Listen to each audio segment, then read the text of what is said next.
Welcome to Amaze Berlin 2020. And our show is called now Coffee and Croissants with You and with Sorida, our program curator for this amazing festival. It's the first day, and yeah, we're gonna do this the next 3 days. So we have tomorrow the same session, and on Saturday the same session.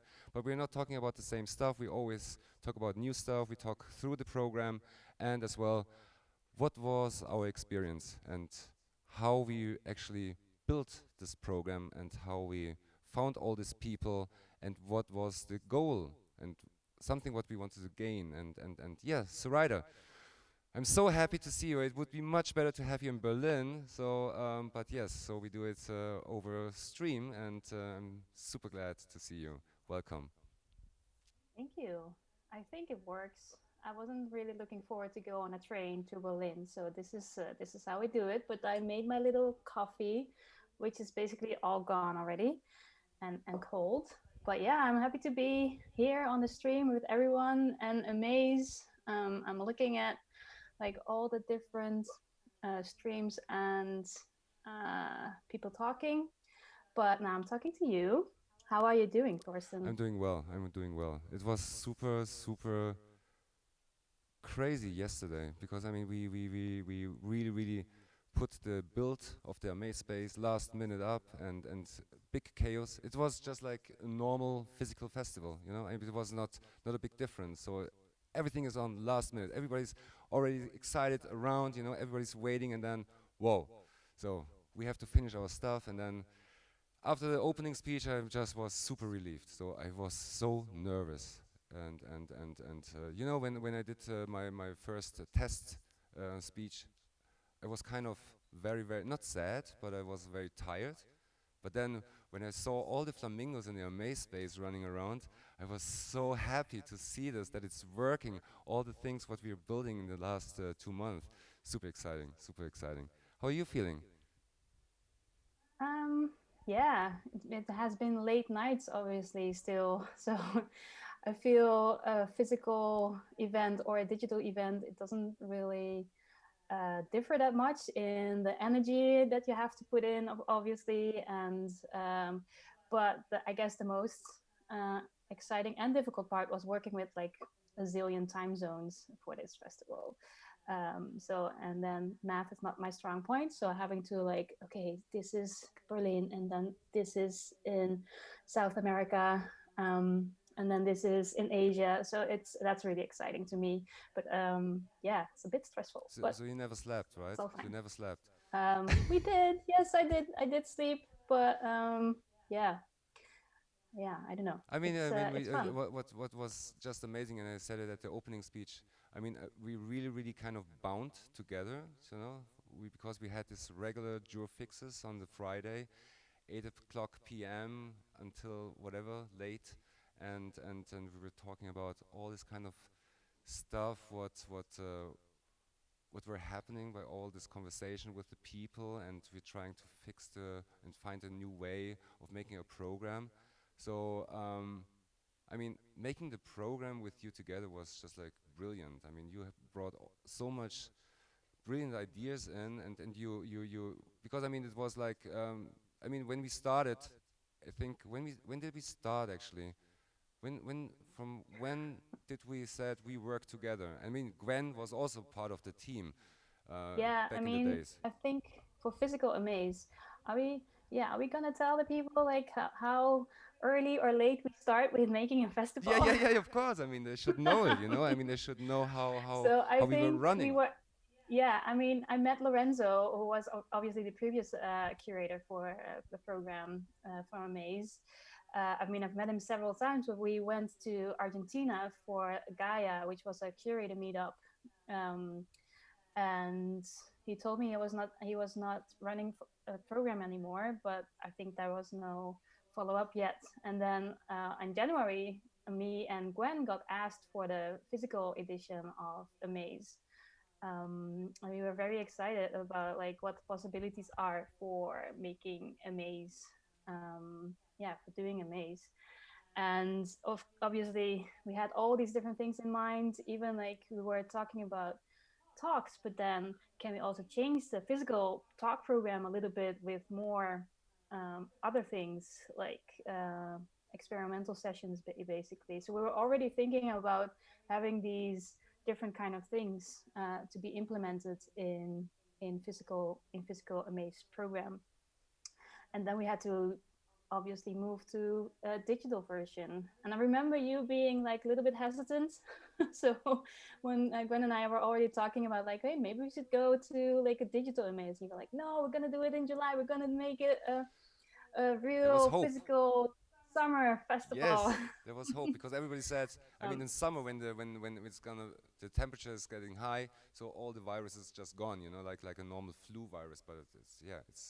You see, it's not. it would have been really Yes, great to have yeah, absolutely. Because summer the weather in amaze. Berlin is perfect. It's not too hot. It's sunny. It's cloudy, and I mean, wow. So yeah, it would be the perfect festival weather in Berlin. So and hopefully, I mean, basically we have this because the festival next year will be in July as well because we moved the festival now because of the postponement and all this kind of whatever chaos. We just moved the festival now to a summer festival. Amaze is now not a spring festival; it's a summer festival in the future as well. Yes, and I'm super excited about that. We can do high fives, Sorry. right? Yes. No, which one? It was it. We Right, right, tried right. this Yeah, yeah, before. yeah. But Wait. oh yeah, Yes. Oh yeah. no, no. It's so Oh my hard. God, it's so We difficult. did this before and it worked. Bam. Yeah. Thumb, thumb. Yeah. Oh, this was good. That was good. And the flamingo pet. Oh yeah, yeah. Yeah. Pet the Pet the flamingo. flamingo. Yes. Yeah. It's a real Anyway. flamingo. It's a real flamingo. Yeah. It's I good. have this flamingo from Sauce. Sauce had it in his garden, and he brought it to me. I don't know, a few years ago. So I still have it. It's a very old flamingo, and he's losing as well his color a little bit. I think the most important thing is what we have to tell the people. We actually know each other since a long, long time. It started in 2012 when Yeah. we invited you to be a jury member of the first Amaze. How it was called? Um, Indie Connect. in yeah, right. It was called Indie Connect. Yes, yes. So it was great to see you there, and I mean I just remember because was completely chaos, and you were running around and taping the floor with all this kind of colorful duct tape. Yeah, you were already always involved, and I mean, how many times you been to a Maze festival? Well, I was on a great streak for going to a maze festival, but then last year in 2019, the last physical maze at the moment, I had another fun thing to do, which was in Turin, which was also great. But then I missed out on a maze, so actually I missed one amaze basically. It's crazy. So it's the ninth edition now, and now Yes. everybody is in a virtual space. I mean, I see the screen, and so many people as flamingos are in the maze space and listening us. You can't Yeah. see them because we don't have a I Mac cannot build. see We them. don't have a Mac Yeah. build yet. But I was talking to Gianluca, so we will have a Mac build maybe today. Hopefully it's working. Yeah. Yes. So, and how many? We're gonna have a tour through the Amaze space on Friday, Yes. but like how many? Like when did they start on the Amaze space? Do you remember? I think we started talking about it in May, kind of mid of May, but then it was not really clear how and what. And then we still had no networking thing, so it was just the idea to have a space with downloads, what you can download, and you can play the games in there. And it was a process. I think actually they were working for 2 months on this project. Yeah, Moshe, Gianluca, and Stefan, and Nomi. Yeah, they did a great job. So I mean, I see it because yesterday I was also running around for maybe 2 hours. I was really, and our social media person Santi, he was so fascinated because it was the first time he just get in, and then he was like, I just saw him playing and running around and chatting. So he had so much fun. He was really kind of immersed into the space, and I think it's working pretty well. So it's to bring the people together, to have this kind of spirit. And I mean, Robert Young was doing this Twitch stream yesterday, and he was jumping around and was discovering the space. And also, then you realize, because I'm almost every day since 2 months I'm in this space, and I know every corner, and just like people come to the pier, and actually, wow, it's a huge space. When you are for the first time in the space, it's huge. There's so much to discover, and they also made some kind of Easter eggs in there. So it's really cool. Yeah, I love it. I love it. Yeah, you have to watch streams, right? Or you can buy a I have PC now. Just buy a PC. If buy a PC. buy a PC to get the Amaze space. I'm sorry to say, but money is kind of tight in these days. Yeah. So I wish I could buy a PC, but I'm working like on an iMac of 2009, and then a MacBook from 2012, I guess. So I'm happy that's still working, and I can see everyone, and yeah, join everyone in Discord and on the YouTube stream and everything. And also really happy, like in that process of getting speakers and having these experimental sessions, I was back and forth with a lot of the speakers. So I met most of them online via whatever, via WhatsApp, via Telegram, via well, all the different Zooms and Jitsi and all the different things. But it was really lovely to see everyone and talk with them and see how they're doing and what kind of stuff they really wanted to share with the Amaze community. I mean, it was And also I'm very excited about it. yeah, and then it was also nobody actually wanted to do a normal talk, right? Most of the people that wanted to do something completely different, you know, and this is something Well, yeah, I guess I was also thinking for the program, like you can do talks always, and right, I guess that's the most easiest way to make the program run. Like just ask people and then have them give a talk. I mean, it's not easy to give a talk, but it's the easiest way for us to stream something. So I also really thanks to the stream team, Spike and his team, for yeah, bearing with us, no because we FOMO had and in theory, yes. yeah, we had no idea what we were doing. Absolutely like no. Stream rise, right? So when we were talking to each other about, yeah, we're gonna do sessions, we're gonna do 3 different streams, Oh yes. and we're gonna do like workshops and panels and live music and live experimental stuff, and we're gonna go have people moderate from like around the world, and then they can share that with us. And then we spoke to our stream team, and they were like, yeah, no. Yeah, no. please make it smaller, please make it yeah. a little bit more doable, basically, actually. But then I feel like we still have loads of different things. When I was speaking to speakers or to our artists, I was really like, okay, if there is anything you like to do, please tell me, and let's see if we can make it happen.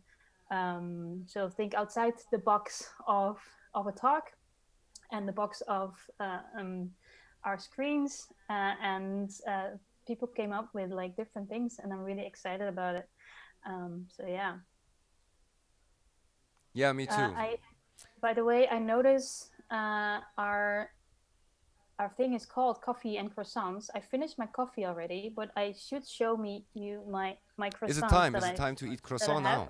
No, not eat, but I want to show them, because, and then hopefully I won't drop them, but like, let's see. Oh my god, I want one. They look so delicious. What is in there? Have one here. Is this a croissant? A croissant looks like that, you know? I know, it's not a croissant. But this was what I had in my house. But it has blueberries in there and honey and hazelnuts. So I have no idea how they taste, but I will do that after this, actually. But now I showed them at least. I think we talked already a lot, right? I mean, is it almost over the time? Are we over time? We have 6 more minutes. 6 more minutes. Maybe we should talk about the program, right? I mean, Yeah, just first, like people ask what would the three streams even have? We don't know. We were just basically we were just like in physical space we have stream one, or we have the main room and then a second room for talks, right? So and then you have the workshops that are different rooms. So we were thinking of directly translating that. But Absolutely, yeah, yeah. Also, we that was wanted to gonna be good. have the workshop streamed and all these kind of things, and special performances also in the second stream during the day. Um, yeah, there was a lot going on in our plan, but uh, um, but it's good that we cut it down because I mean, still, it's exciting the program. What what what Yes, what we what still have what lots what, if what we we gonna if we're have looking at today? it. What we gonna have today? Should we go to So we have 5 more minutes, so maybe we should go through the program a little yes, bit. for sure. Yeah, yeah, for sure. So after this talk, we've got Kay talking about 30 Black characters, reflections on representation and bias in games and other media. He made some beautiful artworks, and he's gonna talk about that. And then after is Marina Diaz with the art of making better games, diversity and ethics in games studios, which is also a talk. And then at the same time, Rita Epeyespi and Fanny Silvas will do a workshop how to feel slightly less awkward in virtual and non-virtual spaces, which should be definitely very good. It's starting at 12:30. I think Yeah. you can still apply. You can still register if you like to join. So there's still a few places free. So it's not full yet. And then after that is Isabel Aver, who went on a world tour last year when he could still travel freely. And she met up with all these great developers around the world. And we're going to have 3 sessions in the next few days where she is going to talk and where we're going to see a lot of the different people who she spoke to. So they're going to just share their work. So that's Art Games World Tour. Asia is today. And then Und I'm just gonna then go on, and then something that we are very, very, very, very, very, very, very excited about absolutely. is our live cooking sessions. So we asked people around the world, or asked the community, yeah, will you be able With to live? Shalesh, right? Yeah, Pra, prap, so people prapu. responded, and Yeah. we're gonna get like a fungi bath. I'm not sure if I pronounced it correctly, but with Shailesh, and I'm super looking forward to it. So people can actually cook along because the recipe is on our website. Absolutely. Yeah. They can buy the ingredients, I guess, somewhere, maybe, hopefully, and but you can also watch along, and hopefully we're also gonna ask talk about the work that they're Yes. doing while they're cooking. So it's gonna be super excited. I'm so excited about this. I'm excited about everything, but Yeah. the live Yeah. cooking thing is like, woo! And And then we then, have to now play this. yes, And that means the second kind of collaboration we have, because last year we had this collaboration going on of this kind of artist in residence part. Glyphsprache, maybe some of you played it at the Amaze Festival last year. Fantastic project, and I'm super happy that we work together again. So I'm really excited about that. echo Echo chambers, chambers, yes. And then we'll have Amaze Changing, which is we send out like in past month we send out different zine assignments to different continents around the world, and we were curious how they would travel and how they would go. And we got some back, and we're gonna talk to some of the people that participated in the zine. So I'm very excited about that as well. And at the same time, Lava Museum online VR art masterclass with Eric Giesman and Piers Gofford. You can join that yourself. Do you want to take the next one? Oh yeah, then I think the next one is Lena, right? Lena. Yeah. There's also a trigger warning, so Yes. be aware of. She I think she shows the videos of Nightmare Temptation. Yeah, the music The videos of music Nightmare videos, right? Yes, Temptation. yes, yes. And then we go to CC Young, A Game Without Borders. It's a talk again, which I'm looking forward to. And then the final Flash game by Natalie Lawhead. Yeah, that's Natalie gonna be is great, gonna yes. make a game, the final Flash game. They're gonna make a game while everyone in the chat can say which directions the game should take. So it's very exciting. And at the same time, Laura Hall is doing a workshop, ephemeral storytelling, designing the feeling of reading other people's letters. And then for the regular program, we finish with decolonial practices in playful media with Karina Griffith, Alan Cudiccio, Hexafe, Draffiani. And it's a very great panel. So please have a look. And then we have a movie screening. You also can see it in the Maze space, but we thought we want to show it as well in the stream, Hidden Conflict. And then we start with music, like Yes. Maze Festival has to have music, and it's music from Helsinki, and also Chipsel is playing even when she's not from Helsinki, but it's Noita, so it's playing. Japan is playing, and Yukio Kallio is playing. So I think I get a sign that we should Yes. get out Finish. of the screen. So for better content. So it's a, and yeah, we this was croissants and coffee with you and Zoraida and Torsten, and we're gonna come back next week. No, we're gonna come back tomorrow and on Saturday. Yeah, enjoy the program. Maybe Zoraida, you wanna say something? Have fun, enjoy, and please keep talking to us everywhere. Yes. And we're trying to respond to most of the things. And So all the thank you. flamingos in the space. Maybe you all Yes, press go together now. flamingos. One. Yeah, it's very. Whoa, yes, that's awesome. That's awesome. Have fun, and yeah, see you through the day. And Yes. yeah, again, Thanks, everyone. enjoy. Bye bye. Ciao.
So,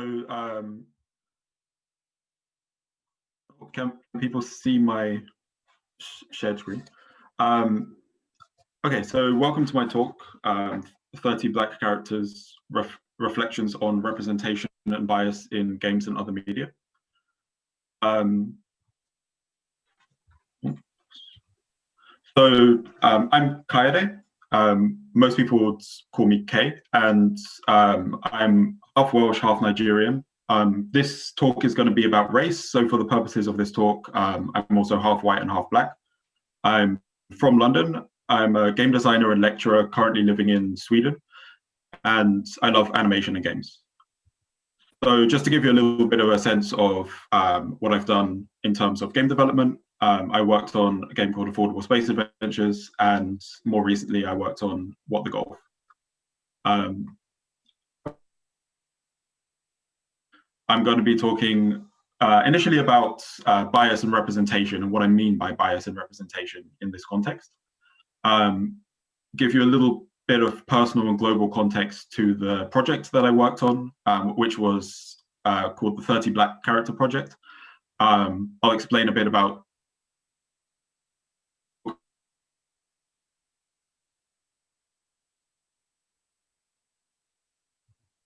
So just to give a bit of a disclaimer, what I won't be talking about what I won't be doing is giving a framework. This isn't going to be a talk about how to make good. It's more going to be kind of just talking about how to think about bias and representation in general. I don't speak for all Black people. I'm one person who has one particular context and particular experience, and so I'm just talking from that.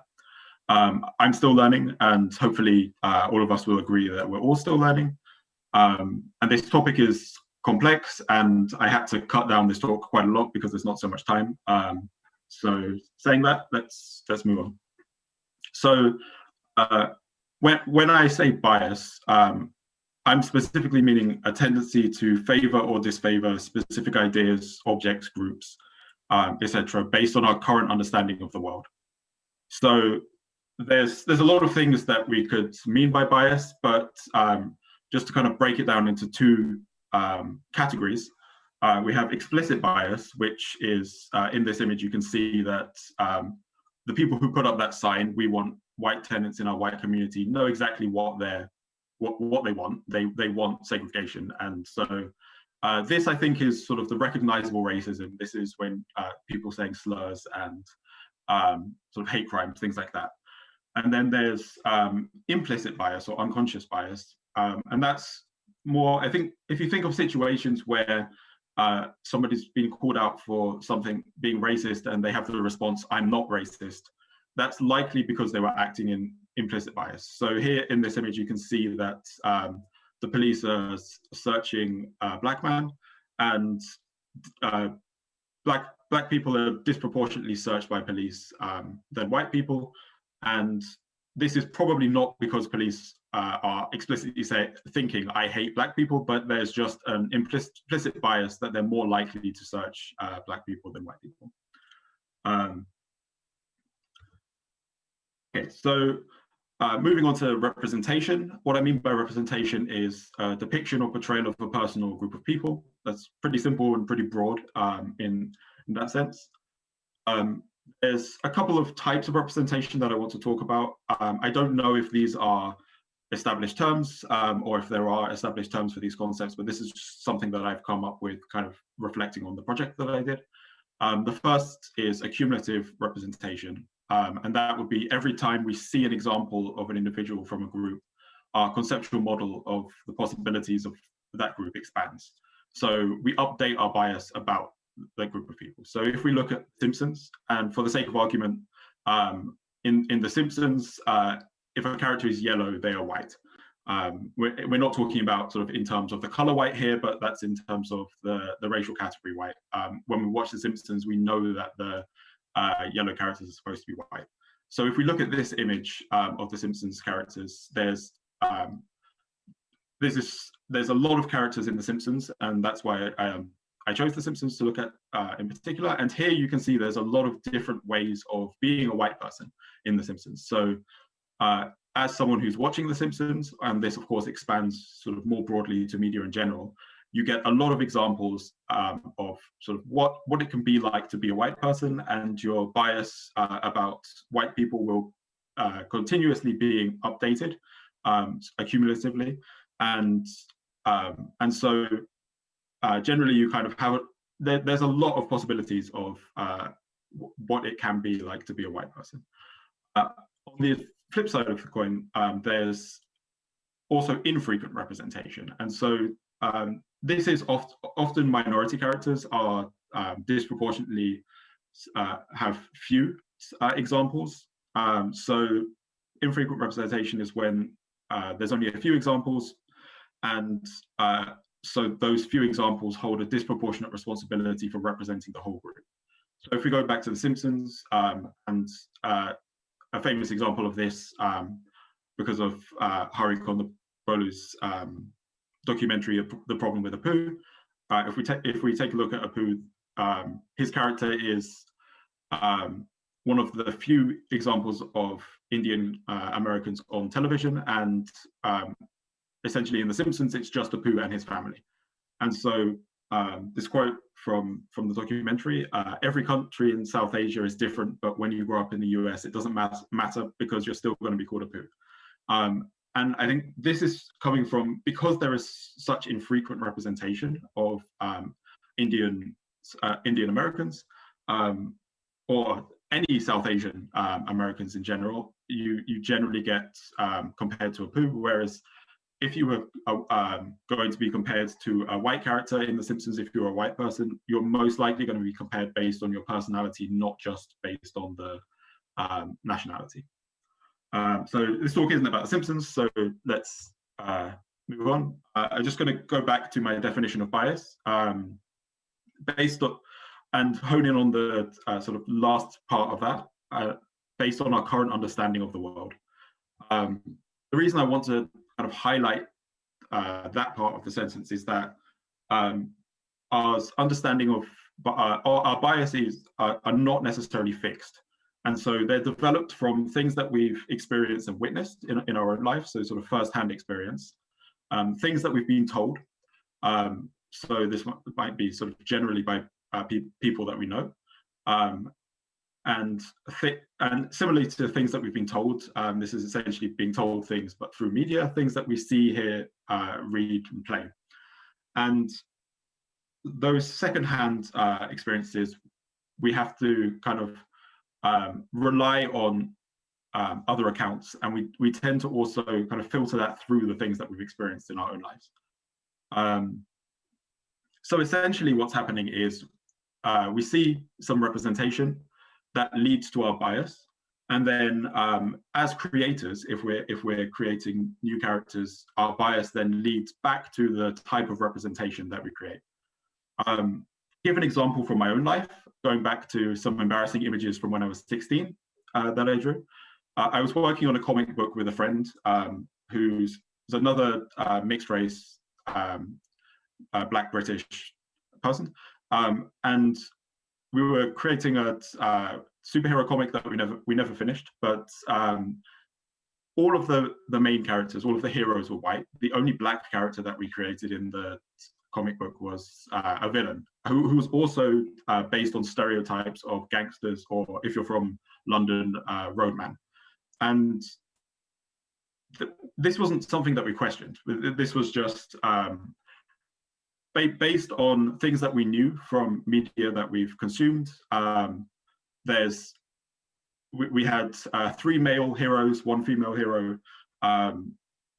That ratio was just something that we'd kind of noticed in other things, and even the idea that we were doing this because we'd noticed it wasn't something that we were reflecting on. I want to bring this up because I think it's important to realize that people of color are also in the same system, and we're also experiencing the same, or we're getting the same bias from the same messages that we're getting from media. And I think,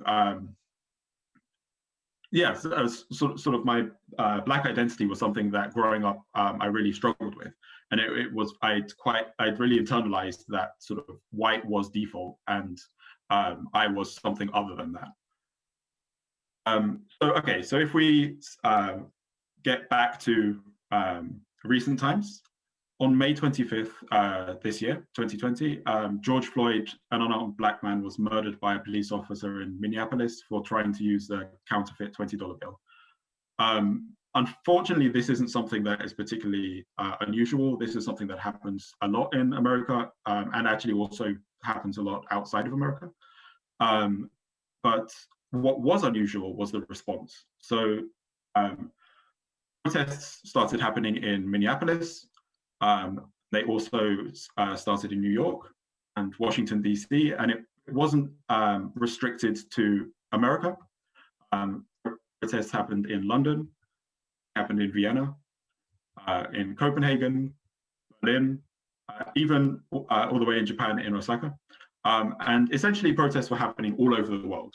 And this was really notable to me because I kind of felt that I don't know, sort of Black issues and sort of difficulties that minorities and people of color face. It seems like such a struggle to get people who don't face those difficulties and don't have those don't have to deal with prejudice and sort of bias in everyday society. It's really difficult to get their attention and to get them noticing. And it seemed like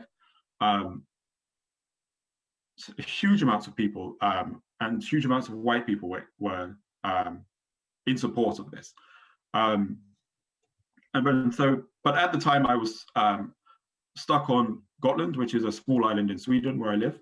I was in my apartment scrolling through Twitter, and for a few days I was finding it very difficult to know kind of what to think or how to contribute. On the 1st of June, the only thing I could really express was just fuck, and I was feeling emotional and helpless, and there weren't any local protests. I did notice that there was a drawing while black hashtag that was trending on Twitter, and lots of Black creators and Black artists were sharing the work that they were producing, and so it was the beginning of the month, and I had the idea to sort of join the protest in my own way by going back and looking at characters from media that I enjoyed throughout my life, sort of finding Black characters and creating images of them joining in the protest. So,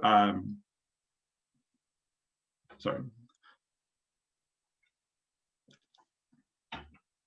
So I mostly took characters from cartoons and games, but I also took a few fictional characters from live action things as well.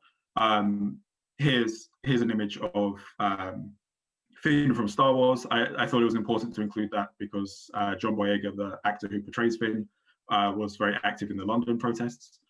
And I gave myself some restrictions. Also, I wanted to write a reflection on sort of that particular character's relation to Blackness and kind of how fans may have responded to them or how they've been portrayed, things like that. And I've restricted that to the length of a tweet. So these are the 30 Black characters that I came up with.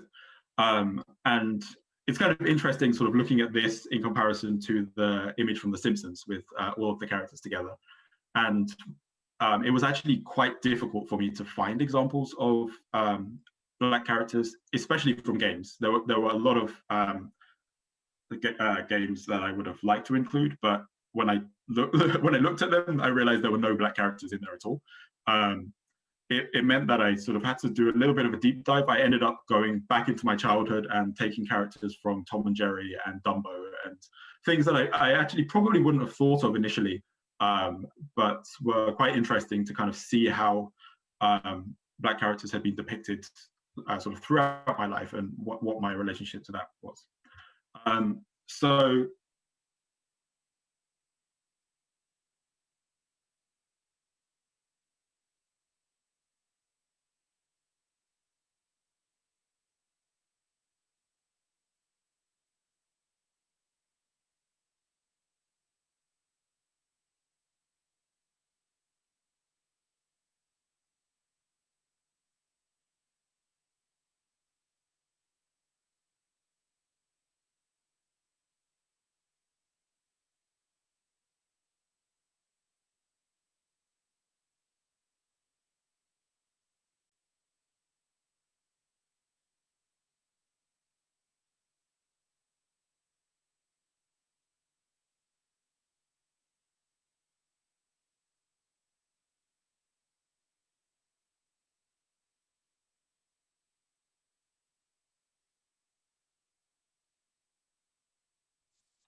Hello.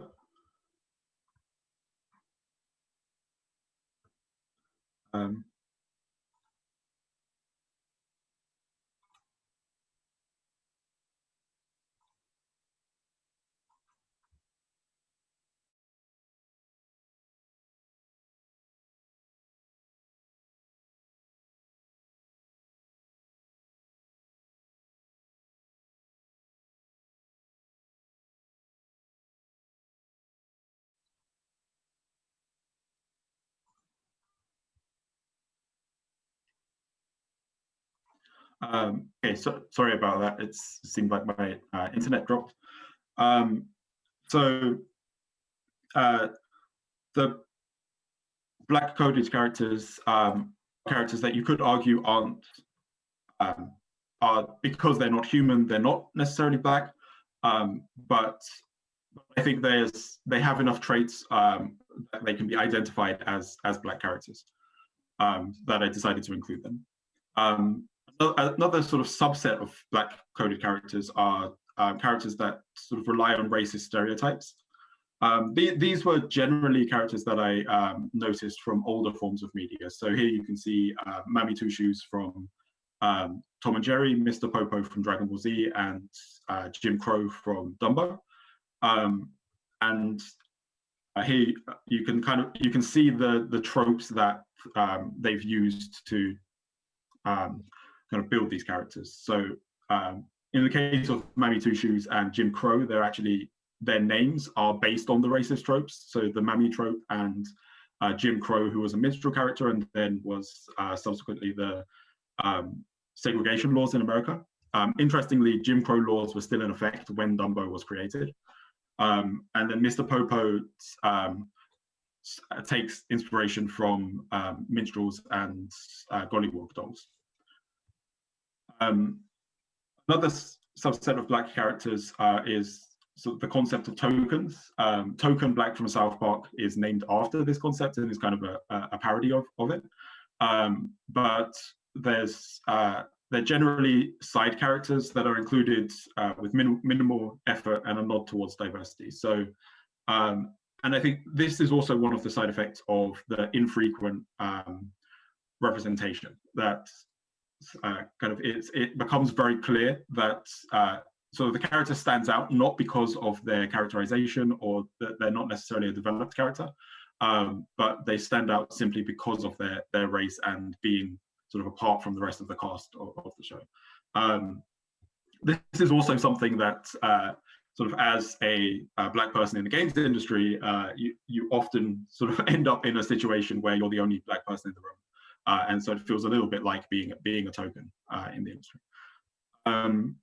Getting into games, like I say, it was actually quite difficult finding black characters from games, and surprisingly, I thought it would be easier in indie games, but it was actually even more difficult than I expected. And here is actually a study that was these graphs are from a study that sort of show the amount of representation of different races, and you can kind of see even in and this is specifically in indie games, and even though you would think that indie games they allow sort of a more diverse array of creators to create things, there's still an overwhelmingly white, like overwhelmingly dominant representation of white characters. So one thing that you could think, though, so those are characters that have been sort of specifically built and their stories have been written.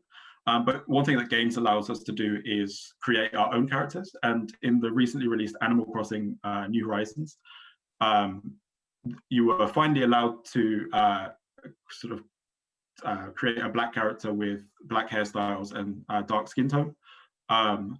In previous games, there was quite a few convoluted ways that you had to do that if you wanted to be a black character. Here you can see one of the things that you often have to deal with kind of being on the internet as a person of color is someone saying, it's a fun game and I'm glad you can make characters that look like yourself, but I hate this type of baiting on social political issues. And the idea that just being able to kind of create your own skin tone in a game that's about kind of creating a digital version of yourself. The idea that that's political is pretty frustrating, to be honest. But you see it often, that reaction. Here's a sort of rundown of what you had to do in previous Animal Crossing games. So initially, the only way that you could get a black character was to get a tan, which you could only do during the daytime in summer months. And it would take 5 days if you wanted to get the darkest skin tone, and it was only temporary.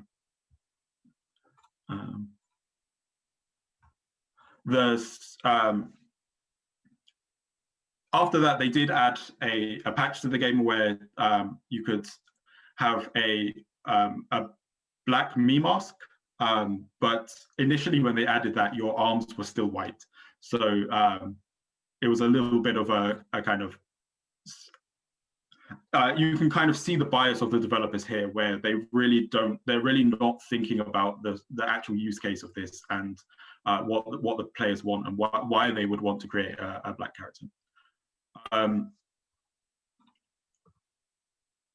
So there's, you can also see kind of that similar, it's less convoluted, but it's essentially giving a white character a tan in the character selection here. This is something that's like very common, is essentially just darker skin on the white character, but not taking into account the difference in hair or facial features. And here you can see that they didn't even necessarily think about changing the color of the mother in Pokemon Sun and Moon, which was, ironically, as I'm biracial and my mother is actually white,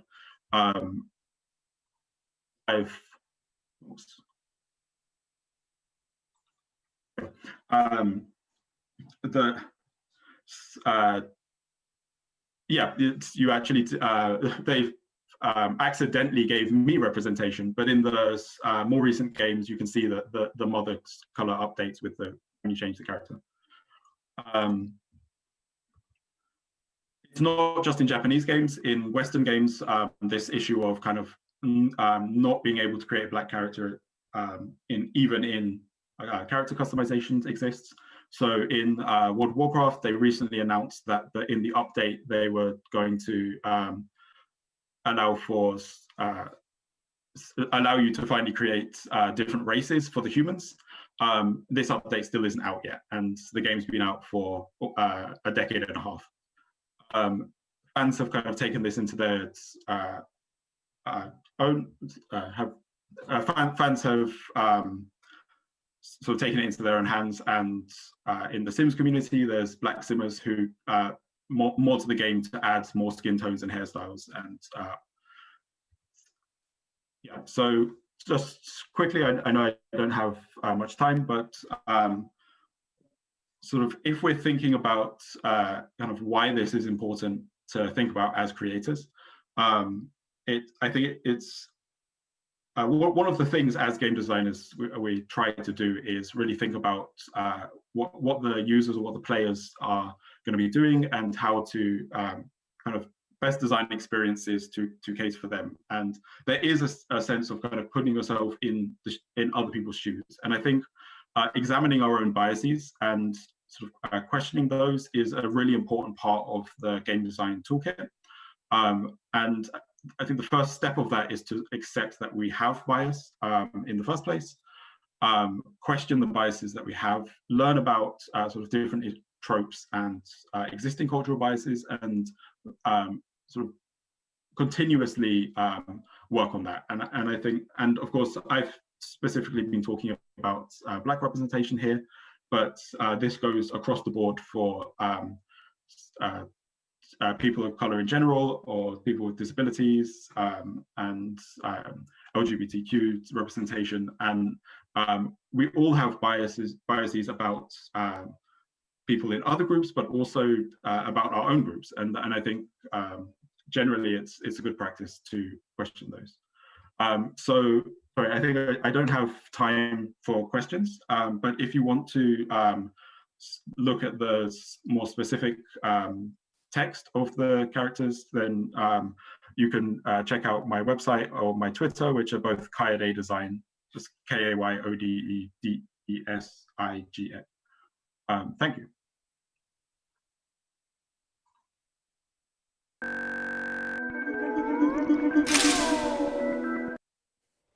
Hello, everybody. It was the first What was talk, my and hopefully you. favorite character to make? Is it working? Is it? Okay, cool. Hey, it was fantastic. Great talk. Thank you very much, and hopefully you enjoyed it.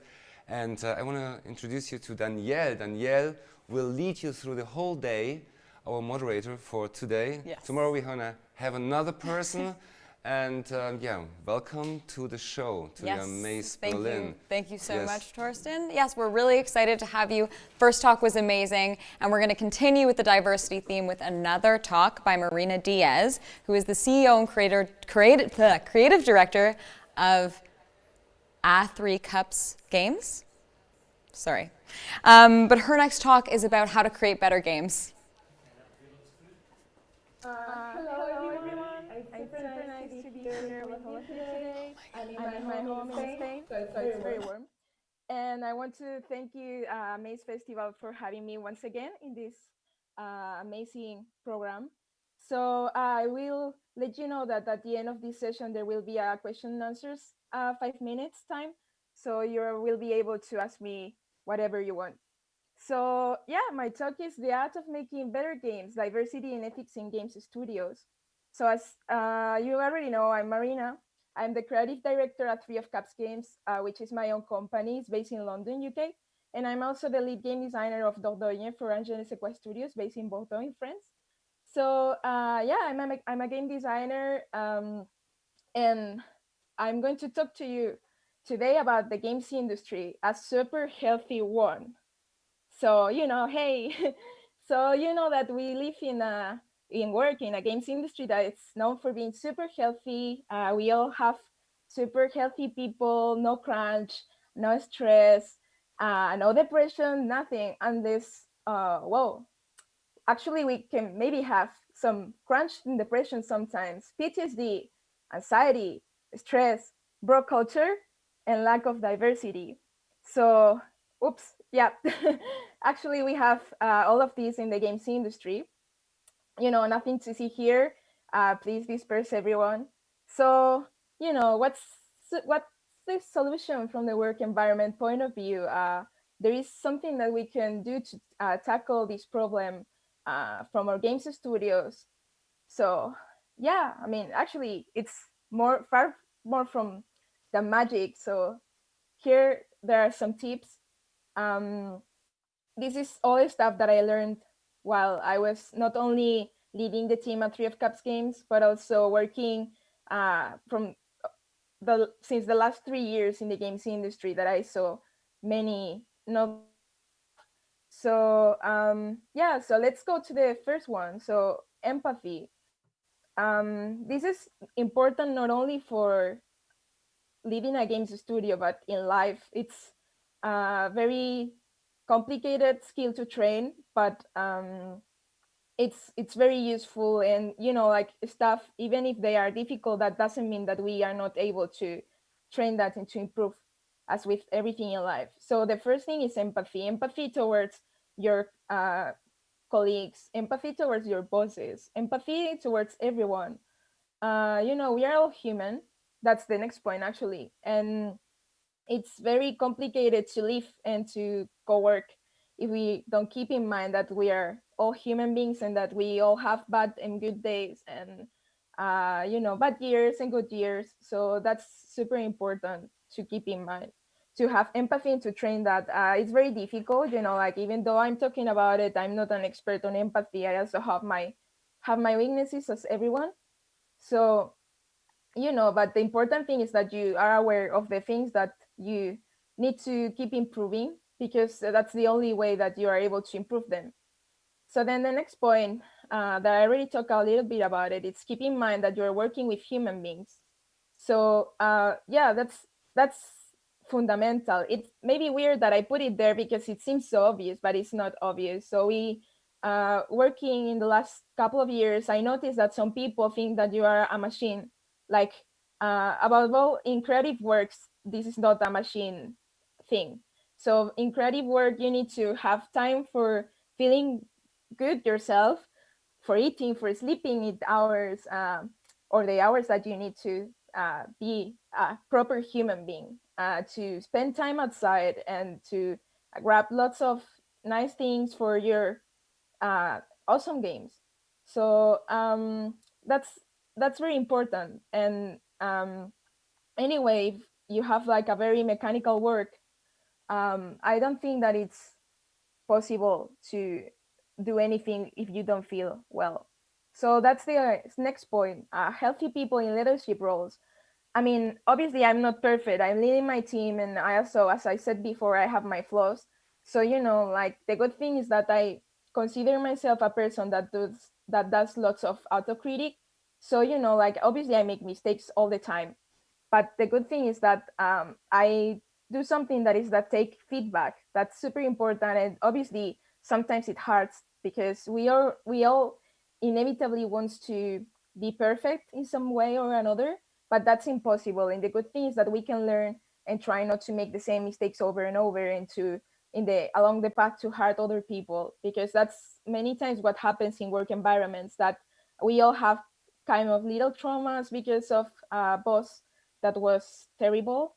So um, that's why it's important to have healthy people in leadership roles. And I think that that pass for having people that take their time to spend time with their family, that are home, that have hobbies, that uh, that are able to feel good physically and emotionally.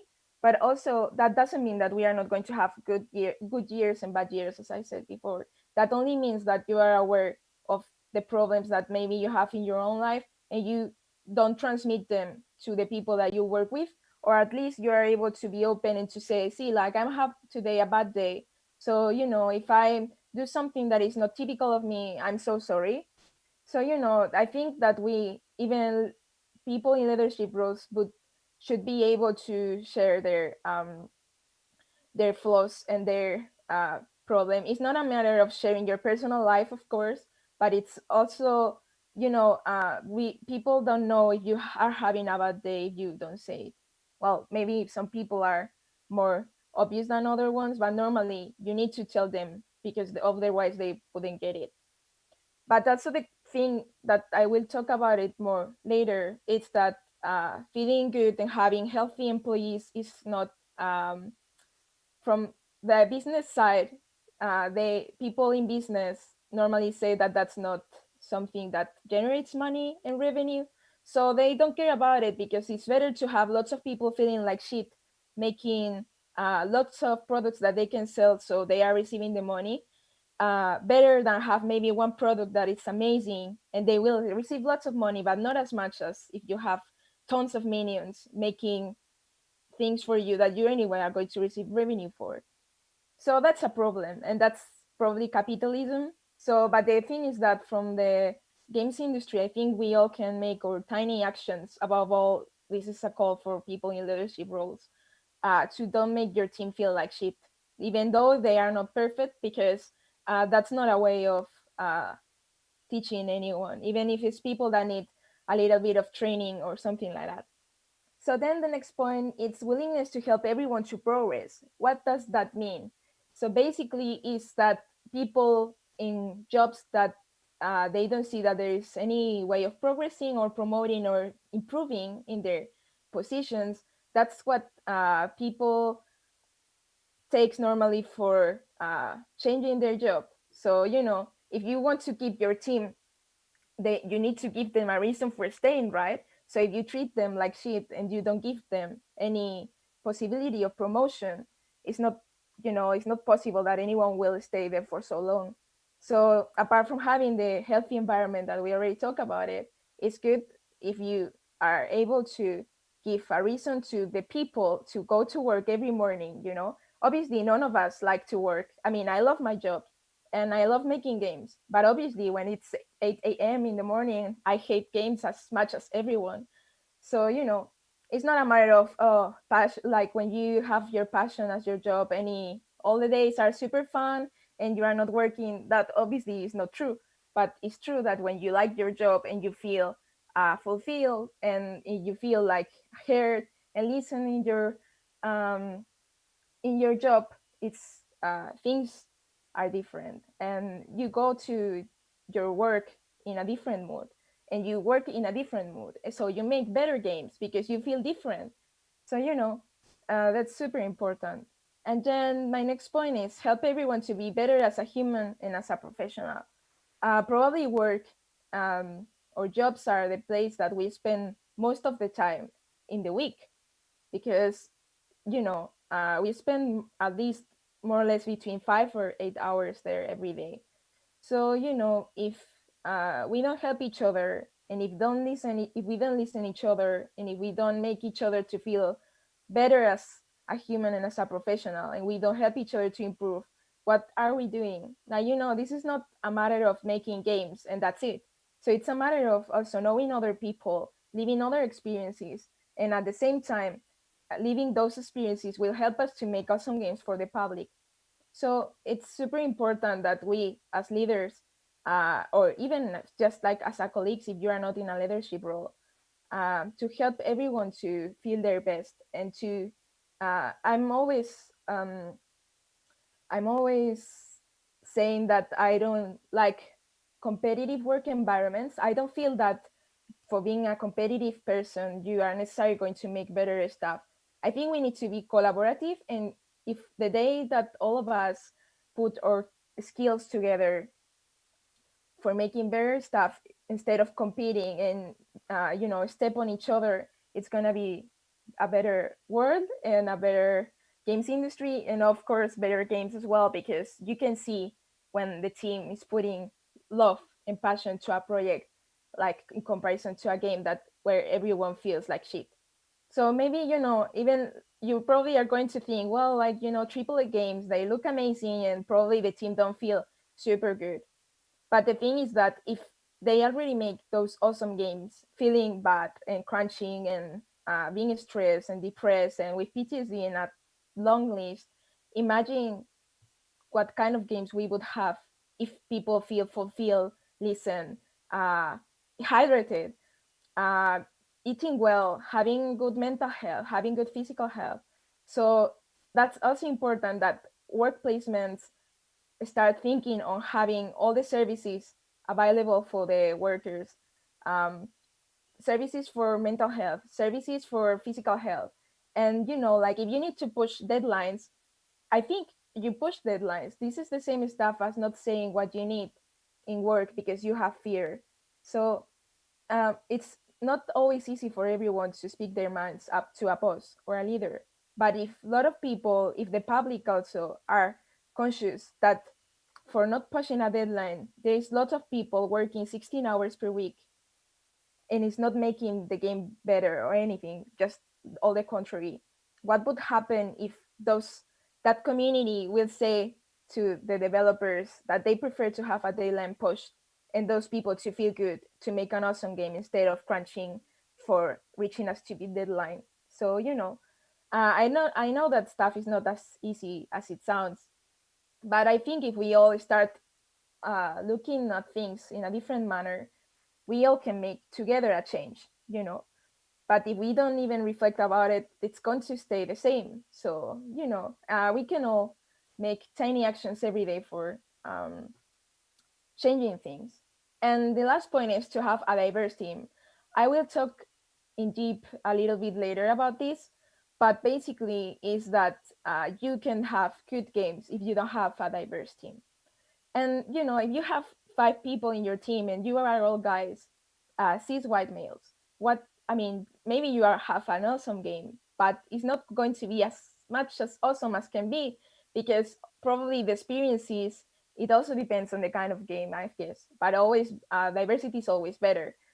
But for some games, you see that you can see from so far that the game has been made by 5 cis white males, because they are all the same, and like the experiences that they tell are all the same, and the ideas are all the same. So when you have a diverse team, one person from one side of the world, other person from the other side of the world, one person living A experience, another person living B experiences, it's in the game, even if it's just a game that is not maybe narrative driven or emotional, like at the games that I usually make. I think that makes a big difference. So I think even if you have a big company, you should consider to change your mind if you don't have a diverse team, because it's really important. So then this is a book that I wanted to show to you all. It's called An Everyone Culture. It's by Robert Keegan and Lisa Lascaux-Lahey. So it's the subtitle, as you can see, is Becoming a Deliberately Developmental Organization. So this is the book that I've been reading for the last couple of months because a friend recommended it to me. This is the book that says and teaches how to develop a healthy work environment, how to make people progress together, and also how to make people feel better as professionals and human beings. So I recommend to you all. It's super useful, and it comes with cases, practical cases, where you can see why this book is super important. And as just looking at the cover, you can see that this talks not only about uh, cis white males, but also about lots of people in different cultures. So then, my next point is how to lead a team with love, kindness, and respect. So these advices are valid for small companies and for big companies. And the first long point that you can see there is like, if your big company can be redirected towards an ethical structure, there is something very wrong with your company. So you need to change the whole structure and probably leadership. What does this mean? Like many times, this happens a lot in Spain, but I think it happens everywhere. That people don't change anything in their business structure because they said that they've been doing that for like always since the company foundation in 1532. So they've been like for centuries doing the same. But that's not an excuse for not changing things, Like, okay, you've been doing the same, but things are changing. So, you are able to change your structure. The only thing is that you need to be willing to do it. So, like, um, this is above all about diversity and stuff that we are seeing these days in the games industry, about all this Ubisoft thing and people saying that women don't sell games and stuff. Like, like I can really picture a 50 years old white male saying, oh, we don't make women in video games because we never done it before, so we are not going to obtain any revenue of it. So this is the same as leading a company. You don't change things because you've been always doing the same, but that's stupid. So it's just change it, and obviously change the people in leadership. Yeah. Then the next point is ask your colleagues how are they doing. This is super important. I hear my last mentor Calomander with lots of time saying that for him it's super important to ask people how are they doing.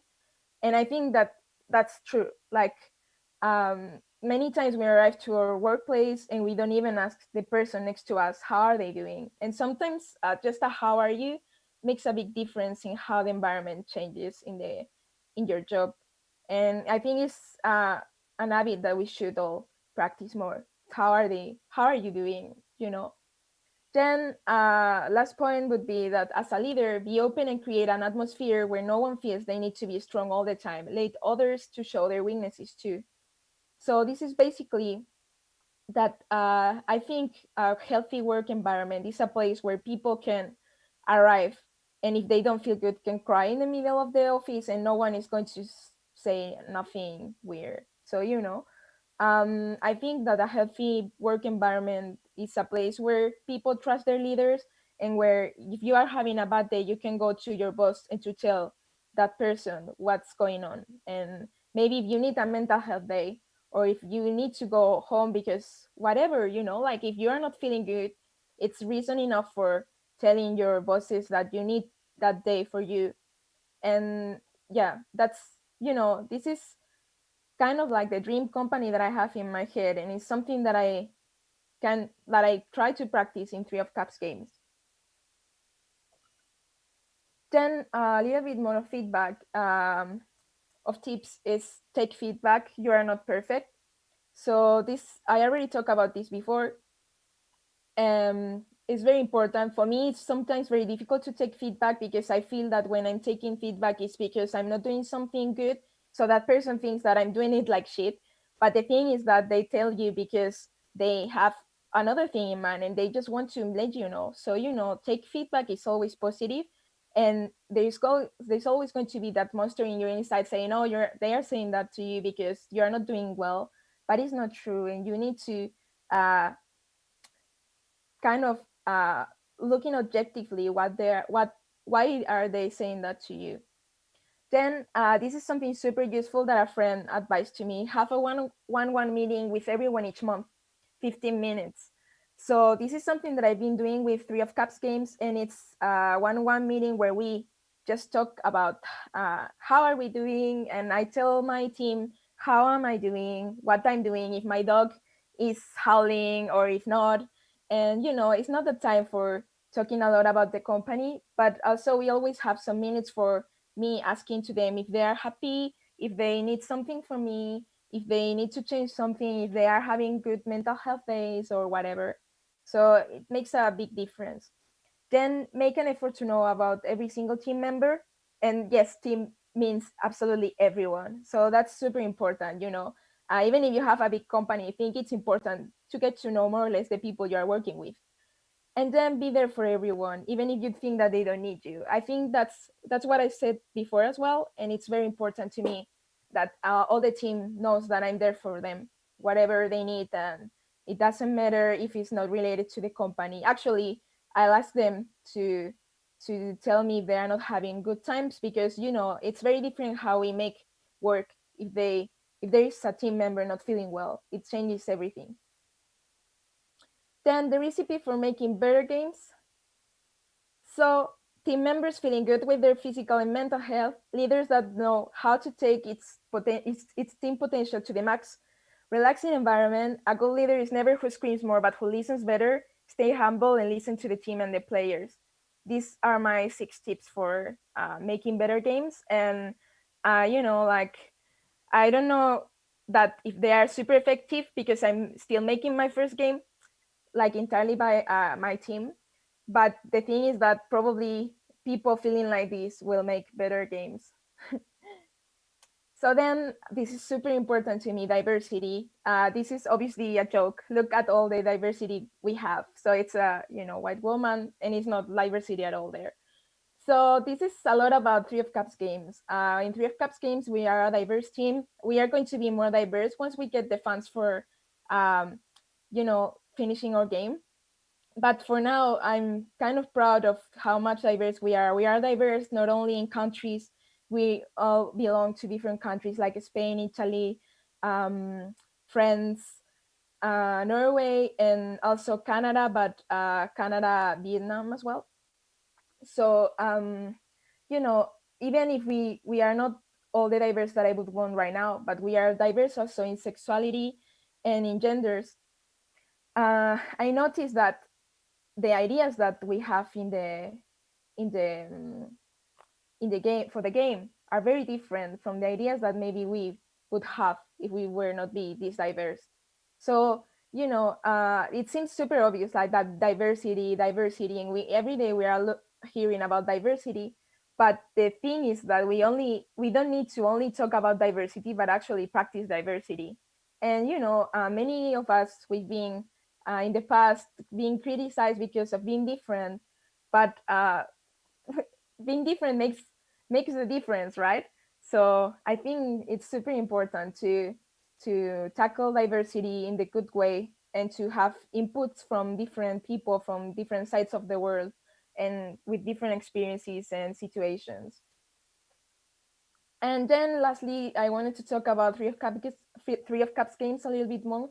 So we started making our game Ruru the last year in 2019, but I didn't think about making a company from that back then, because it didn't come to my mind. But then after working for some months for our game in 2019, I needed to start looking for a job.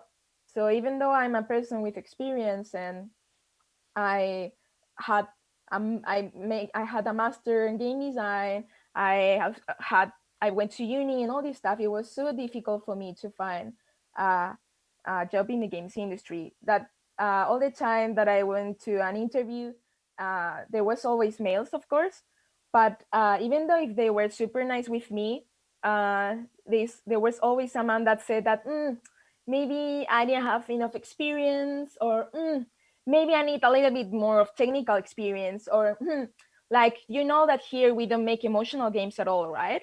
So it was all the time like that. So all of those things were super toxic for me and my mental health. And then I was not prepared for kind of approach that back then, because I thought that, well, maybe it's true that I don't have enough experience, so maybe I need just to train more, which is, I mean, it's true in the sense of like we always can improve. But the curious thing is that for marginalized genders in the games industry, we always need to improve, while a male that is just recently graduated always finds a role in the games industry, fresh graduated. So, you know, like it's a complicated thing. So I decided to fund it 3F Caps Games in March, because well, I needed it for applying for some grants for getting funds for the game, but also because I was tired of applying to game companies that treated people like shit and that didn't tackle diversity. Because I think like diversity is not only to put in your nick of Twitter a hashtag with Black Lives Matter, but it's also a thing that you do every day, since like from your companies and from your workplace. And even if you are not a leader, you can do lots of things in the games industry for this, and also for helping women and for helping other people.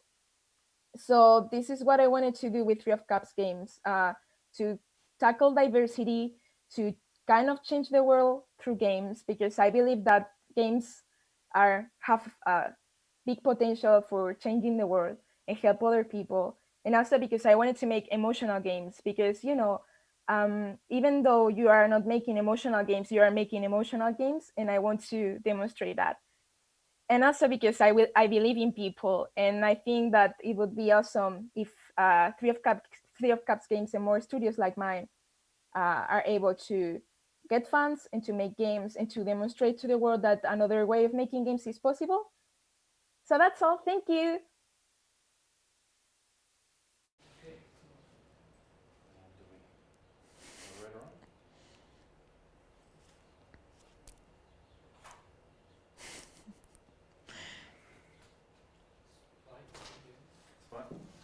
What's happening? Is she done? Yeah.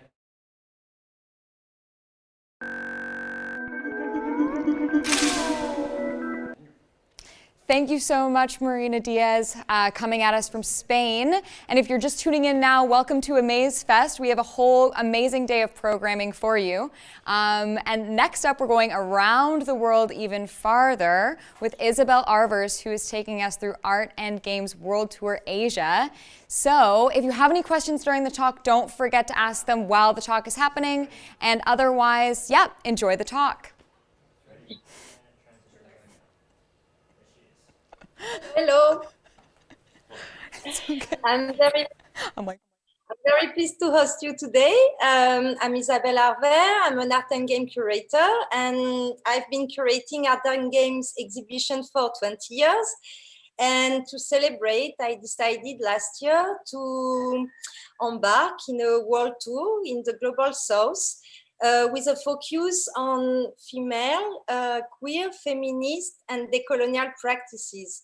So everywhere I went, I interviewed between 20 to 30 persons.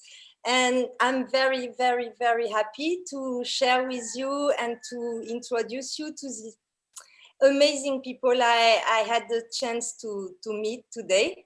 So first, I would like to give the voice to Somi, and I hope you will enjoy this session in Asia.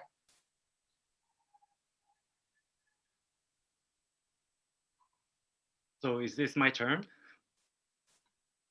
Okay. Hello, everyone. My name is Somi. I'm a game developer based in Busan, South Korea. I've made games since 2014, including Legal Dungeon and Replica and Retronome. I'm gonna tell you about my latest game titled The Wake. The Wake is a game that discovers past emotions, wounds, and through the process of reading and deciphering the journal, The journal is encoded with a simple substitution cipher to hide the realm of the subconscious of the protagonist. So players have to break it in and reveal the writer's secret. Every single thing in the game is the true story of mine. So this game can be called as a personal garden of the developer where others can be invited and play around. And The Wake is the last of my Guild trilogy, consists of Replica and Legal Dungeon. Guild trilogy is the series of my games that focuses on sense of guilt of mine. Some of you know about the impeachment of the Korean president in 2017. 2016, the year my game Replica came out, was a year before that happened. The government back then did a lot of corrupt things for money and political power. In the process, they compiled a blacklist of politicians and artists to shut them down. Comedy shows no longer had political parodies, and some movies started disappearing. And even a teacher who wrote an internet post criticizing the government was detained for using Google streaming. So I was seeing these things unfold. I was feeling extreme fear and guilt at the same time. Hannah Arendt, a German political theorist, said evil is a function of thoughtlessness, a tendency of ordinary people to obey orders and conform to mass opinion without any critical evaluation of the consequences of their actions. So her warning about the banality of evil was the source of my guilt. I kept thinking, maybe the reason why I am comfortably living during this turbulent time is because I myself have become an evil by ignoring people in pain, agreeing with those who criticize minorities. So I thought that, have I become the same monster? Guilt trilogy was a result of my guilt being recreated as a game. So the first one was Replica, which showed how fascism and totalitarianism works. It is about the country I'm living in. Replica is an interactive novel game played through a cell phone and social media. Players are given a cell phone of an unknown owner. Players must look for evidence of terrorism by hacking into the cell phone owner's account and peeping into someone's private life. And the second one was Legal Dungeon. Legal Dungeon is a game about organizing police investigation documents. In the game, players must review criminal case files ranging from petty theft to murder in 8 different criminal cases, and then provide an investigation verdict on them, whether to indict the accused criminals or not. The idea for the game came from the real affair happened in 2010 in Korea.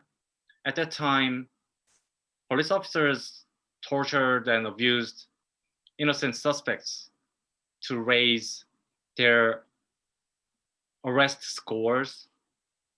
I wanted to make players to be in the shoes of those police officers and understand what should be changed in the current legal system. So Replica was about my country and the government, and Legal Dungeon was about my job, because my job is related to law enforcement in Korea. And the last one, the wake, is going deeper inside of the root of my guilt.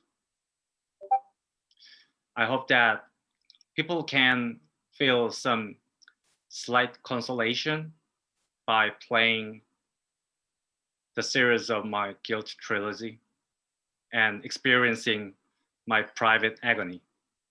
Thank you very much.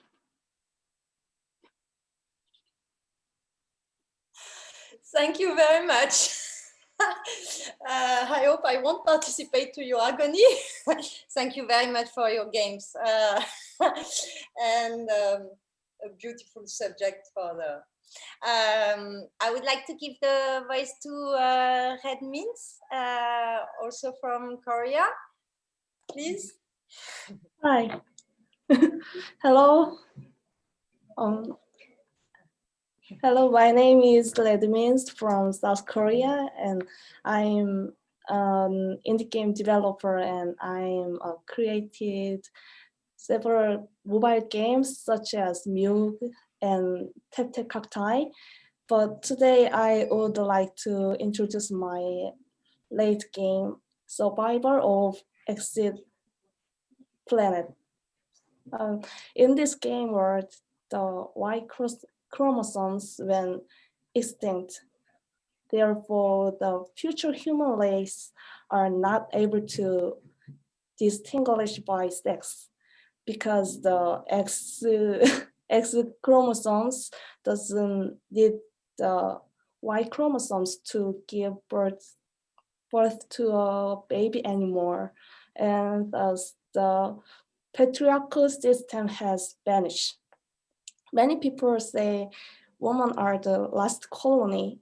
Therefore, I wanted to create a game thinking what would happen to the X chromosomes if the Y chromosomes went extinct.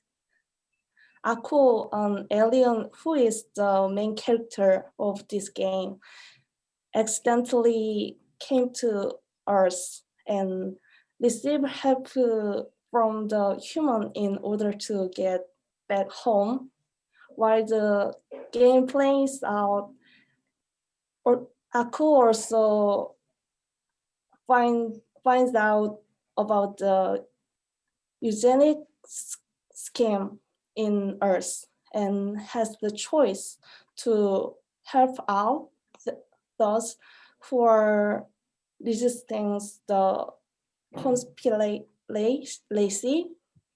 Choice matter in this game, and depending on each choice, the ending will differ. Let me show you the gameplay video. Can I?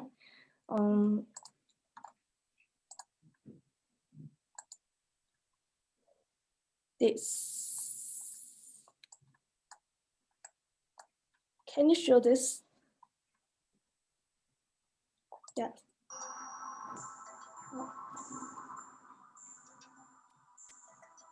Having a conversation and adventure in the puzzle. Aku needs to do several activities to survive and return home.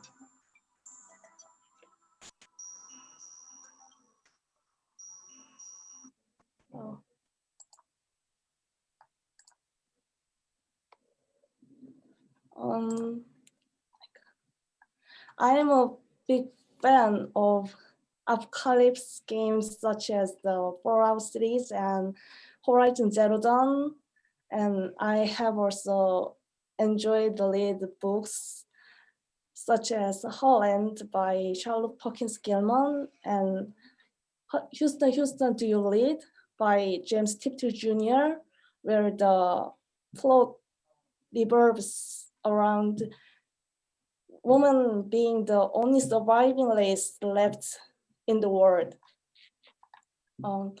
But even if women were the only surviving race in the world, I don't think womankind would be able to live in perfect harmony. Women may likely still have a hierarchy within themselves, and some women may have more power over other women. But even so, I want to portray that there is hope and answer to seeking for a better world. Overall, this game is fun adventure game. This is almost developed now, and you can soon find this game in App Store, Google Play Store, and Steam. Thank you. Thank you very much. I'm nervous. I'm so nervous. Thank you so much. Thank you so much. I'm really happy of this presentation and the representation of a feminist voice in South Korea is, yeah. Thank you. Thank you. Right now, I would like to give the voice to Hyung Cho. Hello. Hello. Hello, my name is Hyun Cho. I'm a media artist and a game designer. I have major in fine art and have been making visual works about relationship in recent society, especially in dematerialized digital world. My work has been about relationship between humans and technology. And today I would like to introduce my game Wallflower, and I will show this on the monitor.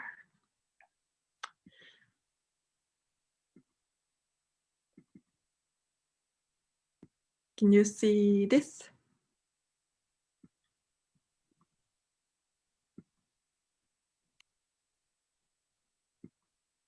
Wallflower is third-person perspective VR game. It was originally made with virtual reality, but today I switched the platform to PC to show you.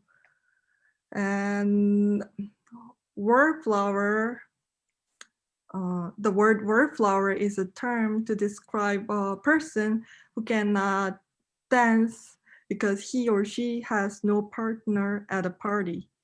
And my main character in Wallflower is very introverted. So it is very tiring and difficult for her to make new relationship. And players in Wallflower are at the party and can maintain their life only through conversing with others. And the character has two stats. Can you see the red one and blue one? The red one is energy bar and the blue one is presence bar. The two are inversely proportional, and when a character interacts with people, her physical energy decreases, but her presence increases. However, if you continue to avoid interaction, your physical energy will recover, but your presence will reduce and you will become invisible. The core rule of this game is to maintain balance between these two stats and stay till the end. And this game has 4 endings. The first one is if your energy level becomes 0. If your energy level becomes 0, you melt down at the end. And if your present level hits 0,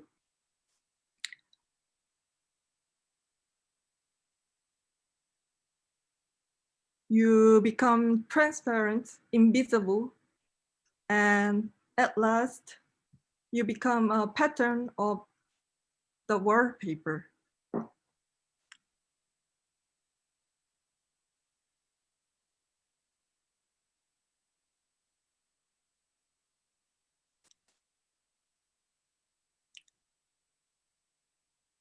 And if you survive 3 minutes till the end,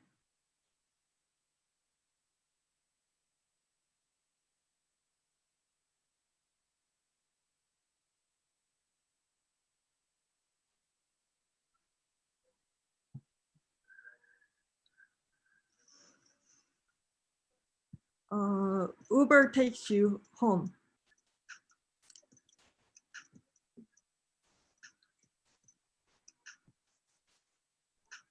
And the last ending, if you're lucky enough to find another wallflower at the party, another wallflower is designated randomly when you start this game.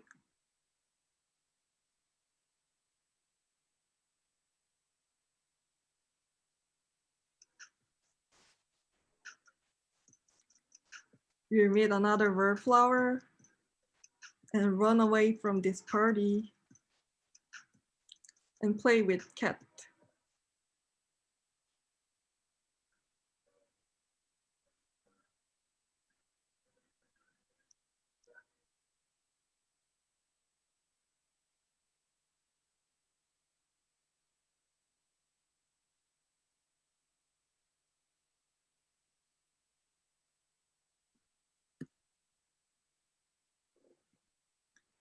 Superficially, Wallflower is a game about my own experience, but I also wanted to talk about the way we understand ourselves, our existence and relationship in a virtual reality. In reality, we perceive the world and ourselves through the sense of sight, hearing, tactile sensation, and sense of smell. However, this kind of physical contact is not possible in virtual reality.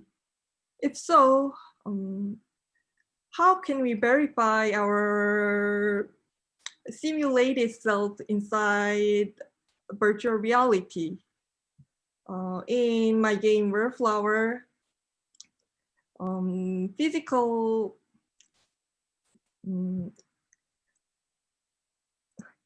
people can maintain their existence only through social interaction with others. Thank you. Thank you. So after the agony, thank you very much. We're gonna melt or disappear in the wall. I love the cat ending also. Thank you very much. Next, I would like to talk with Gayatri Kodikal, please. Hi. Hi, Isabel. I'm a bit washed with like blue light. I don't know why, but thank you for like calling me here to meet everybody here as well. The game I'm going to be talking about is called The Traveling Hand, and it's a game that I've been working on for some time, or it's been working with me because it keeps coming back to me, and it's based on a true story, an excavation of an archaeological artifact in Goa, India. So I'm just going to read a bit. Okay, so this is like the broken narrative draws on a series of events beginning in the 17th century when the Queen Ketevan of Georgia was imprisoned and tortured to death in Shiraz, Iran, by Shah Abbas. Her remains were, through a combination of coincidence and will, brought by a monk to the Augustinian Cathedral in Old Goa, which is in India, and the remains were buried there to this day. Well, not this day because it's already been excavated. And in 1989, a Georgian filmmaker, Rezo Tabukashvili, conducted an investigation into the story in a hope to revive the spirit of this martyr queen and initiated an excavation by the Archaeological Survey of India. What I found really interesting about this game and why I picked it up was I found it very interesting that just her hand reached India, and it was like a mysterious historical series of events. And I did my own kind of investigation around it as a kind of artistic research. And you would say that I got kind of obsessed with this queen's hand. And it started even haunting me in my dreams. So I decided to make a game out of it. And, it's by accident that I became a game maker. Because this historical narrative is so complex and entangled and rhizomatic, that I found that the game form was like the best way to tell this historical story. And another thing that I wanted to say was that I first began with making a video game prototype, but it soon evolved over the years into like a hybrid board game with a custom controller. Maybe I can share with you a little bit what it looks like. Oh, I can't. Okay.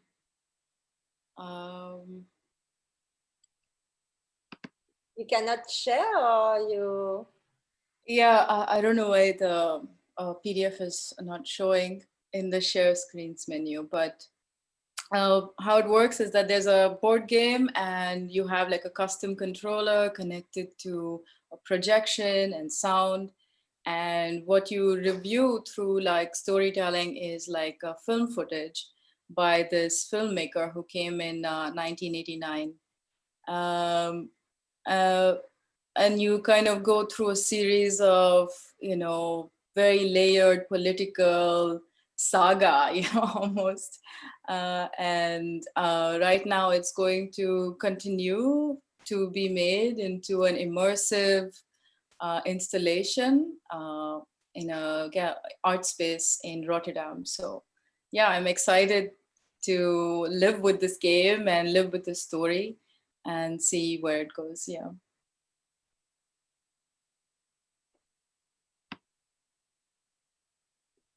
Thank you very much. If you want, at the end of the talk, we could perhaps, if you want to share something, you can also share some images or gameplay if you need after all the talk, please, because we have a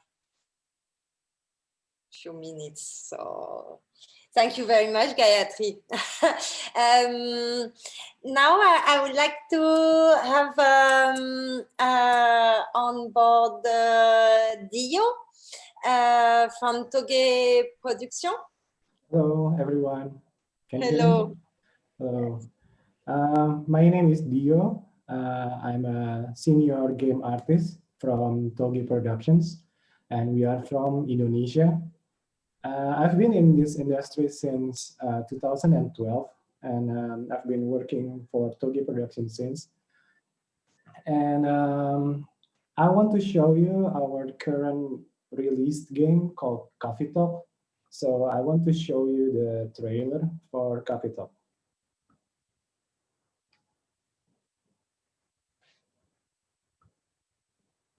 Oh, sorry.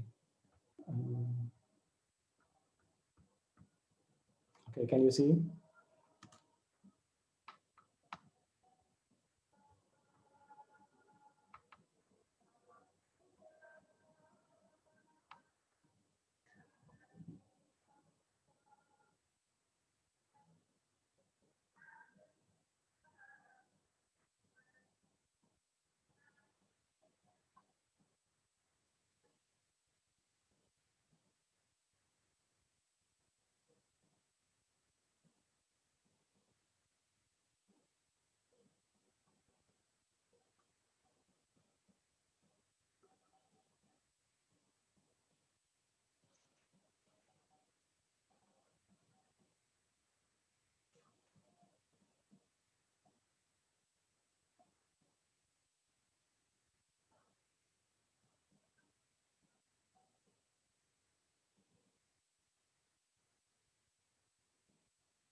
Okay. Sorry, stop share. Yeah, basically we have launched Coffee Talk in January, and it's released on PC, Nintendo Switch, PS4, and Xbox. And I want to share some also presentation that I have, and I want to share you a story where I make Coffee Talk with my team. Okay.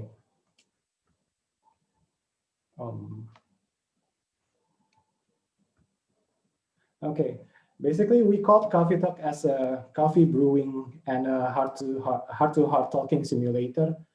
So in Coffee Talk, we play as the barista, and as the barista, there's a lot of customer came in, and we can listen to their experience, their story, their problems, and we can try to solve the story by giving them the right drinks. So this is a visual novel, but instead of having a word of choice, we help them by serving the drinks to them. So the idea was coming from our writer, Fahmi Hasni. Basically, he wanted to make a game that he can sit back and relax while having a warm cup of coffee or a green tea latte, and watching the rain and relaxing to the lo-fi music. So yeah, and we made the prototype of the game as our own internal game jam back in 2017. And then on early 2018, we started to develop the game. Yeah, so basically it's the world itself is a fantasy world, but in Seattle. We chose Seattle because, well, Seattle is almost always rain, they say. We try to Google some informations about it, and also it's the first city where a coffee shop, a famous coffee shop first started, and then we think that maybe Seattle is a good place to make the story at, and yeah, so the fantasy world itself, we want to give the player an experience that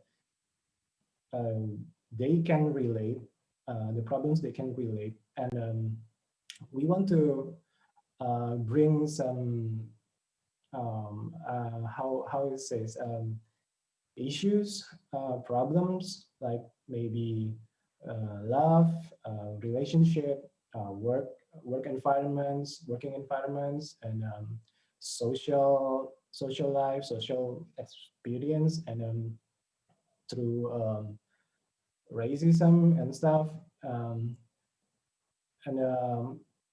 we want to show that in this fantasy world that we have a set of diverse races also, like orcs and elves and humans also, and succubus in this world, and some real life problems that's similar to us in our real world. So I want to show you the art process because I'm the artist. I'm the lead artist on Coffee Talk. So the art directions we want to give to the players is PC 98 anime style. So art reference will be like Cowboy Bebop, Evangelion, and Ghost in the Shells, and we had this like brownish low saturation tone, and we want to make the the game is as real as possible, as real as we want to share the experience of sitting down in a cafe. So this is this is the characters I made, the initial anatomy, and this is the sketches I made about the characters, and there's the cafe sketch mood, and this is the more like diverse races in this modern fantasy Seattle. Yeah, so, and this is the final assets of the characters. So you can see there are mermaids too. There are elves, succubus, humans, and the background art. The background art is I want to make the cafe is very comfy, that people really like sitting in a real cafe, in a coffee shop. So we try to recreate the real coffee shop, and this is the color scheme and art style that we want to achieve. Again, back in Toge Productions is known for pixel art game, so we use this pixel art too for this game. And then this is the final product. We can also draw latte art for our customer and see whether they like it or not.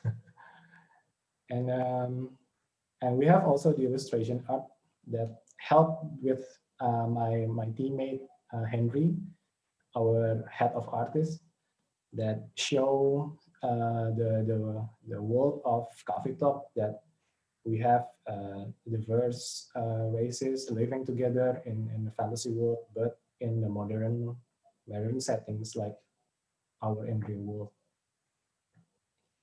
And also this is the illustration I made for the Spotify, and for the art book also. And the right one is the exclusive box art illustration made by Anne Maulina. I think that's it. All I can share. Thank you for the time. Thanks for having me. Thank you. We didn't have the chance to meet, but I met Femi, and I'm happy to have you on board today to present Coffee Talk. Anna, if you are with us from Humble Grove, I would like to give you the possibility to talk. Welcome, Anna. Sorry, I had my mic muted. Forgot to unmute my mic. I'm sorry. Hi, I'm Hannah Lee. I'm from Japan. I'm Japanese Korean. I'm half of Humble Grove. So do you want to introduce yourself? Yeah, hi. I'm Sel. My pronouns are they, them, and I'm from the UK. So I'm mostly going to be leaving the talking to Hannah, maybe show a bit of footage from the game. Oh, I'm hoping to have some back and forth, but okay. So we're developing a game called No Longer Home right now. It's near completion, and it's a semi-autobiographical point and click game about graduating university and not really knowing where to go from there, and sort of kind of having to reach adulthood but not knowing what adulthood actually means. And these are things that we actually experienced, and I'm guessing everyone who went to university has experienced as well, and it's something that we're still sort of like trying to adjust to, because who knows what adulthood is really. So within the game, the game is set in the flat that we actually used to live in London. southeast London in a place called Camberwell. And for the game, basically just go through the flat and check out objects and talk to characters and try to build your own narrative around these characters and like try to get you to sort of project yourself onto them and sort of compare your own experiences about graduating universities with basically our experiences. Maybe you should get like a capture Yeah, of I can get the game up on the game screen. out, yeah.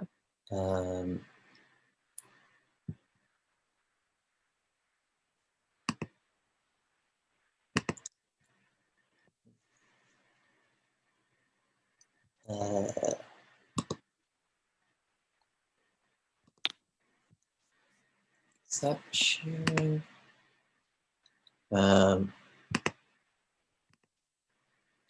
Okay. Oh, there we there go. Okay. So That's temp. So actually, like a lot of the things that happen within this game is still reflective of how our lives are currently. So the whole gist of it is me, or there's a character called Ao in the game, and that's based off me, and they're an international student, and they have to go back to Japan after making a whole bunch of friends and relationships, and like kind of finding a place that they can call home for them, but they had to go back because their visa was expiring and they couldn't get hired. And at the same time, Bo has found this place. Bo is like the other character, the other protagonist in No Longer Home, and they have called this place a home as well. But obviously they didn't have enough money or funds to stay at this flat, and Al had to move out as well. So they kind of had no choice but to move out. And it's something that we're sort of experiencing currently still, and we're still trying to find ways to like find ways to live together again, like in the game or like we did back at uni. And it's been going on for several years. And so there's a lot of like the frustration surrounding that of not being able to move around countries freely and kind of despising the whole notion and concept of borders and how violent they are. Like, even if we are put in an extremely privileged place where we were able to like get education, or where I was able to get education and study in the UK, like I still suffer from the violence, I guess, of borders, and it's very difficult to find like workarounds for that, and it's something that's been that we've been dealing with for a couple of years now. Do you want to elaborate on anything, Sal?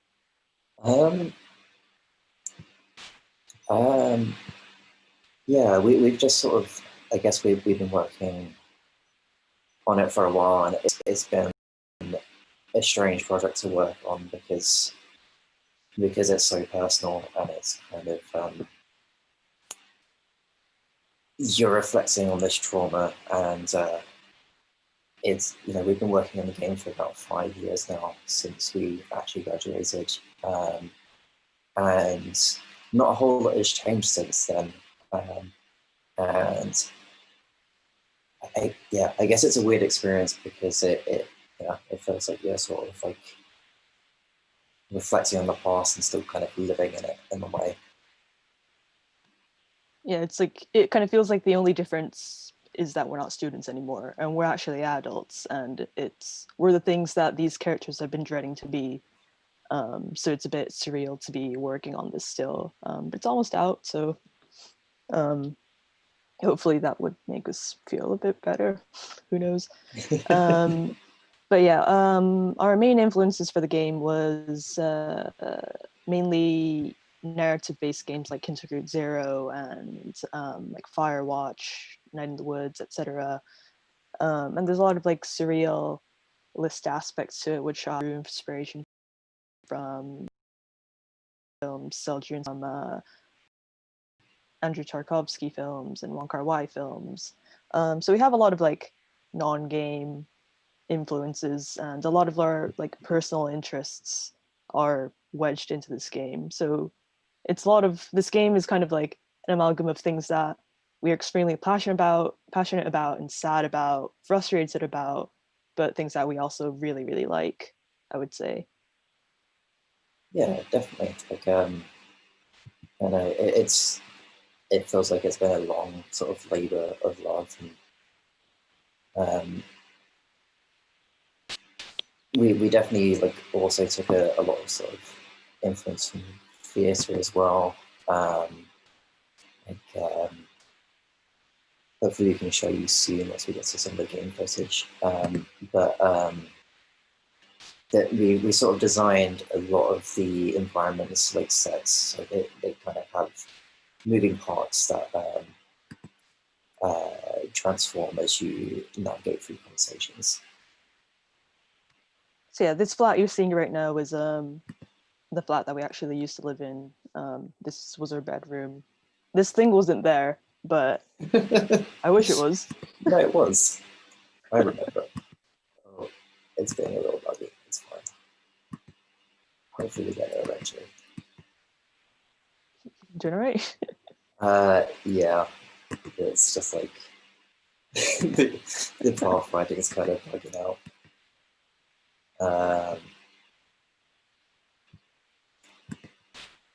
You know what? Oh no, I got it. Okay. There we go. This game also touches on like gender issues in terms of being non-binary, or both of us being non-binary, and also mental health issues and how that affects, for example, me culturally, because I'm from Japan, where mental illness is quite stigmatized, as opposed to the UK that has slightly better awareness around mental health, I suppose. Yeah, ever so slightly. Yeah, it's not good here either, but there's slightly better awareness, I guess. Yeah. Sorry, just to interrupt you. This shape in the middle, does it represent depression or mental health issues, or not at all? Well, I mean, I think that can be sort of left to people's interpretation. I don't think we sort of had that idea, but there are other scenes within the game where these like mental health issues or like dissociative episodes, for example, will like manifest in the game or as cutscenes. So I guess that's the gist of it. Yeah. Thank you very much. Thank you very much. Just one more question. So it's going to be out very soon. Are you already planning to work on a new game together? Guess tough to say. Yeah. We're quite burnt yeah. out from this one, to be honest. But his game development, for at least for me, is still something that I want to do, and there are like a bunch of other stories that we personally want to tell as well. Just finding methods to do that, I guess. Yeah. We're still figuring out the release plan for No Longer Home. Hopefully we'll have some news soon, so you can look out for that. Thank you very much. I would like to know, Somi, would you like to show us few of your games? Yeah, of course, of course. Actually, I didn't know that I can share my. I'm so sorry. No worries. It's me. I was not clear enough, I guess. So please, if you want to. Yeah, of course. Wait a minute, please.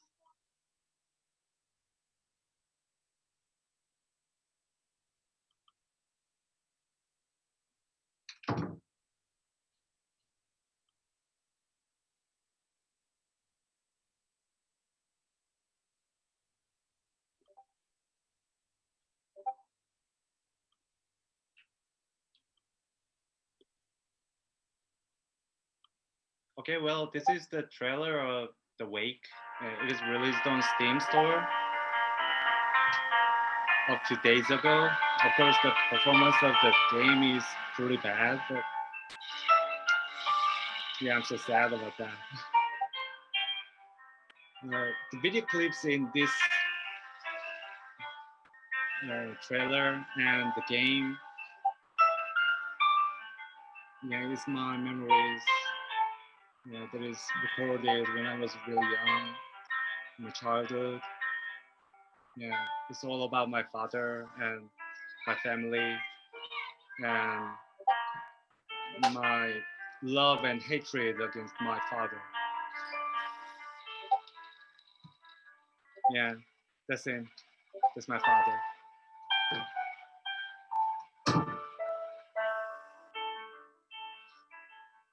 Yep, this is the last of my Guild trilogy titled The Wake.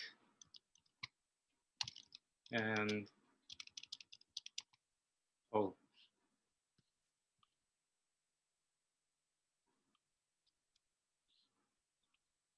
okay. Thank you very much. So this game is the most autobiographical game you did. How do you feel after the release? It's very weird experience exposure? that I see my families in the screenshots and Twitch videos. Yeah, when players are playing my game, yeah, it feels really weird and but I'm very happy that people find their own agony, their own childhood memories, and their own relationship with their father and their families, and they find that some slight consolation, as I said before, uh, through the agony of the developer. It's very weird, but it's very good experience for me. Yeah, that game is very personal, but yeah. Before you addressed some social, political issues, how is it present in the last game in Wake, this dimension? So when I was preparing for my last game of Guild Project, I was planning to make a story about issues of gender. So I tried to read many books and watch movies and documentaries about minor genders. But at the same time, the thought struck me that I'm not even understand who I am and what the wrong is with me. Uh, who am I to represent other person, even that I don't understand? So I was a bit confused when I was preparing my last game. So I changed the theme of the game, to the private story of mine, which is only talking about me myself. Yeah. And most of the reviews in the Steam store is very good, and they are talking about the mood of the game is good, but some reviews saying that they cannot empathize on the story and the sadness of the developer. So maybe it is, based on players' own experiences. Yeah. Okay. Thank you. I also wanted to ask a question to Redmins.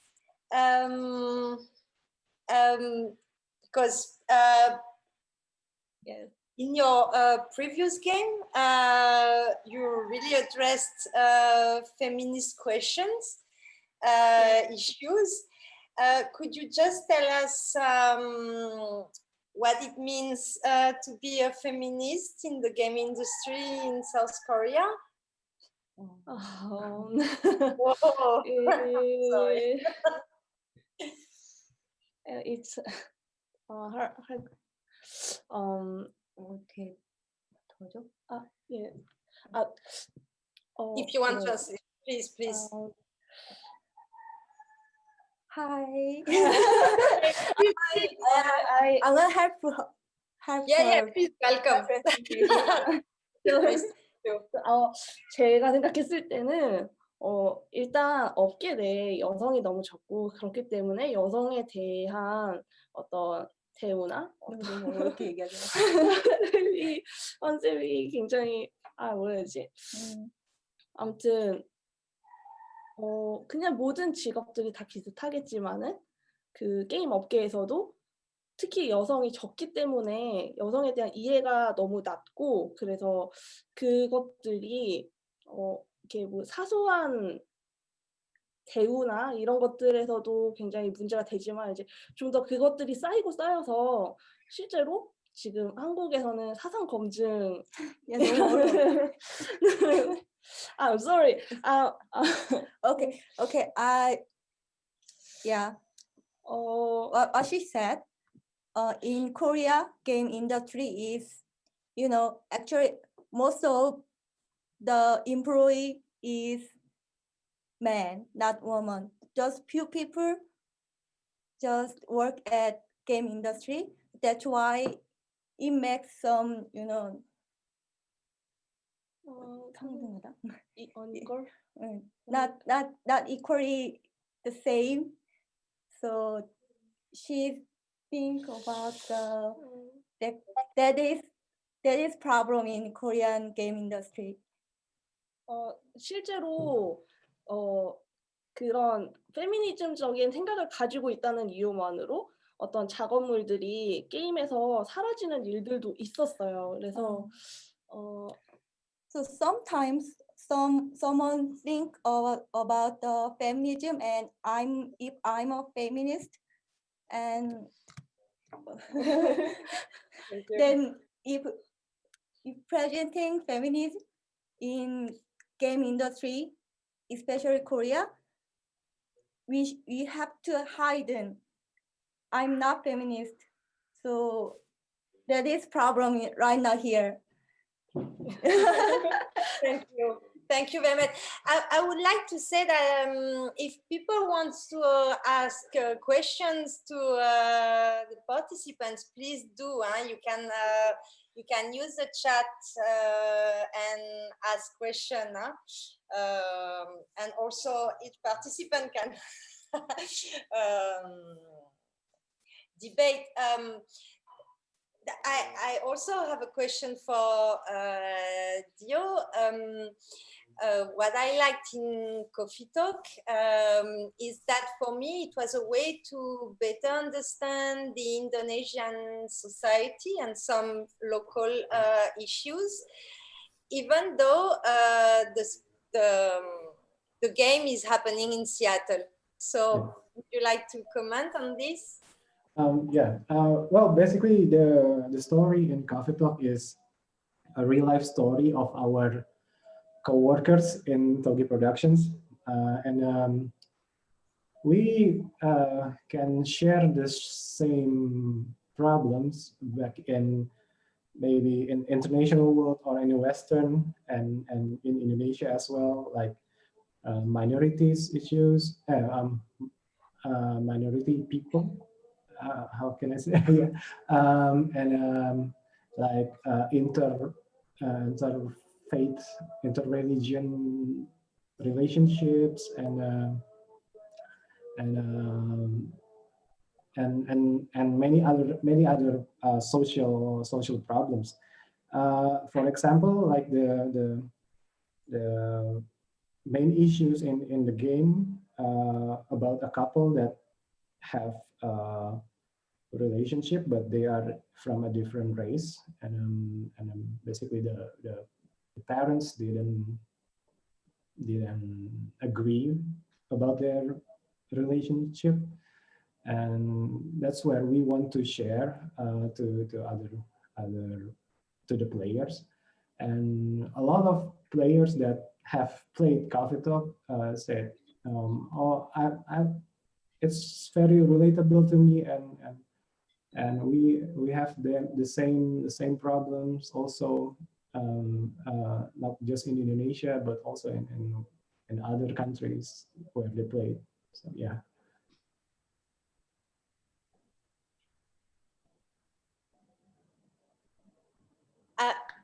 We some of you addressed the question of gender. Do you think that, it's a question for any of you who wants to answer. Do you think that video and computer games are a good mean of expression about gender issues or diversity in sexuality? Would you like to? It's not a question to someone specifically, if someone wants to answer. I don't know if Hannah and I can maybe take this question. I don't know if video games are necessarily like a better medium than any other. I think it's just we've managed to get a certain proficiency in making video games, and gender is gender issues are things that concern us, and so they just end up being a big topic in our games, I guess.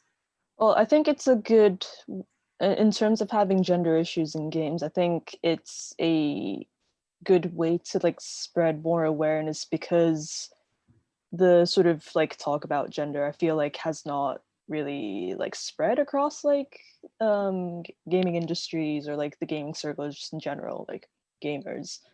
So I feel like in that sense, it's good to like have these sort of diverse games to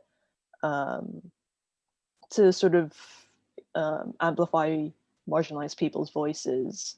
But at the same time, I feel like because we're both firm believers that all media are pretty much the same and they have different ways of affecting people.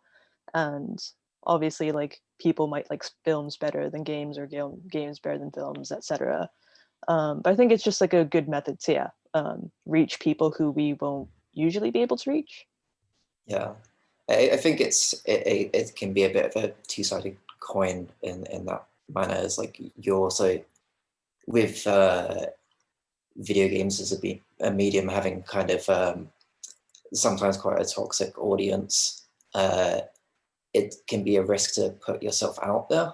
Yeah. And it's certainly something Hannah and I worry about.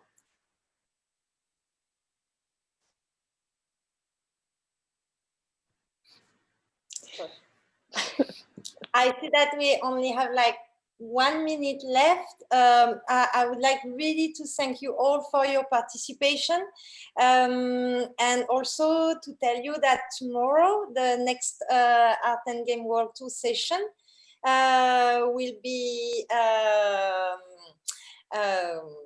happening in Africa.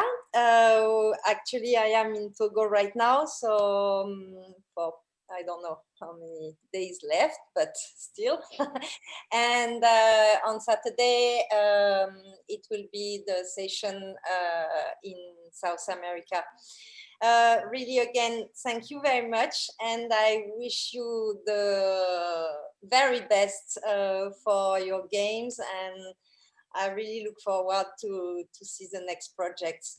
And I'm happy to tell you that you will be all in my new PhD project, decolonizing art and video games by promoting diversity in sexuality, race, and gender. Thank you very much.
Thank you so much, Isabel, and everyone who is speaking on the panel. And again, as she mentioned, please tune in tomorrow as she goes through Africa. Sorry, Asia was today.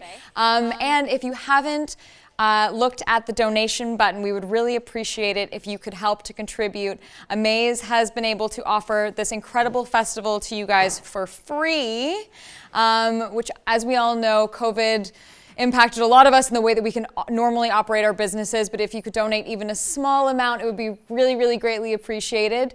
You can donate through the 3D Space, which is now available on PC, Mac, and Linux, or you can donate on the website. Next up, we have the Amaze live cooking show with Shalas Prabhu and Torsten, who is the director of Amaze. Yes. Let's cook. First cooking show. Yeah. Zoraida, it's starting. Eggplant rice. You. Woo. Thank you. Thank you.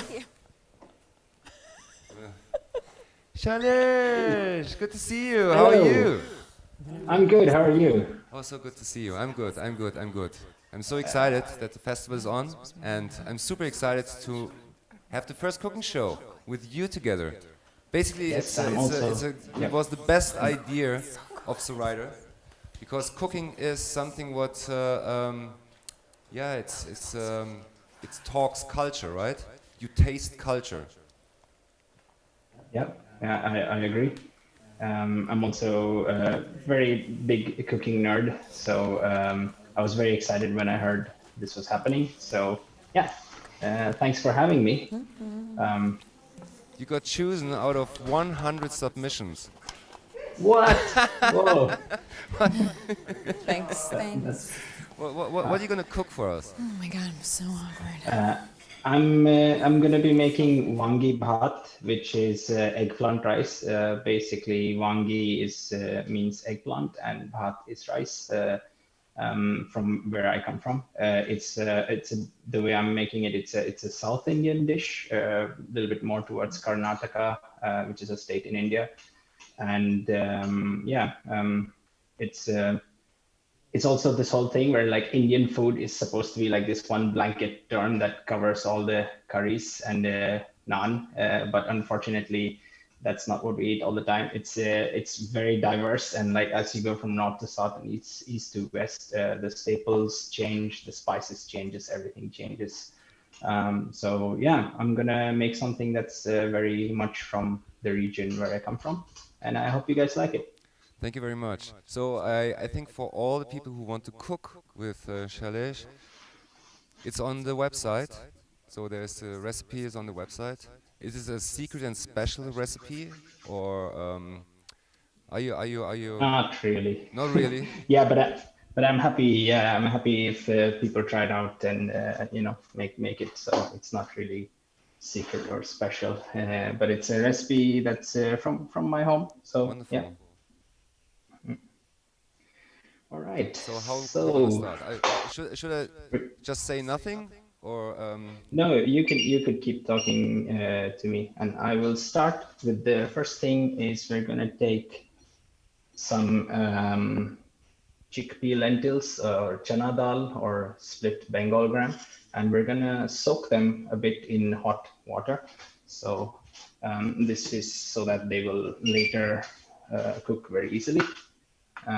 So I'm just gonna put some really hot water in it and soak it on the side. Okay. Then I'm gonna start the rice, which I have 2 cups of rice. Normally this could be any kind of rice, not necessarily basmati rice, but basmati is the one that I've found is very easily available in Europe. So I'm using basmati myself right now. But this is cooked rice, right? No, it's raw rice. Okay. And what we're gonna do is it's 2 cups of raw rice, and we're gonna add 3 cups of water to it, bring it to a boil, and then simmer it for like 9 minutes with the lid on. If you simmer it for 12 minutes, it's like completely cooked. So we want it to be slightly underdone because it's gonna finish off with the eggplants. And you really heat the pan very hot, or how is it? No, right now it's all off. I haven't really started any heating. So I've added some water, 3 cups of water to 2 cups of rice, and I'm gonna bring it up to a boil. What did you start at first, cooking or making games? I think it's cooking. Yeah. I always was interested in what my mom was doing in the kitchen, and she was not very happy with that when I was a kid, because growing up in India, it was like a women's thing to do. And I was always very like, I want to help in the kitchen. Oh, nice. And yeah. Eventually she was very happy that I learned to cook. Yeah. So the next thing we're gonna do is we're gonna heat this pan up, and we're gonna on a gentle heat, and we're gonna toast some whole spices. So this is black pepper, whole black pepper, and we're gonna add all of the black pepper that we took, and this is white poppy seeds. Okay. We're also gonna add that. 2 red chilies. Normally we would use this type of red chili called bergi, but we don't. You can use any red chili, and depending on how hot you like it, you can change it as well. It's very hot, I guess. No, it's not that hot. But the most of the spiciness in this dish is gonna come from the black pepper. We use quite a lot of black pepper. And then 2 cloves, some fennel seeds, and 2 green cardamom. And I'm just gonna peel it, just press them a little bit so they're sort of slightly open. And then we're gonna heat this for maybe a couple of minutes so that they're a bit just starting to brown.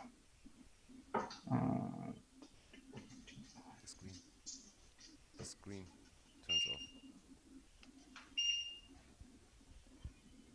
And yeah, in the meantime, if you are using whole tamarind, like something like that, or like something that's like a brick, you should probably soak some of that, maybe 1.5 spoons of that in hot water, and in 10 minutes you can strain out the pulp using some kind of sieve or something like that, and take out all the pulp. We're gonna need about 2 spoons of tamarind pulp. I've already done this because it needs to soak for a little bit.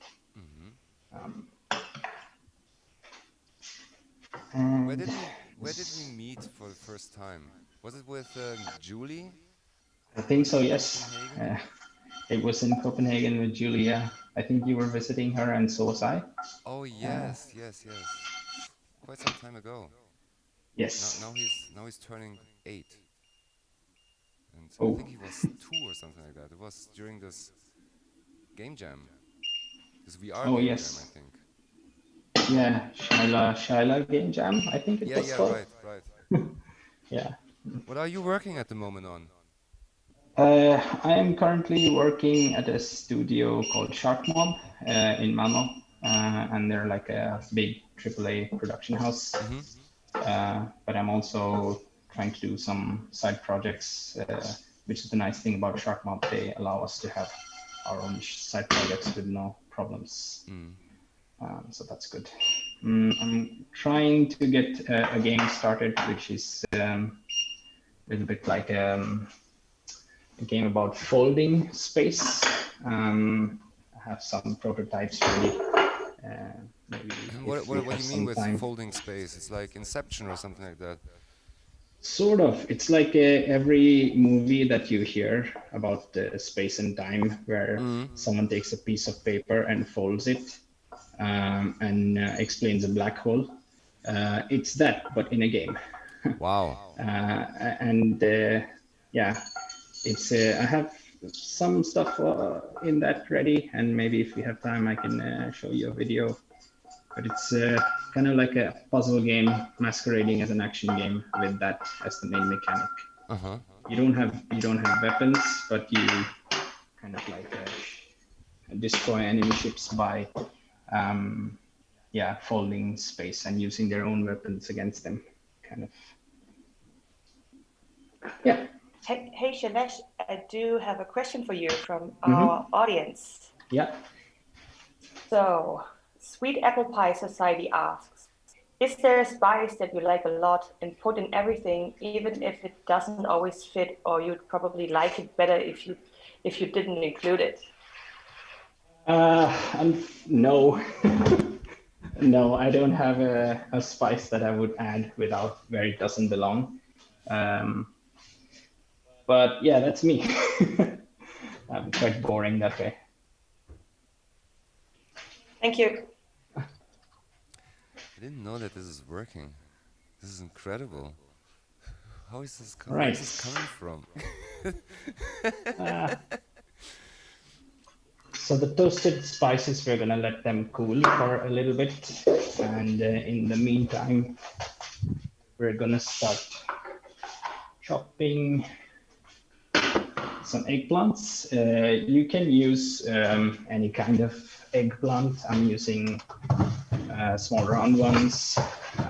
They work best. That's what we usually use. We have a special strain of those that grows in India, but you can use the big ones that are easily found. If you're using these, you probably want to chop them, dice them up into roughly that size. Wow, they're very. I never ate them. I didn't know that they're existing. Yeah. Are these the The good eggplants thing about before they get? No, they're a different kind. They don't get they don't get purple.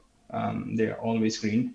And then there's also some of them that are always white, like pure white.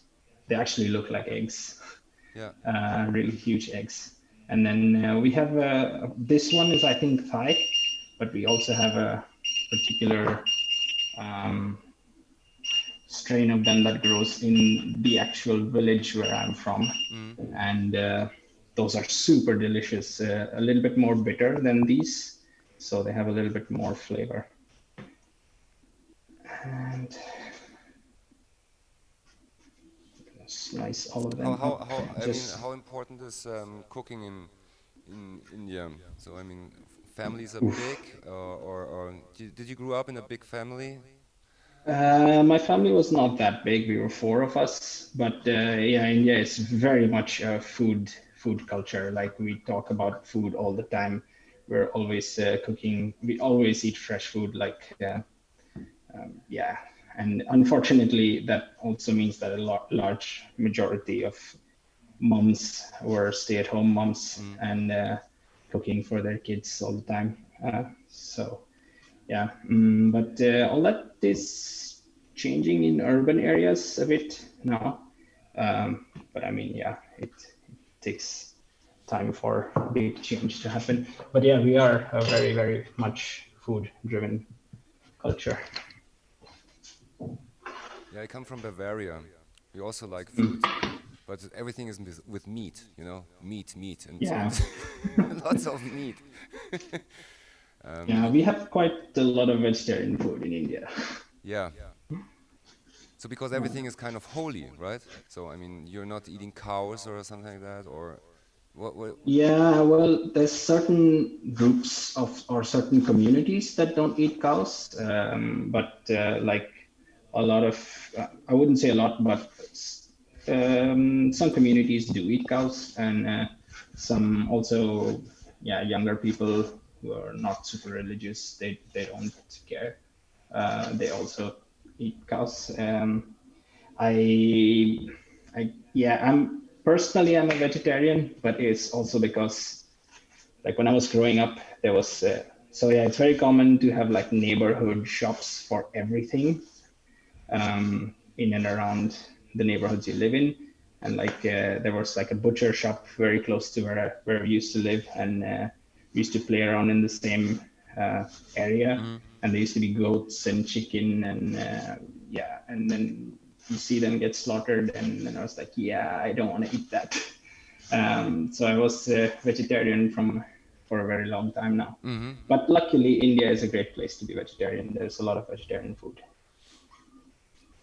And now you're in Europe. You live in Copenhagen or you live in Malmö? I moved to Malmö a year and a half ago. Almost 2 years ago. So yeah. Do you like the food there? What is the special dish in Malmö? I guess that would be meatballs. Meatballs. But I wouldn't have had so many of them. However, we do have very good falafel in Malmö. Okay. So which is vegetarian, and I do enjoy that quite a lot. So the spices have cooled off a bit after toasting them, and now you can grind them up in any kind of grinder you have. You could also use mortar pestle, but it's quite a lot. So I'm just gonna pop over to my kitchen machine and grind them to a powder. You're very organized. Yeah. Some call me crazy. And you're not messing around, so it's really clean. Still, everything. When I cook, it's kind of a mess, you know. I don't know. It's total chaos. So yeah. Is it important to be organized as a game developer? Organized and structured? Yes. Yes. I would think. I think it helps. I don't think it's necessary. I don't think there's like the only way to do things. But I think it's in my mind it helps me. And to take it further, are good cooks good game designers, or are good game designers as well good cooks? Well, hang on. You're gonna have to bear with some noise because there's gonna be some grinding involved, and I will answer that question right after that. Because somehow I've heard, I don't know what film director said it, but I mean it was like, when you make good movies, you're also a good cook. Because I mean you need all these kind of ingredients. I don't know, so to make a good movie. Yeah, I think cooking is also has so many things going on. Development is probably a bit more multidisciplinary than cooking, but it also requires you to do different kinds of things, and I think it's the one big difference I find between games and cooking is that you cook something and it's done. Well, you might be fermenting stuff for a year or something, but other than that, you're probably like done in a few hours or at max. But with games, it can go on for years. So I think the gratification is much more quicker with cooking. I mean, you live in Sweden, so you really never had lockdown, right? During COVID. Yes, this is correct. We didn't have a hard enforced lockdown. Yeah. It's been more like suggestions of how to deal with the pandemic, and then leaving people to their own better judgments. And what were your thoughts? I mean, it was like, oh yeah, I mean, government is right. Let's go outside and pretend everything is okay, or did you make your own lockdown? I think for quite some time we were pretty much in our own self imposed lockdown. The government wasn't really encouraging us to go out or anything, but it was just that you know don't follow basic rules and then you can do most of the things. However, I think maybe they could have been a little bit more there's so many stupid people and and people who are just not caring about the situation and just running around like nothing happened. So I hope it doesn't get worse. Yeah, hopefully. But I also, we have our workplace has been very, very careful in making sure that no one feels compelled to come into the office to work. Everyone can work from home, and those who want to come into work can do so on every other week. So there's a rotation, this kind of thing. So I think like when it works, that people use their better judgment to not,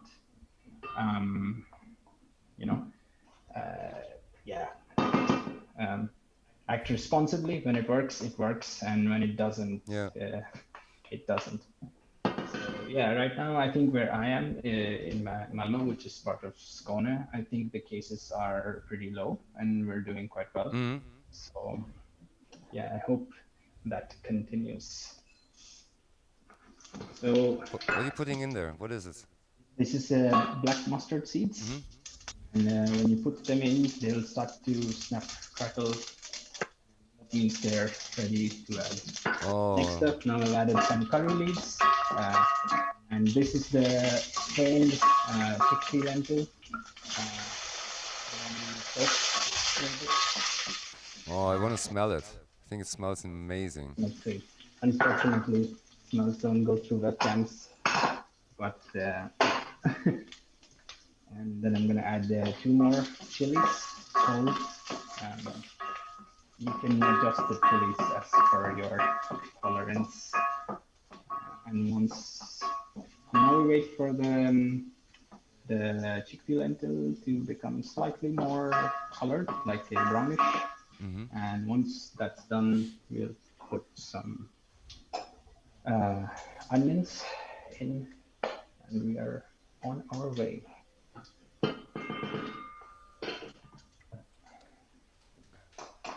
Somebody is asking, what's the dish?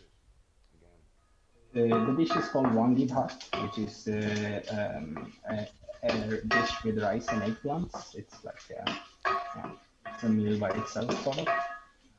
And you can also serve it with yogurt or raita or something like that if you prefer.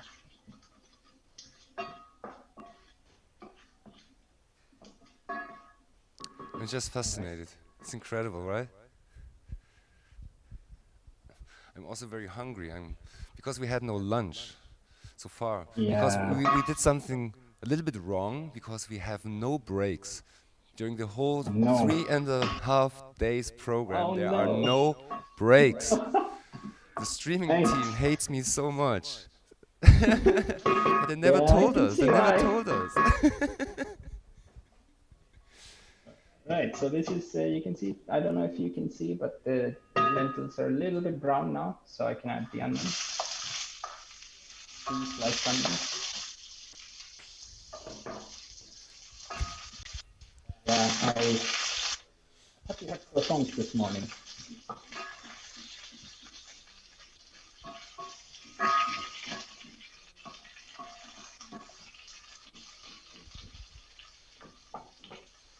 Oh no, he's taking a break now. Listen. He's taking a break. The table is moving. No. What was that? What? No. Can you see me? Can you actually see me?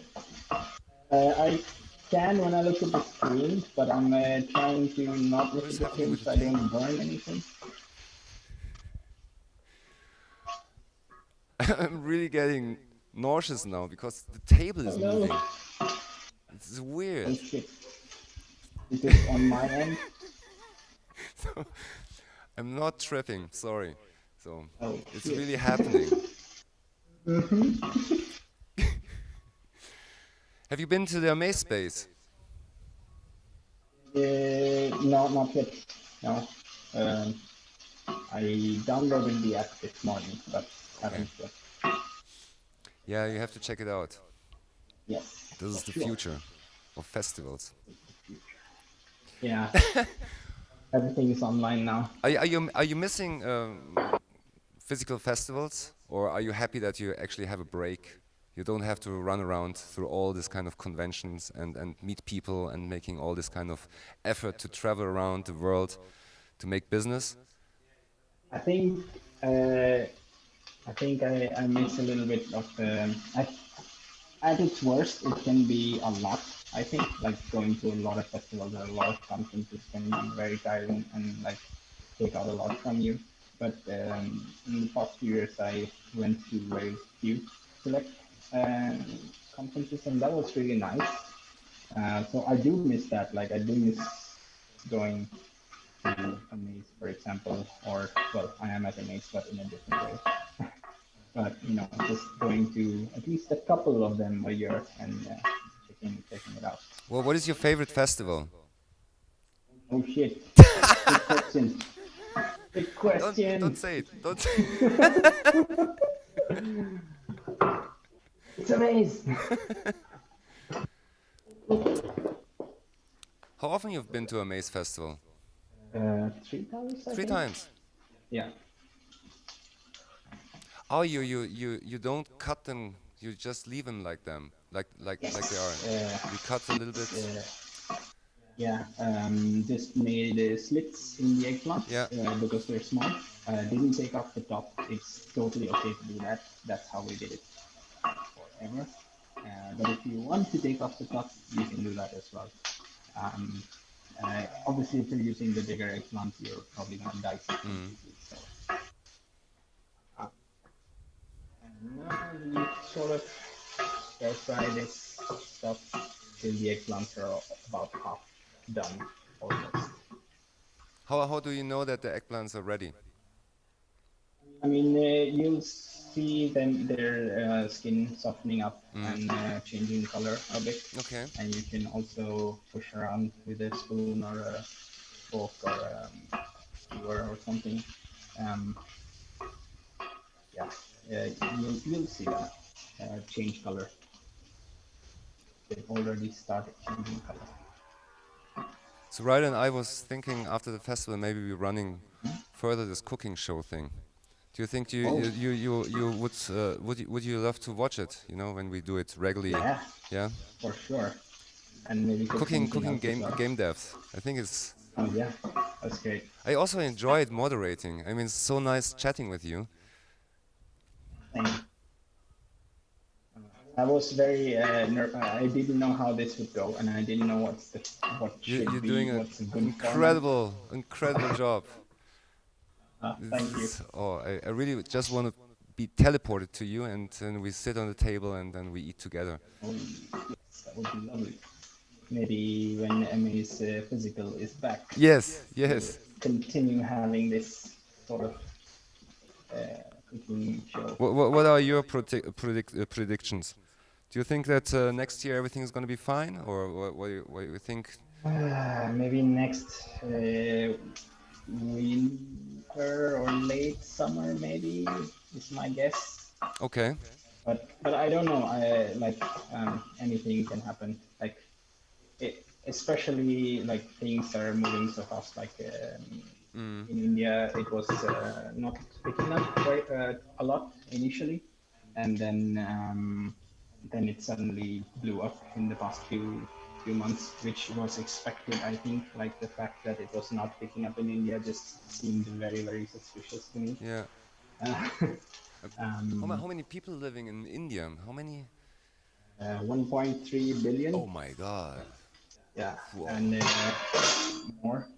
And where I am from, the city where I'm from, Mumbai, that's like 25-ish million, I would say.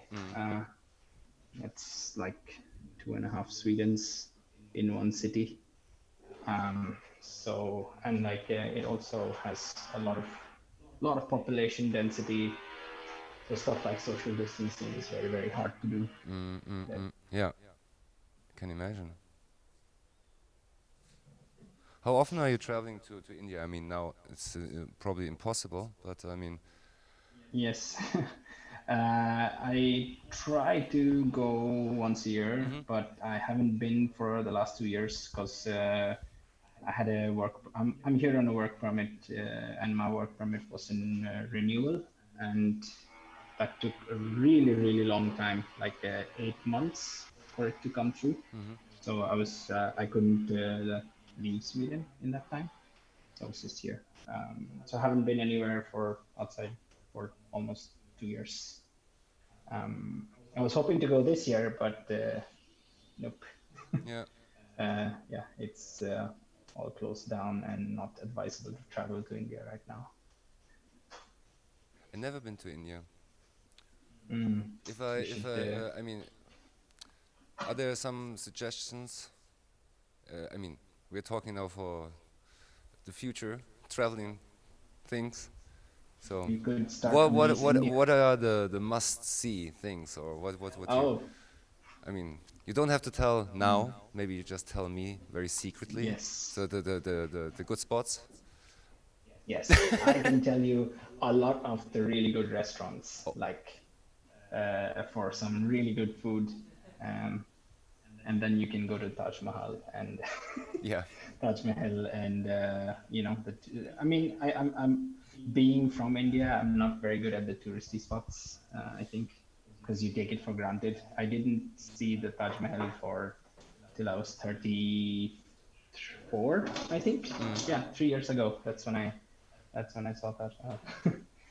But there's like so much stuff, even at a local level. Like near where I'm from, there's Goa, which is a beach town, which has really nice beaches, good seafood if you're into that, and also a lot of beautiful churches from the Portuguese era.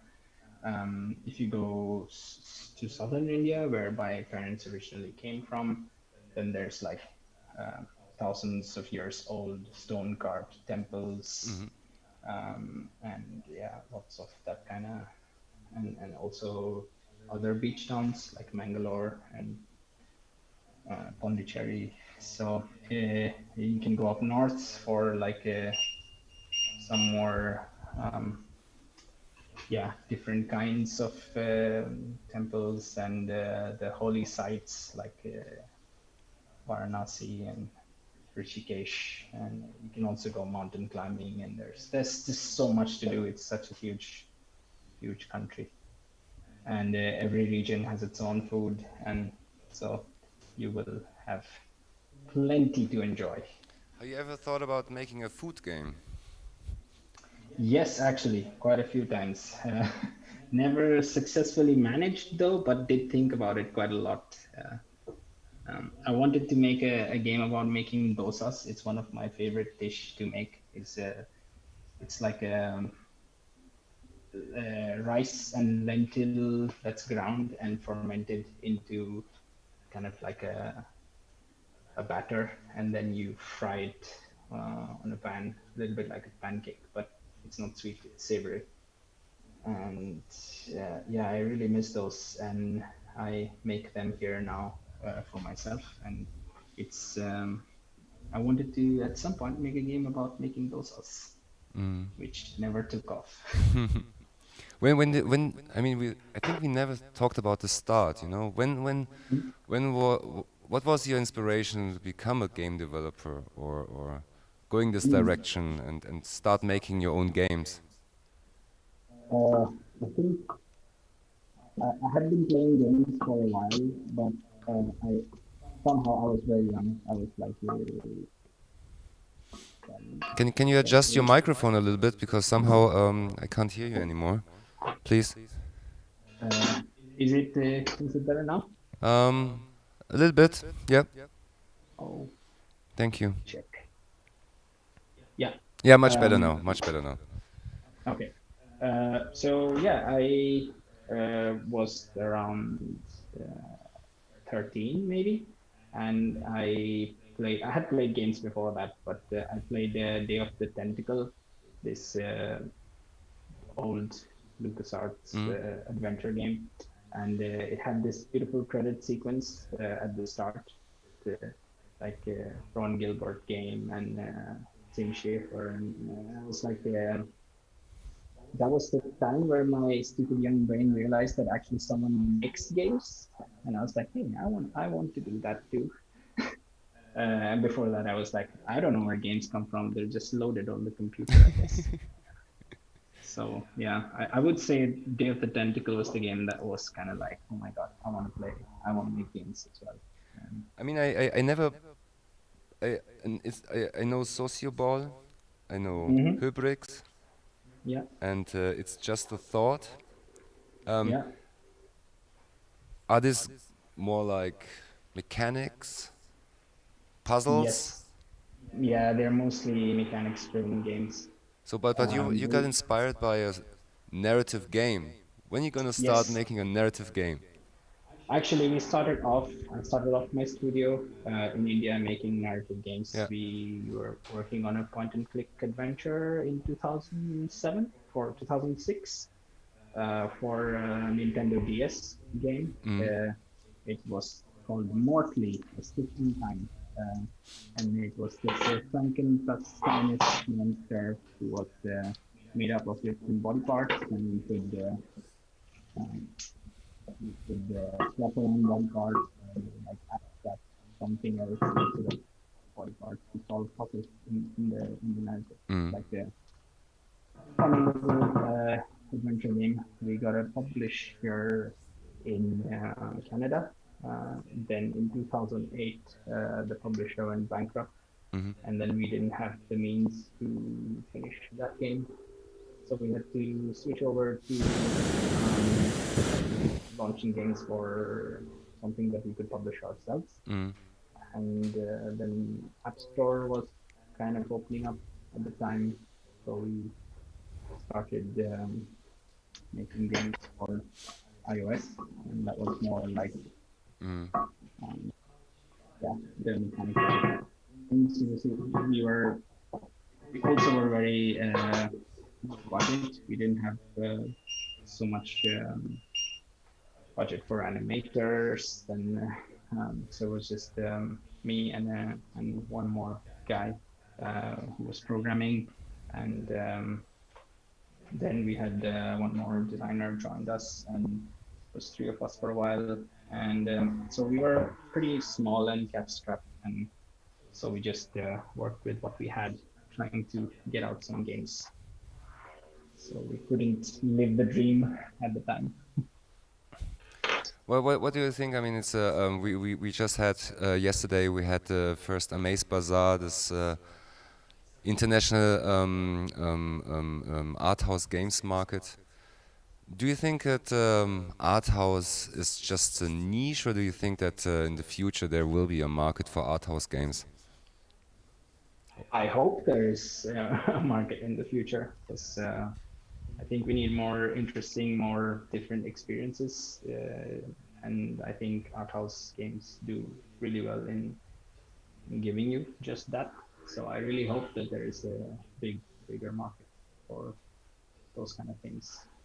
Yeah. Yeah, I think so as well. So I mean, it's basically this is why Amaze is existing. So because we want to push this forward. But this funny thing is, I mean, we started with indie, and so it was called Indie Connect, and we were always kind of experimental, but then suddenly we became this kind of independent movement all over the world. Everybody's becoming independent game developer. And then, of course, I mean, it's not that we move into niches or something, but I mean, definitely you have to create a kind of own identity, kind of, because I mean, it's important that people can live from what they do. It's very important. But when everything is just like based on selling products, it's kind of sad. I think it's much better when people are really selling content, you know, something what is more meaningful. Yeah, I agree, and I think like there's plenty of conferences where or festivals where you can go for those other things, like CDC, like I don't know. It's very hard to hear you now. Oh, is it better now? Yes, yes. Okay. Yeah, I was saying like there's a lot of festivals and conferences for that kind of selling, or like, you know, looking for money or looking for publishers and things like that. So I guess that sort of that area is already sort of covered, I think. So it's good that something like a Maze exists where it's not about that. And people, different kinds of creators can get the spotlight for more interesting or art house or alternative things. So yeah, their eggplants are sort of Yeah, they done. look very, very good. They really look good. The skin is slightly softer now, and So how long were they cooking now? I mean, it's kind of 20 minutes and always steering around, right? Yeah, sometimes stirring, and maybe 10-15 minutes, I would say. But we're gonna cook them a little bit more, and now we add the asafoetida, or hing as we call it. It's a very smelly. Some people describe it as smelly gym socks, or some people describe it as rotten eggs. But I really like the flavor that it gives, and it's a spice that's always in this recipe. So that's the special ingredients, right? This is the No, it's not. It's very common in South Indian food, especially, I would say, and it gives a very nice flavor, even though if you smell it on its own, it's a bit strong. And it comes from the root sap of the herbs from the aniseed family. So yeah, it's hardened root sap from the aniseed family. And this one is turmeric. Hey, Shailesh. Yes. Hello. Hey, Shailesh, this is your moderator again. Yes. Hello. I do have another question for you. Sure. So, Robin Baumgarten is asking, Robin! what drink would you have with eggplant rice? Sorry? Could you repeat that? One more time, yeah. What drink would you have with eggplant rice? What drink What would kind I of have? drink would you recommend?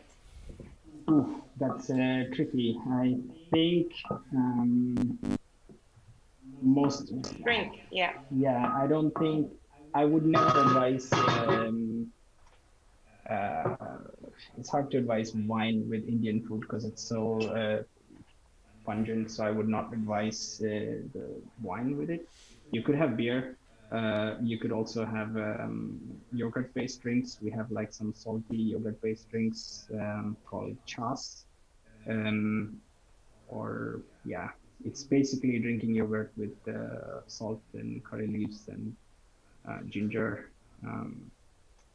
But you could also have lemonade, or just or lassi, like a sweet lassi. That's also an option. But I would probably go with the salty yogurt drink myself. Like Iran. Yeah, it's a little bit like that actually. You get that in Germany as well? I don't know. Oh yeah, you can buy it everywhere, at every corner. Nice. Yes. Also fresh ones. Sometimes you find fresh ones. It's really delicious. Oh. Yeah, it's so refreshing. Yeah, it takes a bit of getting used to, I think, for people who are not used to having salty drinks. Yeah. Yeah, but I do not have that problem. All right, so I added the turmeric and the tamarind paste. Yeah. And continue to heat this a little bit longer. Cooking is like meditation. Are you meditating yourself? Are you? I think so. I think and now I'm adding the spice mix that we made. 2 big teaspoons of it. Yeah, I really think cooking is very meditative, at least for me.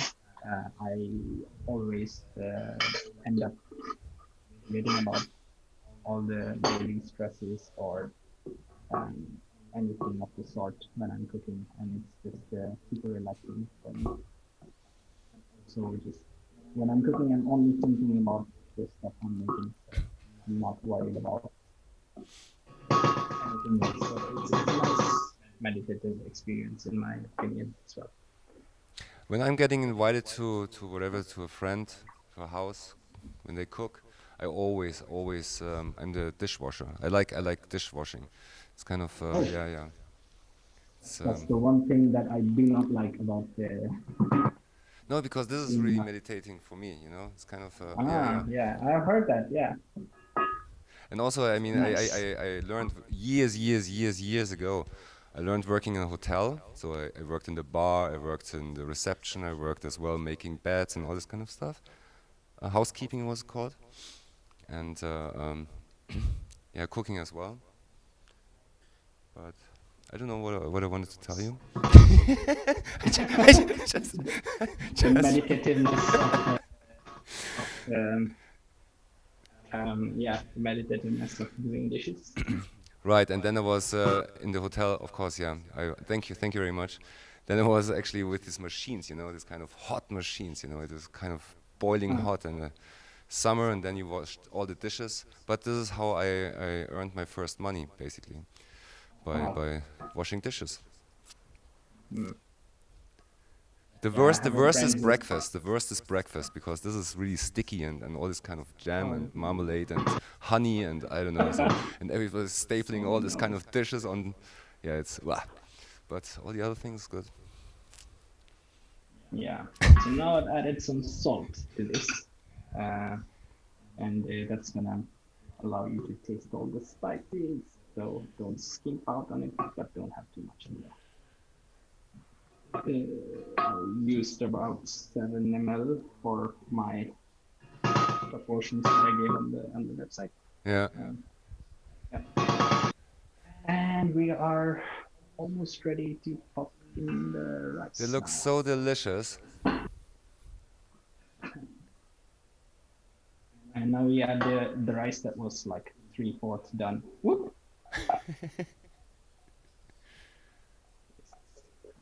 But this is for 3 people, right? Yeah, 4 maybe even. So it's quite a lot of food. You cover it with rice. Oh, okay. Yeah. And then you mix it. Toss it. It's hard to. This time is not large enough to toss. I'm so hungry now. I'm so hungry. Also, all the streaming people like, oh my god, I need food. We ordered food. Yeah. I don't know. What are we getting? Asian food? I don't know. Is it? Yeah. What kind of Asian food? I mean, is this pretty general? I think I get curry with chicken. Oh, yes. Nice. So you did get Indian food. Nice. Whoop. Yeah, this pan is. Oh yeah, now it's getting messy. Yeah. It's because the pan is too small. Yeah. But it's fine. I'll clean it up. And once we mix it all up, we just put on the lid. And if you think it's too dry, you can add like a spoonful more of water. And just put the lid and let it steam for 2 minutes, and you are ready to go. You can add fresh coriander leaves if you're into that, but it's completely optional. Yeah. Now this is all mixed and ready to steam for 2 Wow. Hey, minutes. Shailesh, I do have a few more questions for you. Can I quickly interrupt? Yes, for sure. Okay, I have two questions. The first one is, have you ever been to Eastern India? Eastern India. I have been to Calcutta, and yeah, that's the only city in East I have been. Yeah, that's yeah. Okay. Great, thank you. What is the And second the question? other question is, you learned cooking from your mother. I learned cooking from yes, from my mother a bit. Shailesh, did you learn cooking from your mom? Yes, Did your I mom would. teach you how to cook? She did teach me some recipes. Yes, also one of my dad's cousins. She was visiting us a lot when we were growing up, and I would always talk about food with her and my mom. So those two people I learned quite a lot of cooking from. I did join some weird cooking classes in school, but I never really cooked there. They just cooked and we watched and then we ate all that food. So that was not so useful, but it kept my interest alive. And yeah, so I would say my mom, one of my aunts, and then just friends and internet. Yeah, friends and friends' moms and internet. So. Great, thank you. This goes on top, and in 2 minutes we are ready to eat. It's really fascinating that all this kind of technology is working. You are cooking from Malmö into Berlin, through Berlin into the world. It's incredible. That's crazy. It is. And people can ask questions directly, more or less. It's pretty crazy. Yeah, we have 9 minutes left. Yes, I was not sure it would get done in time, but I think we did okay. But it's quite a process. I mean, you're cooking quite a almost 50 minutes or something like that, or 45 minutes? Yeah, I think so. What do you cook when you're just hungry? That would be, well, bunch of stuff. I mean, I would also make pasta sometimes, or you know, anything. But if I want to cook something Indian and quick, then I would cook something called as poha, which is like a flattened rice with onions and either potato or eggplant or and mustard seeds and green chilies and curry leaves and peanuts. That would be one dish to go to, and the second one would be upma, which is like a savory semolina dish. We cook semolina with onions and tomatoes, or onions and or just semolina and some spices and coconut. Yeah, those would be my quick go-to recipes. You should really think about making a cookbook. Yes, I am actually. This is you're the second person this suggested, and I have considered doing some kind of blog or YouTube channel or some kind of cooking thing, but haven't yet acted on it enough, I think. So maybe this will be the thing that starts it off. I just got a message in that also our food arrived. Oh, shit. So we can actually eat together. Oh, and just as the timer goes off for this, it's ready. Oh, wow. I'm gonna add some frozen coriander leaves, sadly, because I couldn't find fresh coriander today.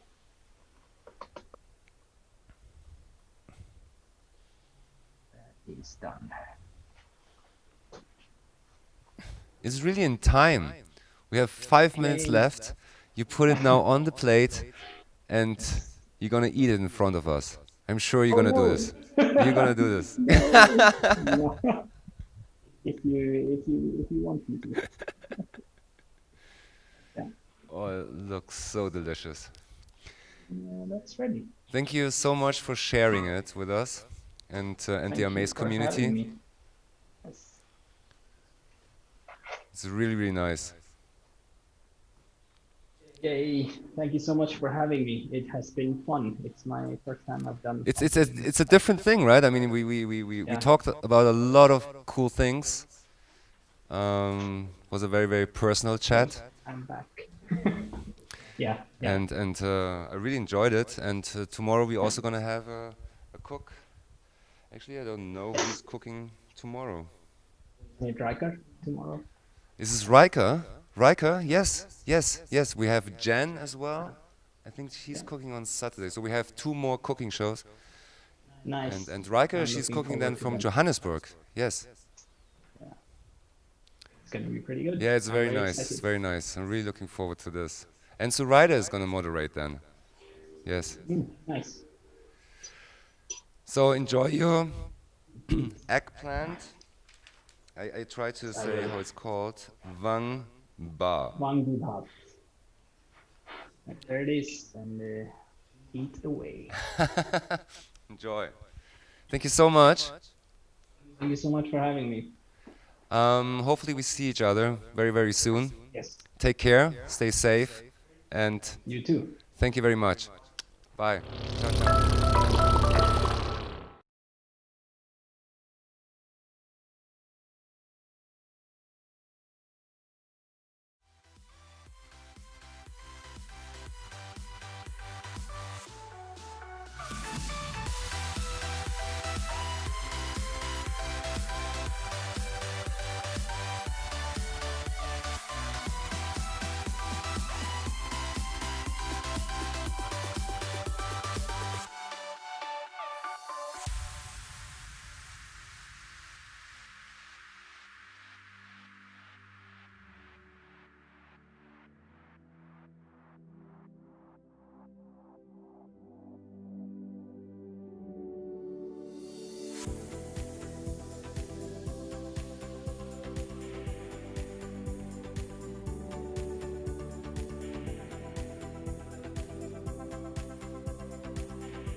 That was amazing. I'm so hungry, and as Thorsten mentioned multiple times, our lunch is here.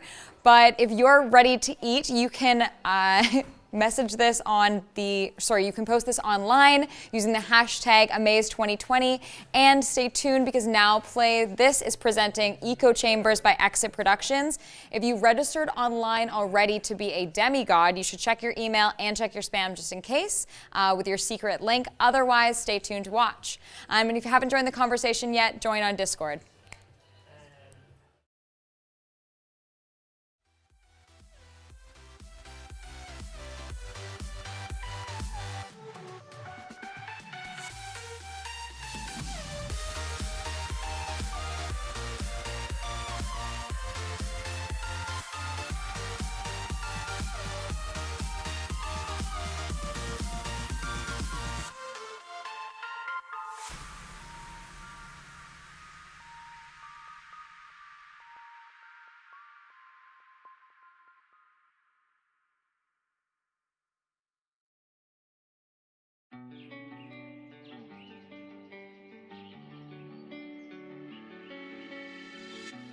You were like a ransom note.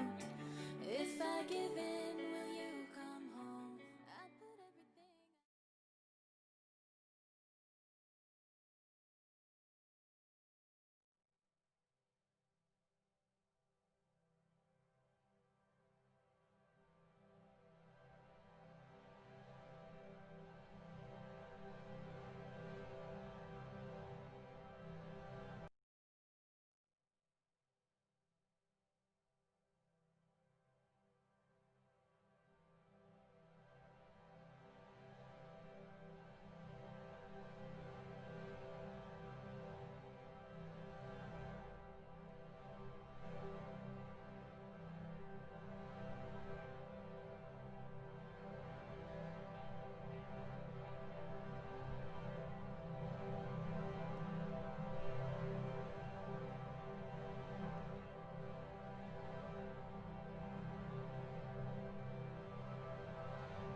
Dear God, or the universe, or whoever might listen, please bring back the bees. The climate emergency is getting so much worse without them, and apples cost more than £50 each, and I swear we can't afford them. I swear that's the only reason why Sam stole them, and now he's going to jail. And they taste so sweet, the apples. Please.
Dear whoever is listening to this, I wanted to thank you for your bravery. Thanks to your work, individuals become more and more aware of their power here on Earth. We stopped giving that away and demanded for a change. We stopped believing there is nothing we can do. Keep lobbying the people in the power with these demands and you'll see the future where I am, the one you are partly responsible for. The air here is cleaner, the oceans feel better, it's hot enough and there's a lot of drought, but you managed to slow down the catastrophe enough to keep the planet and people safe. We learned about the early 2020s in history class yesterday.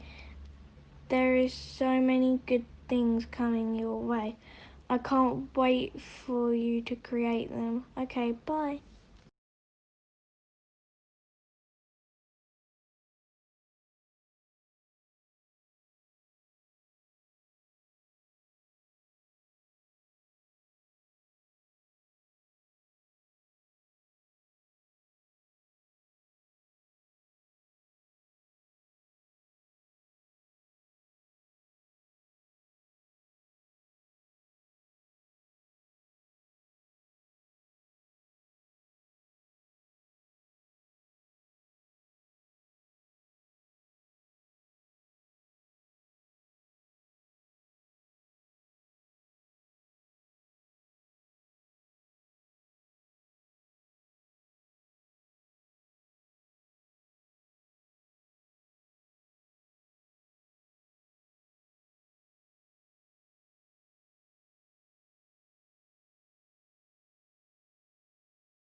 Amazing. Thanks everyone for contributing. And now Michael has stopped in from Games Week Berlin. Michael, do you have anything you'd like to say about what's happening here at Amaze this week? Well, I'm just spontaneously here. As you might know, I moved out of Berlin and I'm super happy to actually see Thorsten again in real life, which hasn't happened for a while. Normally we would run Games Week Berlin together at the same time, at the same spaces, with the same people crossing over in April. But yeah, things change. We're making the best out of it. So Art Experience Amaze is here live now, produced in Kreuzberg. And we are going to have the next step of Games Week Berlin in October. So follow in and enjoy the show, I would say. Just spontaneous jump in here, actually. Yeah, great to see you. Welcome to the Amaze Festival. It's always a pleasure working with you. And yeah, we also worked together just yesterday, the Amaze Bazaar, the first arthouse games market, and it was just brilliant. I think people really enjoyed it, right? I mean, how many people were in the in the Well, bazaar? I had like 4 meetings with creators from around the world. That was nice. I saw that there was scheduling going on and on and on. I don't know the exact numbers, but like for a first setup, it was really cool. The projects were nice, and I think, I mean, we had 2 weeks of communication, so it was really good that people were there, and it's a very good first step, actually. Yeah. What's I the mean, full it name? was a test run. What's the full name? International International Arthouse Games Market. Yes. Remember You need an that. acronym there. Next year, 2021, Yeah. Berlin. Yeah. Physical. Yes. We want to meet. Yeah. And we work together then. And there's also this connection, Games Week Berlin, Amaze. Yeah. Actually, that's the bridge, you know? It's the bridge. It's the That's bridge, the yeah. bridge. Yeah. Bridge of the Sun. Yeah. And I'm going to bridge into the next piece of programming, which is the Amaze Chain Zine, which is featuring Torsten again, and Zoraida, who is the program manager for Amaze Fest. So enjoy, everyone. Super cool. Thank you. Thank you, Torsten. Good luck. Thank you. Ciao. Oh, I'm here. Oh, so no, I'm not. No, I'm here, where I can't see me. But yes. Welcome, everyone. I also can't hear me or no one. Hi. Hey. How are you doing? Torsten, you joining Yeah, us? yeah. Everybody is telling me I have to join, but I can also go. No, it's But it's fine. nice to see you all. It's fine. Yeah. Thanks a lot for these amazing illustrations and artworks. Thank you so much. It's awesome. Oh, I'm here. So it's. So I mean, Zoraida, if you want to do it alone, I just saw it in the program. I'm That's why I was asking you, you know. And then I was thinking. I know. You can just listen, but if you wanna. I mean, think and everybody saw talk, me but already if- thousands of times. I'm just gonna leave, and Yeah. because I mean, You- the scene, you're gonna leave us the chain alone? scene is just an amazing project, and yeah, we developed it together. But basically, you had all this kind of you definitely wanted to do it, and yeah, Yes. I want to give you the stage. This is okay. Thanks so much. Yeah. Okay. Just get out of my screen. Oh, that was a nice one. See you soon. So, Bye. thank you, Torsten. Hello, everyone. So this is the Chain Zine session. And I've got guests from over the world. From Australia, people are tuning in, from South America, and from Europe, basically. And what is the Chain Zine? The Chain Zine is an experiment that I wanted to do for Amaze. So how to connect different people from all around the world in a creative way. And I'm a real fan of zines and also a fan of Electric Zine Maker by Natalie Lawhead. And I was like, if we could implement this in some way into the program, that would be great. So I remember these chain zine or the chain letters that we used to have and maybe still have, where it got sent to someone else and then you had to copy paste something and then you would send it through to someone else, and thought that's maybe a nice idea for the zine. So what we did was about a month ago or something, we sent out a little assignment or brief to 5 different continents. So to individuals, 5 different individuals on 5 different continents. And we send them a little assignment saying, hey, make something on a page in Electric Zine Maker. We've given you a theme, and then you can send it to whoever you want as next person. And then when the zine is full, it has 8 pages, then return them to Amaze, and then we will put them up in the Amaze space, which is our virtual exhibition, and then also have a Zoom call to see the people who actually worked on it and talk a little bit about their work and also about the zine pages that they did. I was very excited to follow along basically where it went. So it was kind of an experiment to see if we would get the zine back, if we would even get if we could like even get one zine back, or that would get stuck somewhere, or if we could every zine back. So I followed along in this little Excel sheet to see where it went. If it went to different countries, from one country to another, or from different continents. And so that was very exciting. And I'm happy to share that we've got 3 whole zines back. And then also one is stuck somewhere. So I would definitely ask people to ask on Twitter maybe, or ask anywhere, like, where did the pages from Africa go, or where did the pages from Australia go? So I'm very excited to introduce you to all the people that have actually submitted the zine and are with us now. And I'm gonna just let you all go first, because my screen is a little bit tiny, so I cannot see who is who and where is where. So can the first person just introduce themselves, say what your name is, where you're from, and if you want to share your Twitter handle or website or something, please do that now. So can the first person do this?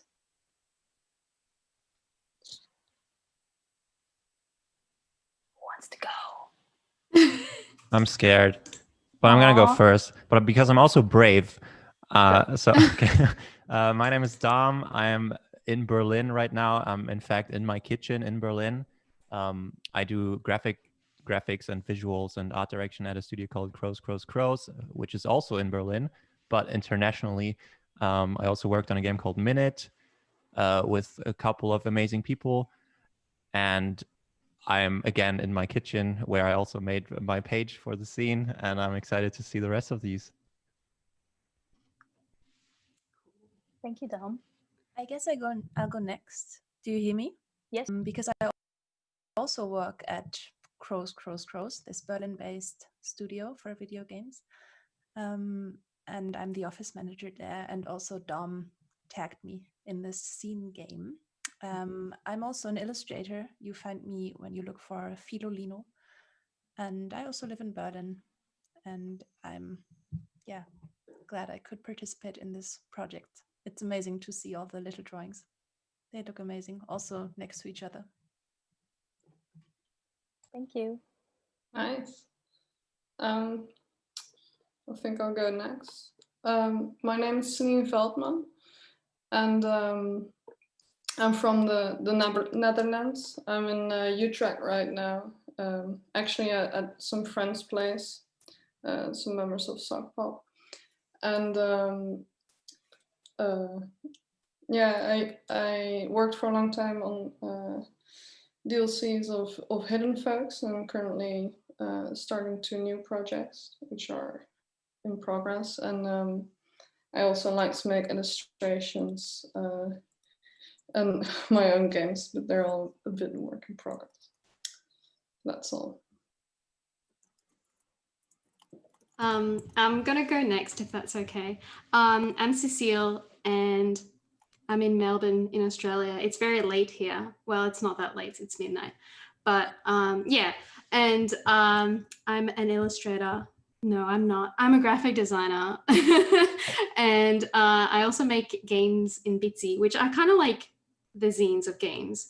And I also make comics, and I also make actual zines. So that's good. And illustrations are kind of part of that, but I don't think that would be like my main thing.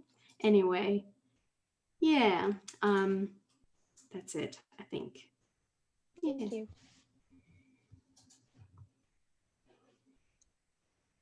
Who is next? Can I go next? If okay. No. Oh, okay. No, you go. Oh no, go. You go, Lucas. Okay. Okay. My name is Lucas. I'm here in Santiago, Chile, and I'm a graphic designer, and I'm kind of like an outsider to this like scene world. But I like received the invitation and thought it was like a cool project, and I went with it, and I'm happy to like discover all of this amazing work. So yeah, that's it. Thanks. Can I go next? Yep. Yeah. Okay. I'm Laura Palavecino. Relatively close to Lucas. I live in Argentina, in Buenos Aires. I am a visual artist. I am illustrator, also graphic designer and animator. I do also electronic art, and I am game developers, and I do my own games. Cool, thank you. There's one more person, I think. Yeah. Hello, everybody. My name is Daniel. I am from Colombia. I'm a 3D modeler. I make video games, 3D games. I also work with interactive design and expanded narratives with cinema. I'm here because Laura invited me. I'm very happy to be here. Cool, thank you. So we've got Europe and we've got South America represented at the moment, and Australia. Sorry, Australia it's super late, and then what time is it actually in Chile and? It's 11? 10. 10 10. and 11. Colombia 9. Yeah. Colombia 9. Okay, Yeah, so it's from 11. very early to very late. I appreciate everyone's efforts of being on this call with us, and to explore the zines actually a little bit. Did all of you get the theme for the zine, or did you work off from a page? So I know Laura got the theme, and I know who else got the theme. That was it, I think. Yeah, Kalonika got the theme, but she's asleep from Australia. And then yeah, I guess that's the only Laura on this call is actually the only person who had the theme. Did everyone else get the theme sent, or was it? I can't remember.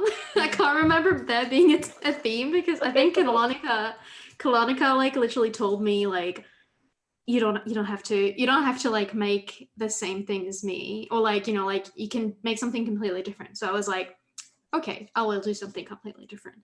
And it's really funny because like our pages are like very like, I feel like they match our personalities a lot. But yeah, like what was the theme? I'm curious now. Okay, we're gonna tell that a little bit later. Oh, okay.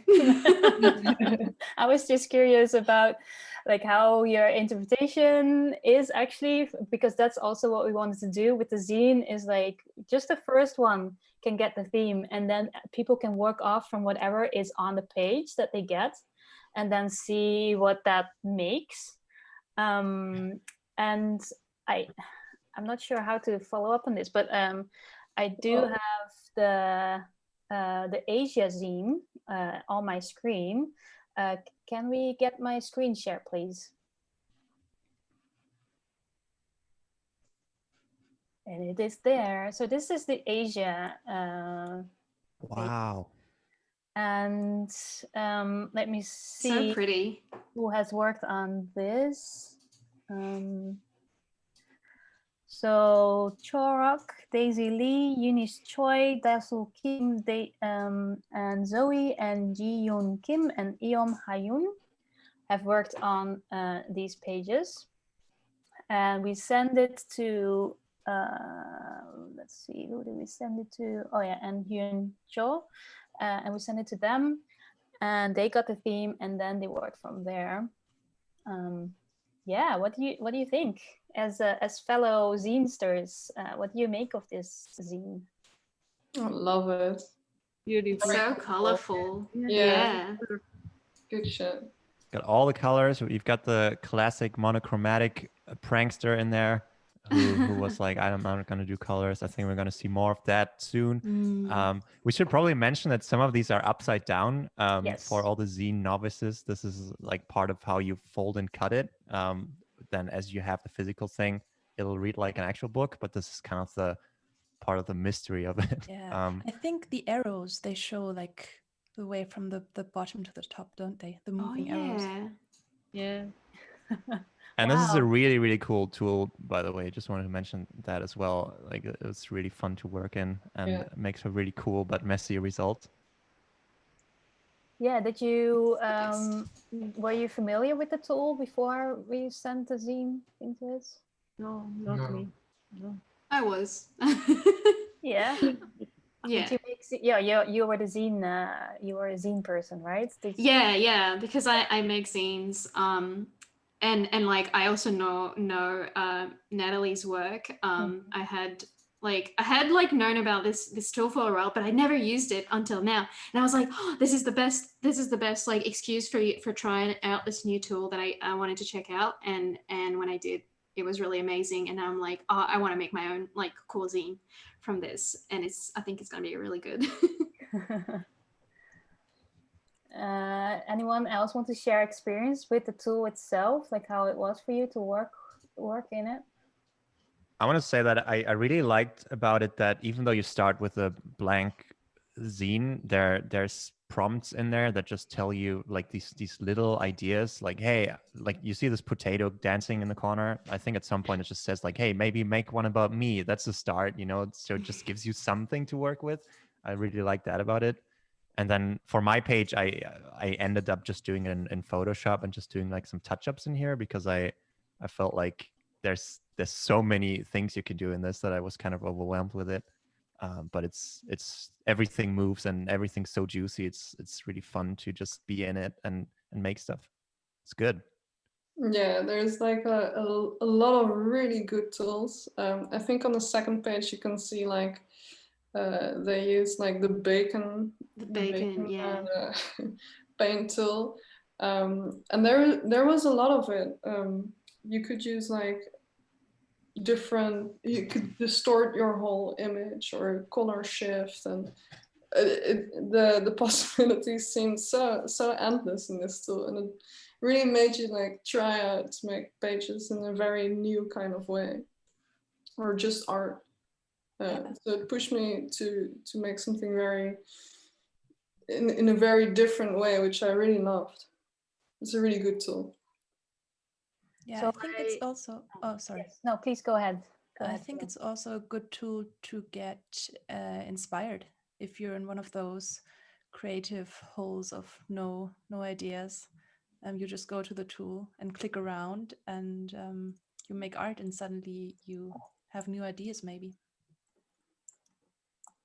I think it helps you to face the blank canvas if you don't have a lot of ideas. Yeah. And so in my original mind, like when I sent out the zine, I was thinking of it doesn't have to be illustrators or graphic designers, or it can also be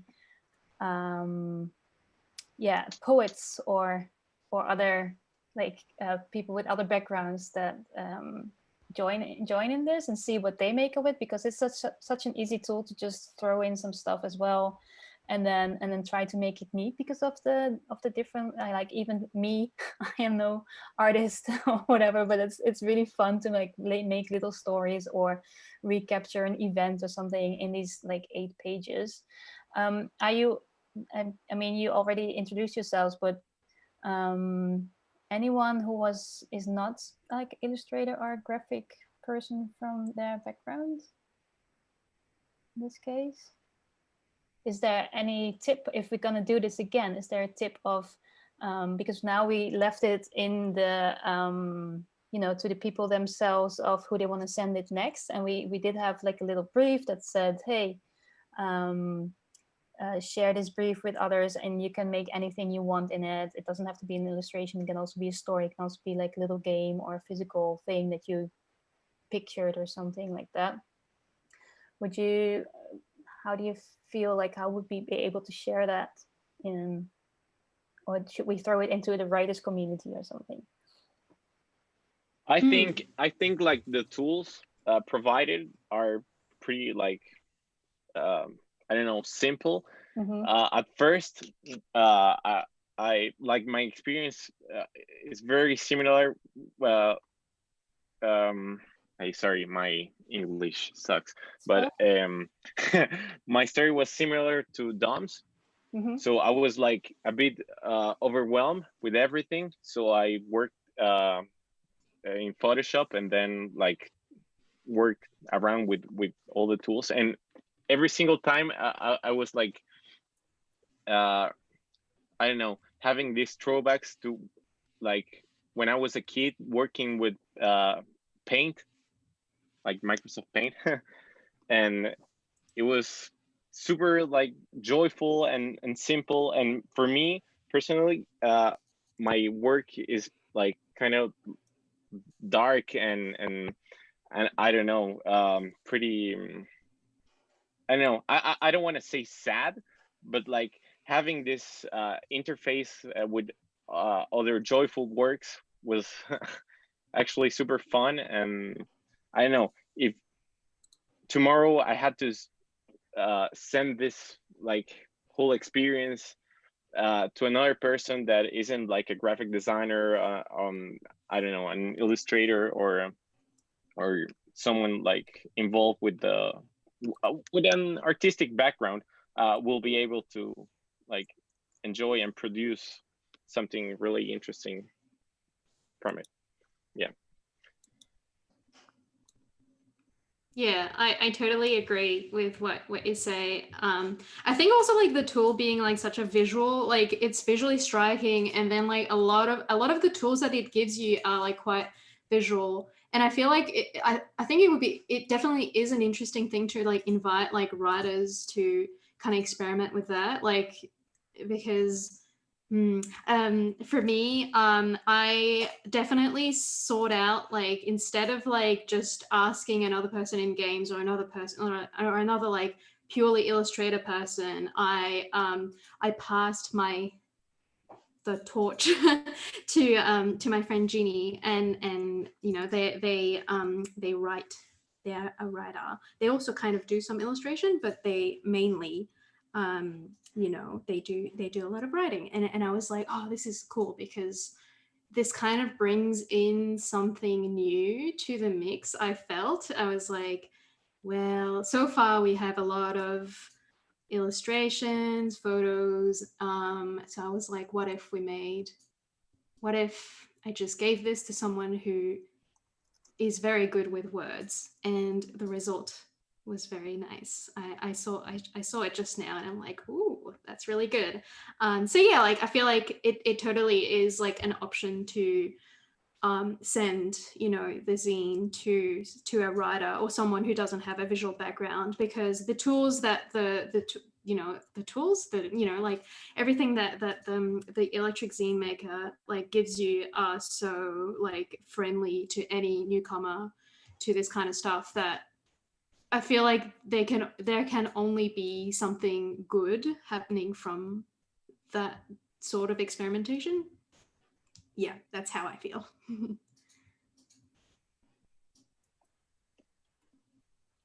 Cool. I've collected the Australian version that didn't get sent back to me, but I got 4 of you send it to me personally, and I'm hoping that the pages still come back at some point. But I want to screen share the one at the moment. Thank you. So it's a bit messed up, but I wanted to have everyone on the lower page so that it is straight up. So Kalonika worked on the first page, which is inside front. And she got the theme. I'm not sure if they took it or if they, yeah, and they didn't share it with the rest of them, I guess. And then page 1, did any of you make that? That's the page by a fellow zine maker, Rory Green, who is also a writer actually, and so that's and they're also based in Australia. I think after Rory, it got sent to New Zealand, and that's when we lost track of of the zine. Hopefully we managed to detective our way out of this and managed to find the full zine. But yeah, so that's the page 1 is by Rory Green. Page 2 is by myself. That's like a photo with like a little bit of effects on it. And page 3 is by the aforementioned Jeannie, who did a really nice poem with a little drawing of eucalyptus. No, that's actually wattle. And that's an Australian plant. It's very lovely. It smells really nice. Oh, so some Australian representation in it. I do know. Yeah, so everyone is from Australia in these 4 pages. In these 4 pages, yes. Yes, because I know that it went to. How do I know that it went to Wellington? Oh, I know that it went to Wellington. But we don't have that page. But we will try and track it down. And it went to France after that, I think. Oh, I thought it went to the UK. Okay, well, that changes everything. Well, maybe it went to the UK and then to France because. Oh wow! To clarify, we had a form that the zine participants could fill out, and I specifically had like in it like, okay, you can tell me when you send it away, and then you can tell me that you send it to someone, and then the next person will tell me who they got it from. So there is like this little knowledge, which was interesting to me because I didn't want the previous one to tell me, hey, this is where it's going, but I was curious to see where it would end up. So I actually built in a little bit of that. I have no clue where it's going, basically. That's so cool. That's really good. That's a really smart idea. I think like giving like this aspect of randomness and like kind of mystery to it all is quite nice. Can you screen share my screen, please? Yeah, so to me it was also indeed about the experiment of having it go someplace that you don't know, but also to see if there's the 6 degrees of separation, right? So maybe it would end up at the same person or not. Like if all of the zines that I sent out to all the continents, would that be sent back to one person in the end? It could have happened, but I like that it also stayed, like for the Asia one, it stayed in Korea basically. And I don't know what the relationship is between them, but I do know that it went several places within Seoul, for example. And I was trying to like think of, should I even send it to other places, to more continents? But I was like, no, let's do it with just like 5 continents. That's probably good enough. But yeah, if anyone wants to say something, please do. I'm trying to get all the screens in and out. So please share. It's a really good idea, I think. Sending the screen, the zine across the globe, and to pick out like different continents, so that it can travel to different countries, and have all these different kind of artists together in one zine. I think it turned out really nicely. Yeah. Everyone made good use of the tools as well.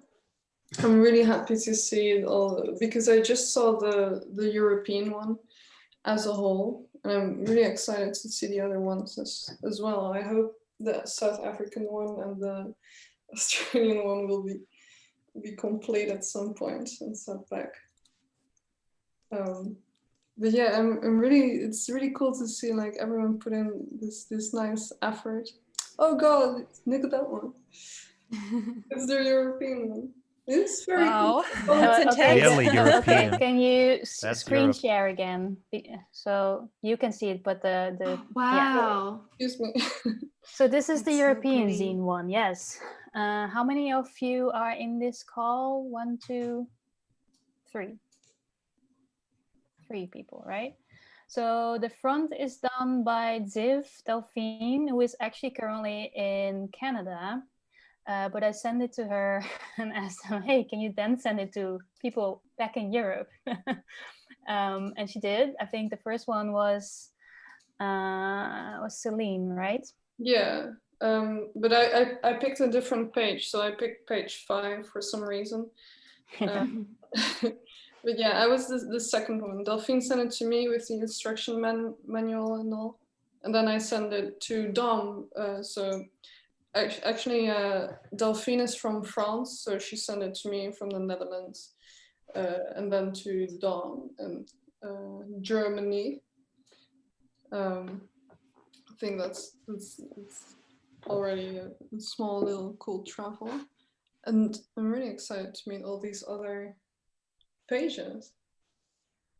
Yeah, so you picked which page did you pick? Oh, 5, right? Yeah, page 5, the edible wild plant tier list. Oh, that's so nice. Did Div send you the theme? No, right? No, Delphine actually asked me, she said it was optional, and if I wasn't able to figure out what I wanted to do with my page, then I could ask for a theme, but she's, yeah, I had the feeling that it wasn't. How did you start working on it? Oh God, well, I first took a very long time to think of what I want to put on the page. And I thought the idea of having not only art on every page was really cool. So I wanted to add some strange element to it. So I had a few things in my mind. I usually tend to do things about space. But I knew I wanted to put some information on it, and eventually I got on this idea to make a edible plant tier list, since it can be kind of gamey if you want, and I thought it would be nice for this Corona crisis. Only I hope it's a bit readable, because I made the letters really small. So yeah, I hoped it would get people out a bit. And I like to put little pieces of information and share that with others that I found into my work usually. So yeah, it took a long time to think about that, and then eventually I got an idea, and things ruined really quickly. The tool is very usable. I try to do everything as much as possible in the tool, but I think the plants I cut out from images and then put them on my page, and then I kind of fucked them up with the page zine effects and the background. And God, it was really a lot of fun to use. Yeah, and then I wrote pieces, and I tried to put everything together. I even printed it to see if it was readable. And if you try hard, then it is. So yeah, eventually I was happy and I sent it to Dom, which made it really cool, yeah, a really cool piece. Dom, what was your which one is your page? It's the one that's currently on page 4, upside down style, the black and white one. Yeah, this is a pretty similar process where I really didn't know what to do for 98% of the time, and then sat down and thought, I kind of don't want to just do something decorative or art only. So I just wrote down a very spontaneous thought. I could read it out if we have the 30 seconds. It's just about the idea of writing down ideas.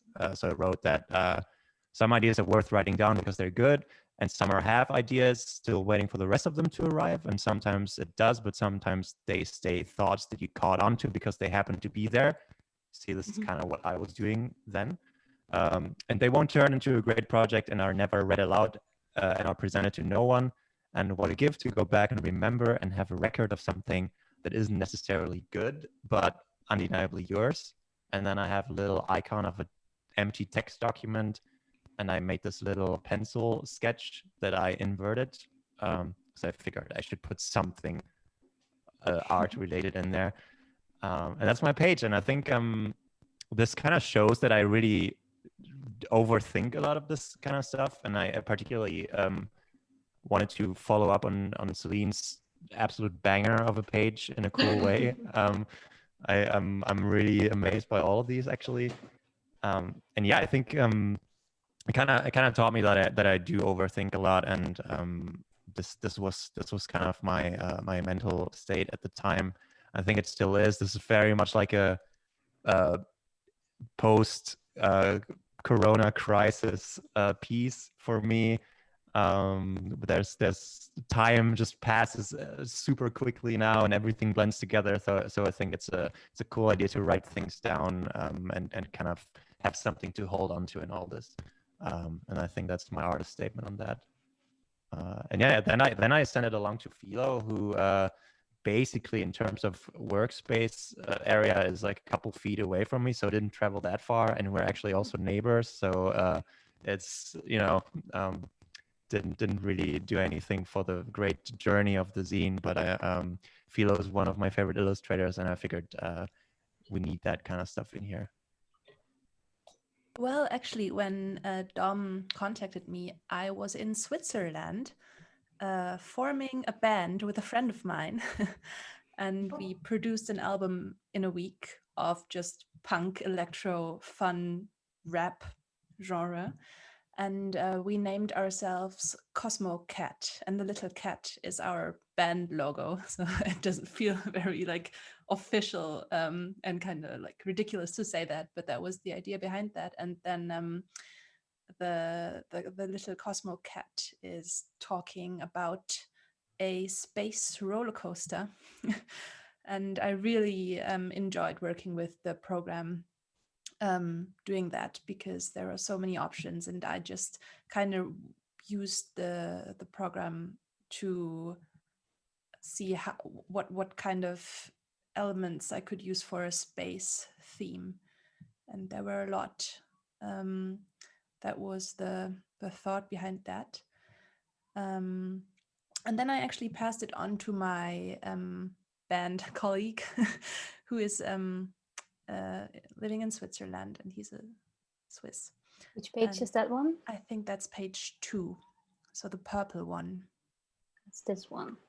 Yeah, exactly. Which is totally different again. Exactly. And so Europe did a kind of a random page filling, right? So it didn't go from front, page 1, page 2, page 3, but they did go from whatever page is still left, I guess. Yeah, exactly. And so okay, and yeah, cool. So it's nice that then do you know who made this?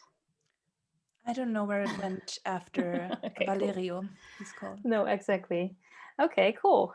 Thank you. I guess we will briefly show. Oh no, we're gonna show the South America one. I'm gonna put that in the screen thingy. Where is it? Before I'm just gonna I just realized there's this message from Jeannie, who was part of the people who participated in the Australia zine.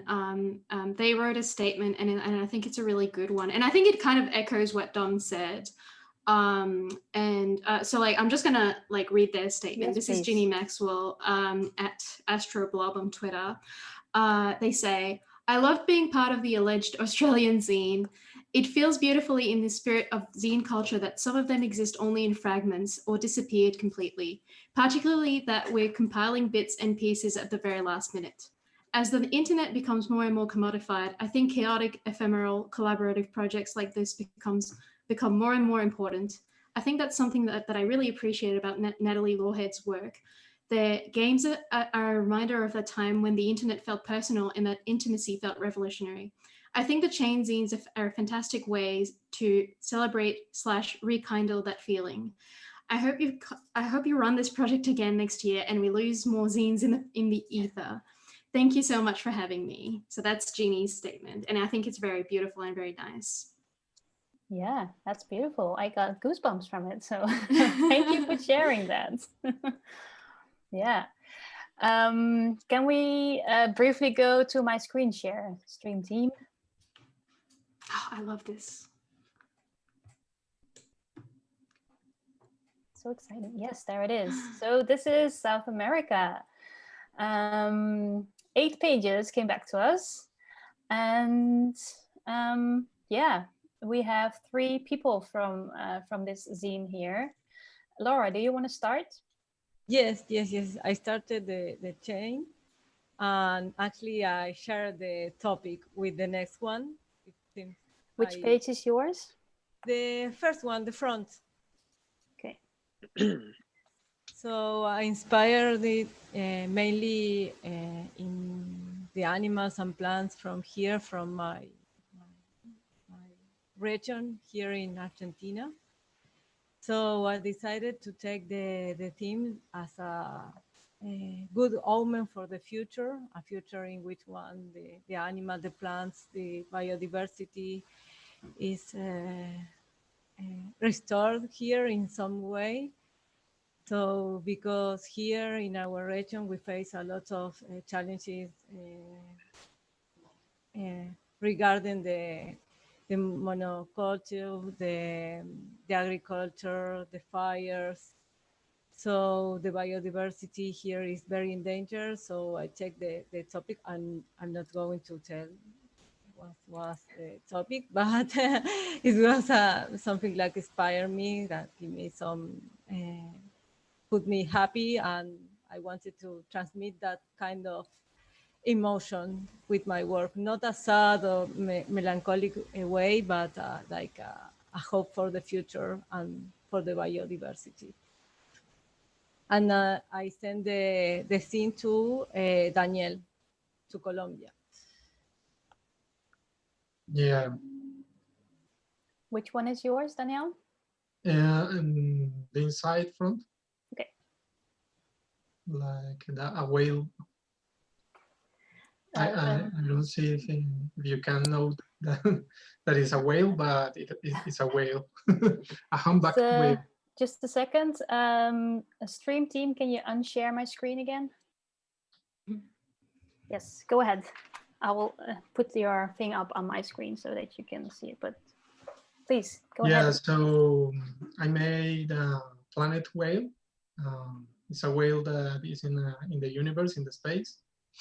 And I follow the concept of nature that the previous scene made by Laura transmitted to me. So I like the, I made the like the planet of the animals that Laura created. So that's the concept of that page. Wow, amazing. Yeah, and I think so about these parallel universes. I want to. I think this collaborative work was like the universe that we have inside of us. So that's the concept.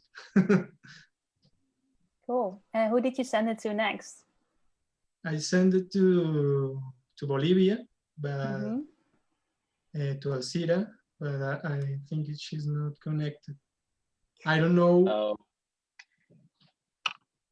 She's sick actually. She wanted to enter the Zoom session, but she couldn't talk, so she was like having that issue. But I don't know. Wishing her well soon. Hope she gets better soon. Yeah. Okay, so where did you get it from? Well, I get it. I think it's Laura, then Daniel. Daniel sent it to Alcira, and I got it from Alcira. Alcira is page 1. I'm page 2, and I didn't even knew that like the concept, the theme. So I work with what was happening inside my mind, I think at that time. I made a.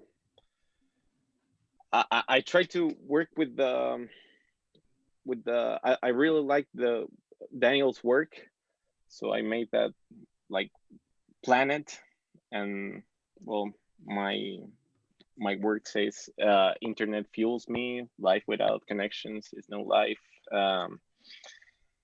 Because I've been pretty, I don't know, this whole like lockdown quarantine thing, I don't know, it has affected me, and it I don't know, it has been a stressful time, and well, I don't know, I wanted something that like made it contrast with the previous works, and now that I see like the whole scene completed, I love it. I love page 3, and well, I think it's that. No, I really I work with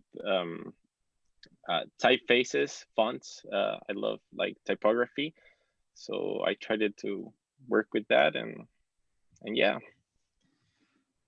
that's pretty much it. Yeah, that's thank you. Also, yeah, for the zine, didn't want only to create bring people together creatively, but also have like a little, you know, how do you say that? A little diary or something of the world, and because the whole world is in kind of in the same thing. It's happening everywhere, and that I guess never happened before. So everyone has to deal with it one way or another, and I think to creatively also work with that on that and then share that with the world, I think that's it's important. So I'm glad you mentioned that as well, and share that through in your work, and then also that it's still also so colorful, and the pages all are so beautiful, each in their own, doing things in their own way. So do you want to know what the theme is actually? And it's not really super surprising for like, because we announced the theme for Amaze, I think like physical Amaze, like last year, and I just took that theme. But like, what would you guess is the theme? I guess that's nice too. Now that I've seen like all of the front pages, I'm guessing that it has to do, I don't know, with nature, with I don't know, with some organic stuff. I don't know, but go ahead. No, Looks yeah, like the no. theme is, So like okay, metal logos almost, or like just What? really cool. What Like a this coincidence. is like the most metal zine I've ever seen. Like look at the internet logo alone. It's like a really amazing. It's so good. Thanks. And they go together so well, especially in this one, Yeah. I find. It definitely kind of like feels like it's good to see that there's almost a narrative going on, like especially in this scene. It's like there's almost like a story going on from the front page to the inside front, and then like to the next level, and then there's like callbacks to the like previous ones, and I'm like, oh, what? Like it's so cool. I really like this one. It's so well done. Great job, everyone. Like it's so good. It's great. Any ideas on what the theme would be? Yeah, I would agree with nature. Nature, okay. Yeah. Anyone else? Maybe real life. Real life. There is no planet B. Yeah. Empathy. It's a hard one, I think. It's really well. Okay, I'm gonna. I know Delphine's page, and it's very explosive. Like it feels like there's a very deep meaning to it. But yeah, this one is very much about. The one like, I'm holding up now on my screen is Delphine's one. Yeah, see, so yeah, all the eyes coming out of his skull. They're both really colorful. I think that's very Oh, nice. those are eyes. Yeah. I was like, is it how do you call that? The the bird with all the feathers, the colorful feathers, peacock. Oh, peacock. It reminded me a Oh, bit of could of a be, yeah. peacock, basically. Yeah. Okay. Gonna do like a little drum. Can we all do a little drum roll just to share this with all of us? Like, hey, drum roll. It was colorful prospects. Oh, Oh. wow. That's such a conceptual theme. I love that. And I love that Kalonika just went for a black and white. Yeah. No. Oh my god. Plot twist. I love that. Oh, I would have never guessed. Yeah. Yeah. They're all, well, the scene as a whole is just a really colorful thing. I think with every zine, especially this one, the one of Asia, and the European one, it's just a very colorful whole. So that's really cool to see. Great job. Amazing Emma. how they kind of gravitate towards a shared style or like tone, and then as it gets less blurry, they kind of all really nail it at the end. I feel like so there's these really cool identities to. I think the Euro one and this one, for example, are totally different, but they're very consistent in their tone in a way, and that's it's just nice. Yeah, I also like, I'm putting up on my own screen, if you can see it, like the Asia one. It says lockdown manual, which is pretty cool, I feel. And then there's this very happy, colorful thing. I don't know if this actually the second page, but I really like that. And then this, I cannot really see it, but also, yeah, that's very impressionist, I guess. And then something with ice cream, like that's something that you want, some comfort food, minty, and then also something in black and white again. And I feel like these are ones from in the sky or something. The, how do you call those things? Kites. Kites. Yeah. Yes, thank you. And then not sure what you can see, but yeah, and this one. Is that the last? But yeah, that's the last. No, this the bacon one is the last one. But yeah, so it looks like they made like a little booklet out of it with a theme or something as well, and then but everything goes together, even like all the different zines. We have about 3 more minutes, I think. Is there anything you want to discuss or share or say about the zine or about your work, about the world, about what? Yeah, your creative process, anything. Should we mention that you can actually access these things and download them and open them and look at them properly outside of this tiny live stream window in the Amaze space, and then probably in other places that it'll be made accessible. So if you want to check it out, also totally download this tool because it's good. Also, I love that we have confirmation that every continent has that one person who insists on doing something in black and white.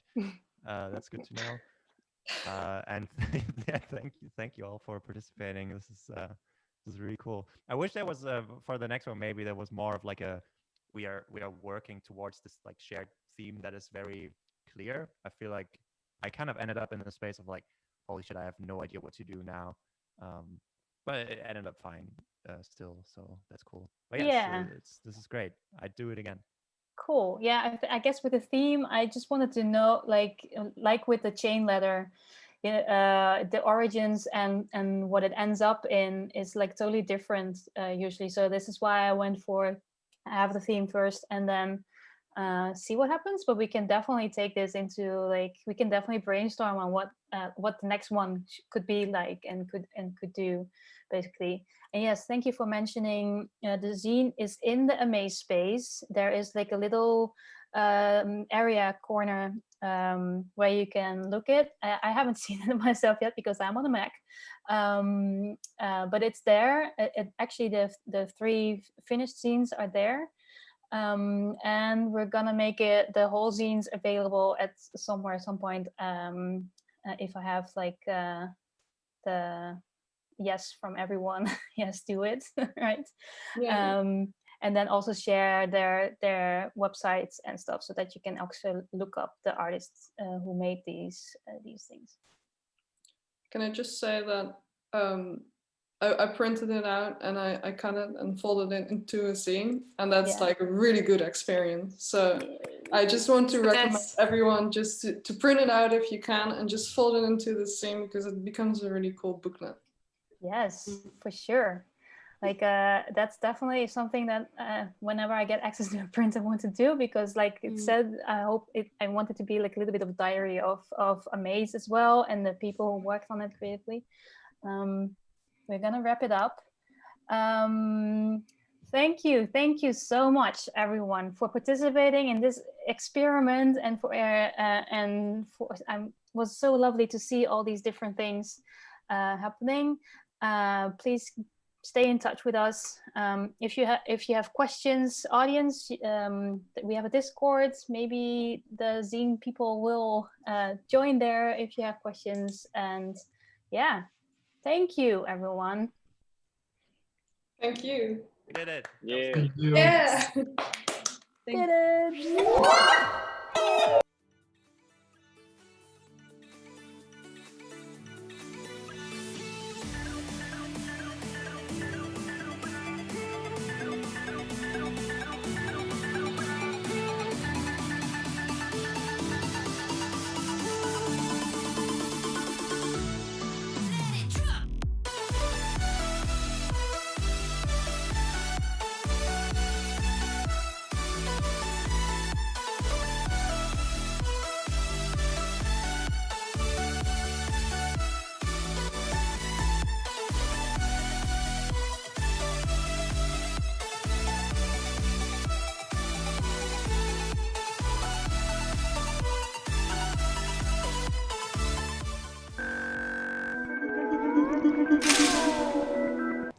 Thank you so much, everyone. That was incredible to hear about the zine that was created.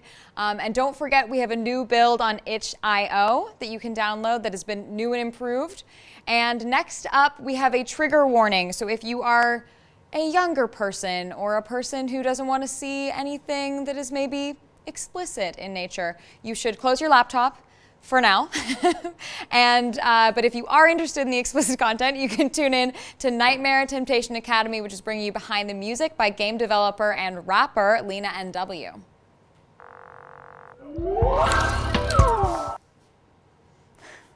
Hi.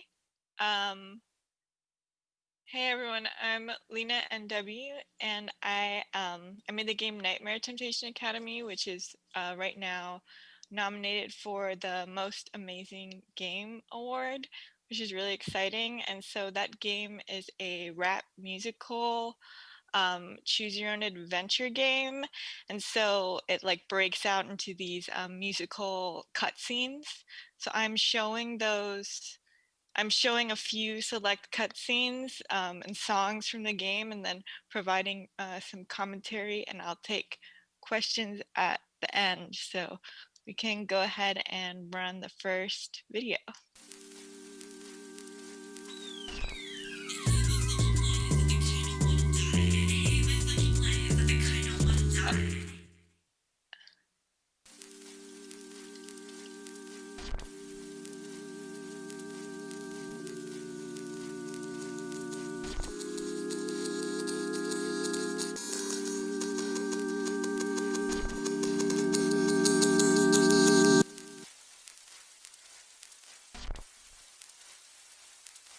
I wanna go another day. Let me out of this place. I've been displaced like a freak on display. I'm a mistake. My body's aching. I can't get out. There's no escaping. I think I'm breaking. Someone tape me together. I've been raped and fragmented. That's why I'm always so distracted. My twisted world is so distorted. I live my life alone in my head. I think I'd rather be dead than pretend I have friends. I dissent and get more distant, dissonant, disinterested, then descend into my own hell, alienating myself. I can't relate to anyone else. My twisted world is so distorted.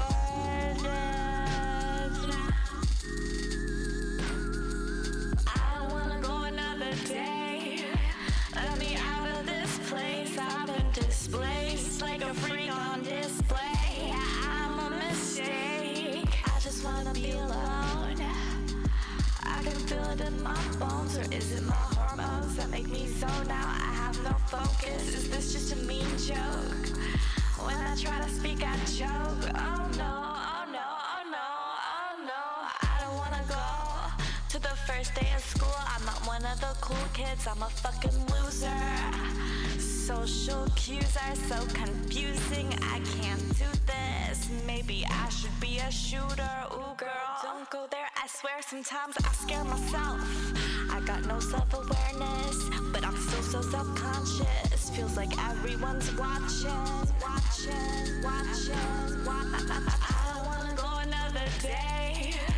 Let me out of this place. I've been displaced like a freak on display. I'm a mistake. Twisted world is so distorted. I live my life alone in my head. I think I'd rather be dead. I cannot talk to all these people. I wanna go back into fetal position. In seclusion, living delusions. In seclusion, living delusions. I've been forced to endure my existence. I never consented to being born. I've been forced to endure my existence. In seclusion, living delusions. I never consented to being born. I've been forced to endure my existence. I never consented to being born. In seclusion, living delusions. In seclusion, living delusions. I don't wanna go another day. Let me out of this place. I've been displaced like a freak on display. I'm a mistake. The world is so distorted. I live my life alone in my head. I think I'd rather be dead. My twisted world is so distorted. I live my life alone in my head. My twisted world is so distorted. I live my life alone in my head. I think I'd rather be dead.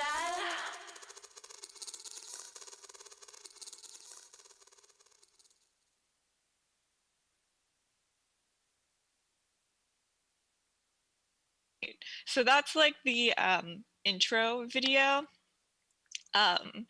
And the context of this character, I never named her because she's like the player character, and you like, she's not necessarily a blank slate, like, but you do shape her identity and her personality throughout the game. And the context is that she's almost like this feral, half hyena, half like human, like cyber alternate universe girl who like was raised on like the like unrestricted crazy dark web, like websites like 4chan or Space Ghetto and like Newgrounds, like in like the early 2000s. And so like she has no context except she's like in that universe. Like, so there's no context, she has no context for like the standards of society. And so that was like kind of like the backstory that was there that sits behind her, that's like caught. So she's like spawned from these ghosts, which are, she was like born as a teenager, like she doesn't even remember anything else. It's except like, so those ghosts, those sperm ghosts swirling around her are like spawning her. And yeah, it's like she doesn't feel like she has a context, and it's caused a lot of like a mental break, and like this whole complex that's like explained in the song. So yeah, I'm ready for the next song.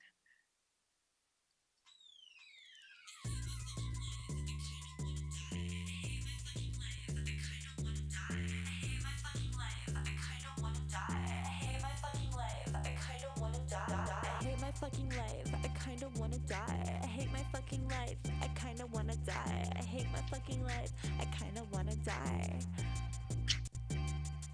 Another day, another nail in my coffin, in a constant state of desperation. I'm a slave to temptation, and I got no patience. That's a dangerous combination. Somebody restrain me, I think I'm going crazy. Lately I've been in such a hazy daze, just hating every waking moment of my lonely life. Should I go get a rifle and end it all tonight? I hate my fucking life, I kinda wanna die. I hate my fucking life, I kinda wanna die. I hate my fucking life, I kinda wanna die. Should I do it? Suicide by cyanide. I got 99 problems and one way to solve them. That involves a revolver. Want this all to be over? Should I go get a 9 and take all my 9 lives? Why must I be here? I don't wanna breathe air. I don't care. No, I don't give a shit as I stare into the depths of the abyss. I've been hypnotized into hopelessness. There's nowhere to go. I don't have a home. I hate my fucking life. I kinda wanna die. I hate my fucking life. I kinda wanna die. I hate my fucking life. I kinda wanna die. I hate my fucking life. I kinda wanna die. I hate my fucking life. I kinda wanna die. I hate my fucking life. I kinda wanna die. I hate my fucking life. I kinda wanna die.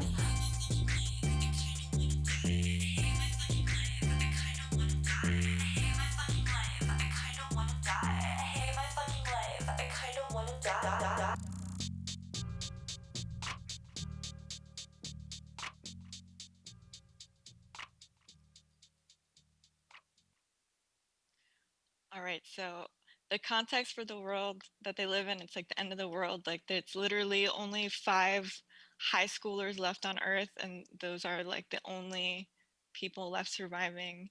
And so I mean that's one of the causes for like this intense depression, like why the characters are feeling suicidal. And I guess like you'll notice that the song is kind of like, among other things, there's a lot to be upset and traumatized about in this game.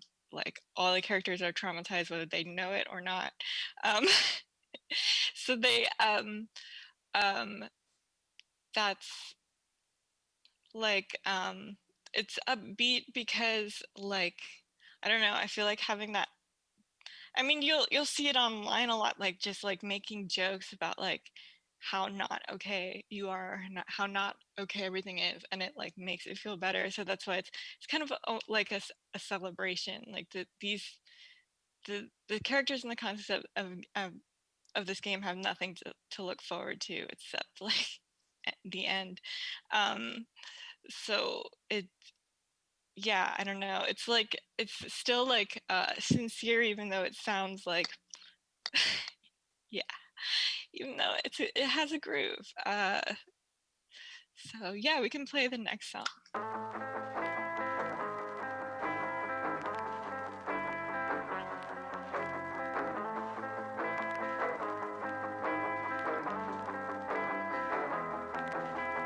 Dorian, you got me worrying, snorting heroin again.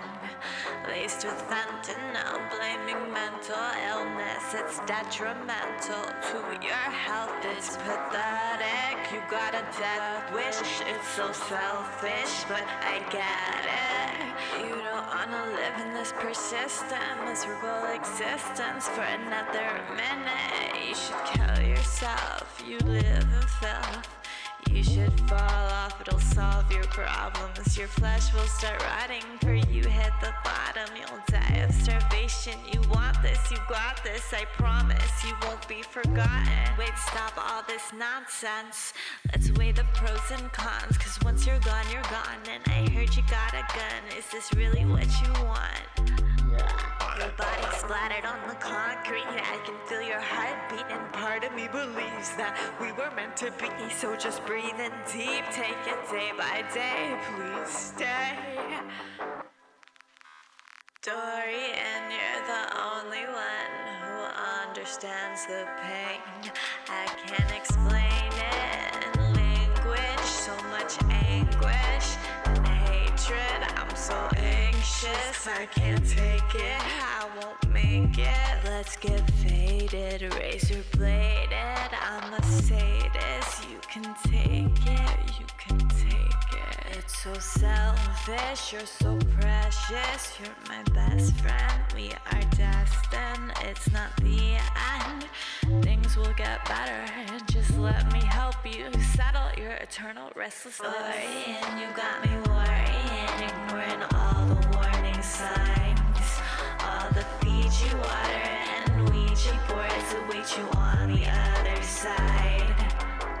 Dorian, you got me worrying, plotting massacres in class, but think of the aftermath, 'cause after that you can't come back strapped with a gat in your backpack. You're a tragic actor and you drag me down.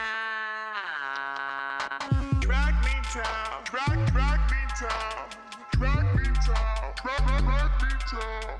Dorian, you got me worrying, ignoring all the warning signs, all the Fiji water and Ouija boards await you on the other side. Dorian, you got me worrying, snorting heroin again, laced with fentanyl, blaming mental illness. It's detrimental to your health. It's pathetic. You got a death wish. It's so selfish, but I get it. Yeah, I get it. Yeah, I get it. Yeah, I get it. Yeah, I get it. All right, so that's the character Dorian. There's like four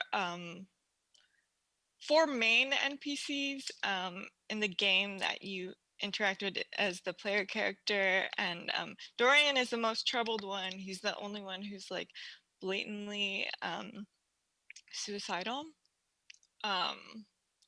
Except for you as the main player, if you choose to be though, like because it's a choose your own adventure.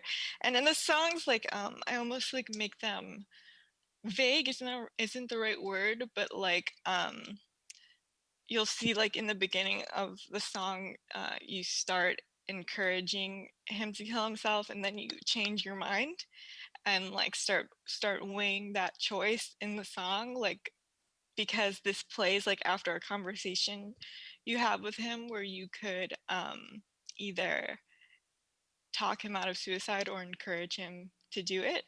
And that like tension, like the way like he kind of puts his life in your hands and other characters do in a way, like I'm like putting that choice in the lyrics. And like as far as the instrumental goes, it's like he's like this, all the characters in the game like rap battle each other, and he's like this as a trope, he's like the emo sad boy like rapper, mixed with other like archetypes, like these archetypes mashed together with like the outcast, the loner, the school shooter. So that's why I've like the beat is inspired by that. So yeah, we could go to the next video. Boo. Boo. Boo.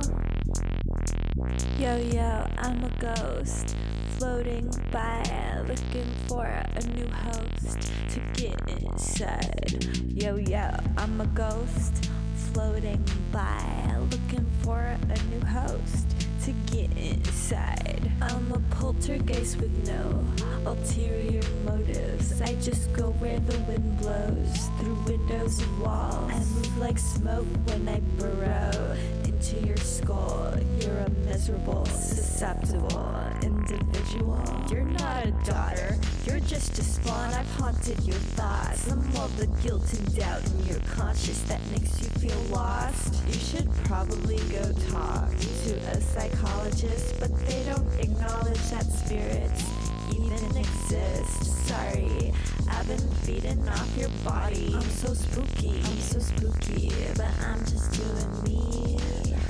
I do ghost shit, this is what ghosts do. You're not a ghost, but I still see straight through you. Boo. Boo. Boo. Boo. I'm a ghost, you know I'm so atrocious. I'm a ghost, you know I'm so atrocious. I do ghost shit, this is what ghosts do. Yo, yo, I'm a ghost, floating by, looking for a new host get inside. I'm so spooky, but I'm just doing me. I do ghost shit, this is what ghosts do. You are not a ghost, but I still see straight through you. Boo. Boo. Boo. Boo. Boo. Boo. Boo. Boo. Boo.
Hi, sorry, there was a power outage in my house and the internet cut off and then it's back now, but I'm worried it's gonna happen again. So if I disappear, that's what's going on. Anyway, we can go back to wherever we were. Was it the end? It was the end of the ghost song.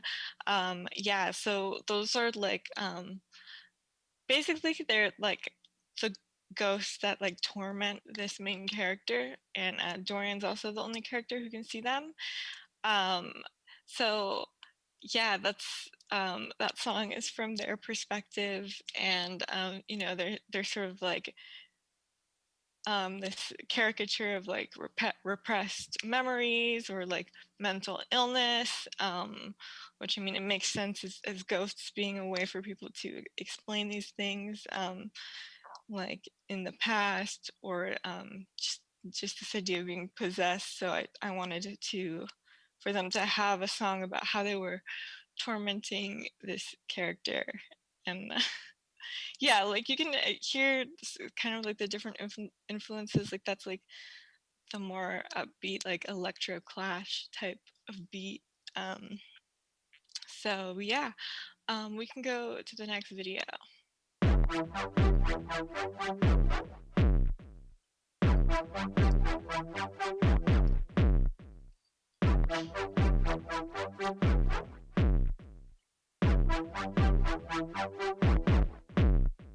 Grab a block, fire in the crowd, everyone duck. Get down to the rhythm of my piston. Get down to the rhythm of my piston. I never miss, I always hit 'em. Get down to the rhythm. Get down to the rhythm. Get down, get down, get down, get down. Oh my god, she's got a gun. And she's coming, run. It's your mom when the clock stops. The bombs go off. Come on, get it. If you want it, jump on it. I'll run up on ya. I'm the barracuda, the shooter. Now tell me what you're gonna do. Sleep on me like a Dakimakura. Now it's time to meet your maker. I'm your reaper, undertaker. I am such a troublemaker. You are just a tattletale, a rat that I've got by the tail. Who you gonna tell with a bullet in your head? Grab a Glock, fan in the crowd, everyone duck. Get down to the rhythm of my piston. Get down to the rhythm of my piston. I never miss, always hit 'em. Get down to the rhythm. Get down to the rhythm. Get down, get down, get down. Machetes, grenades, even Uzis. What you gonna do when we start shooting? Who you gonna see when you start bleeding? Crying, pleading for your life. Look me in the eyes before you die. I'll decide if you survive. The way you lived was so contrived. Stand in line, back to the wall. Bodies fall and hit the floor. Used to talk shit and call me a whore. Say it to my face, chat and speak. Fake bitch with a switchblade. Cause a gun, it's like so cliche. This is all fun and games. Make it rain, guts and brains. Bitch, I came just to slay. I'ma make you pay, I'ma break your legs. I'm a fucking psycho in a downward spiral. Brought a fucking rifle, I'm so fucking spiteful. I just wanna fight you out. Oh no, oh no. Got no clothes under my trench coat. Oh no. Got no clothes under my trench coat. Oh no. So I think about artists, you know, making music like as a part of culture that reflects the culture they're in. And here in America, we have tons of school shootings, and it is also like cemented as almost like this like you think of the Columbine shooters like this fashion, like this part of Americana in a really fucked up way, where you'll see a lot of like artists reference that.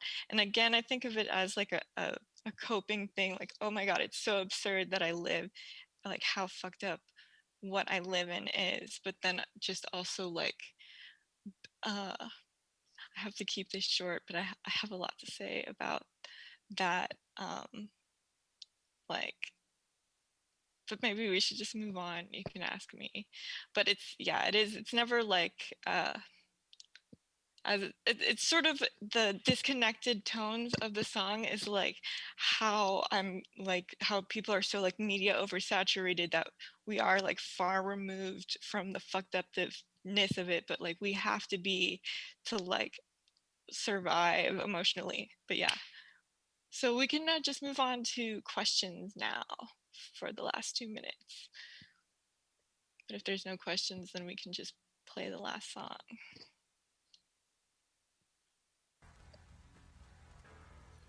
There are no questions so far.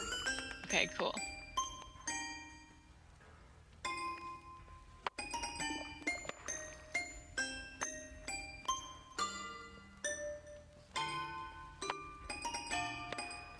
Armageddon is so whatever.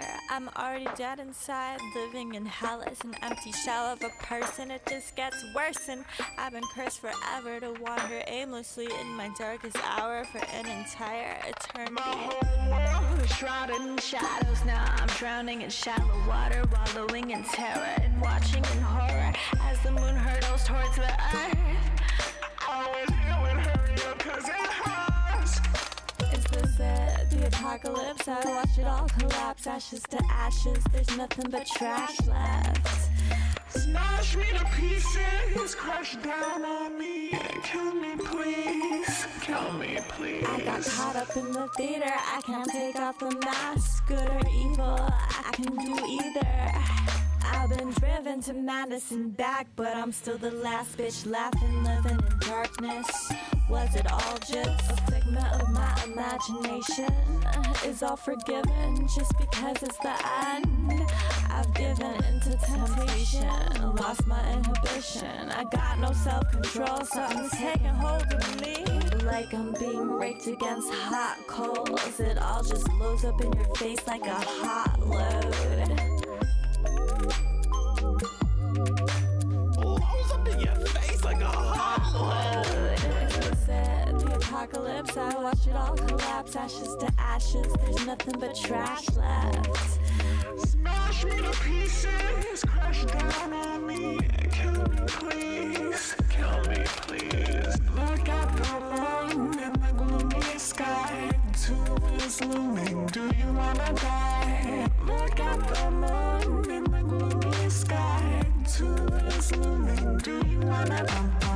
Graduation jaded, everything I do is tainted, it all just fades away, nothing fazes me these days.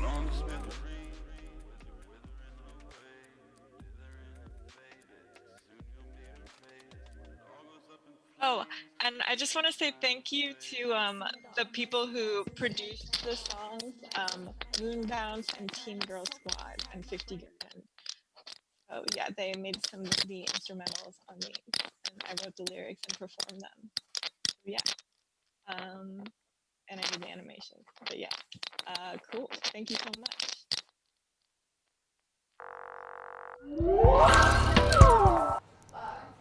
Thank you so much, Lena. That was amazing. And if you want to continue speaking with Lena, you can on Discord. That sound at the end was, I think, her earring just hitting against her microphone, but all good. So moving on, we have a talk from CC Yang, who's speaking about a game without borders, talking about a post-colonial approach to world building. And again, we're so thrilled to bring you this free event, but producing the event is not actually free, so we would really love it if you could donate. Any small bit helps. Thank you so much, and we're looking forward to the next talk.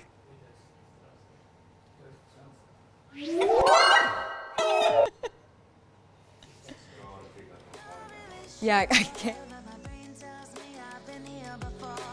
Don't wanna draw any attention to all the crazy things that I shouldn't mention. Not really sure, but it feels like my feet are glued to the floor. Don't wanna open up my mouth, cause I'm afraid of what's gonna come out.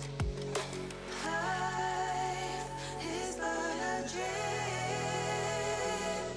This can't be happening.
My name is Cece, and this is my talk, Games Without Borders, an inquiry about imagination. This is a talk mostly aimed towards practitioners of narrative design, but hopefully it will be interesting to people who just have a passing interest in video game storytelling. So my name is Cece, and I'm a writer and narrative designer. I was recently nominated for the IGF Excellence in Narrative Award. I recently shipped Signs of the Sojourner. I've shipped Lion Killer, and I'm currently working on some small projects that I am not really good at telling people about, called Theseus and Six Semper Tyrannis. So that's kind of what I'm up to, and I've made some games, and so let's proceed. So I find that most narrative games are very focused on being puzzle boxes, and that the player is supposed to solve the narrative puzzle. For example, a lot of games are about collecting narrative games, exploration games are about collecting the key to escape the jail or to proceed to the next bit of gated content. It's about saying the right things to succeed in a social situation, or it's about solving the mystery by combining clues in a certain way to solve the whodunits. And so, as anyone who's written tutorial text can sympathize, narrative is traditionally used as a vehicle to go towards guiding the player towards the solution. And that's actually the bulk. I think that's the bulk of narrative, really, is to tell the player where to go, what to do, how to proceed to the next bit of content. But what if narrative could exist beyond the puzzle box? Because what if we had storytelling that for reasons that weren't about solving the puzzle? And so this is really a talk about valuing narrative beyond the solution value, but to a valuing narrative for the purposes of furthering a player's imagination. So in Lion Killer, there's actually an abacus puzzle at the pretty early on, and it asks, you can't see it right now, but there's actually an expansion option to see the rules of what the heck is an abacus. And I kind of got this idea because I was in China several years ago, and I saw a really old traditional abacus at a corner store. So I was inspired by the fact that there was actually an abacus at a shop that I was at. And so what the players asked to do is to calculate the totals of the abacus and enter it into the ledger. And so you can enter there's a bunch of different numbers, and you can enter whichever one you want. And the reason I made this puzzle is really because I felt a lot of found an insecurity, I think, that is very familiar to a lot of narrative designers, is that we felt like we need to gamify our narrative game. Otherwise, it's not a video game, or it's going to be looked at as lesser. And I really want to push back against it, but also I'm thinking that we can come to a different kind of approach with puzzle games. Because why is it important to solve the puzzle? I don't personally care if you solve the puzzle or not. I did a good hard look at myself, and I was like, do I care if you're good at solving an abacus? Not really. The game doesn't really punish you for failing the puzzle. That's kind of, I guess, a secret, because I think the punishment should be intentional. You should have a design reason for punishing the player when they fail. And it shouldn't, I don't think failure should be kind of the default way of for the game to respond to players not doing what it's supposed to do. And so in this game, failing is not always failure. There's narrative space for intentionally sabotaging the ledger, or other character motivations for why you because yeah, there's a lie option. There's an option where you consciously lied about the amount of money that the store has earned.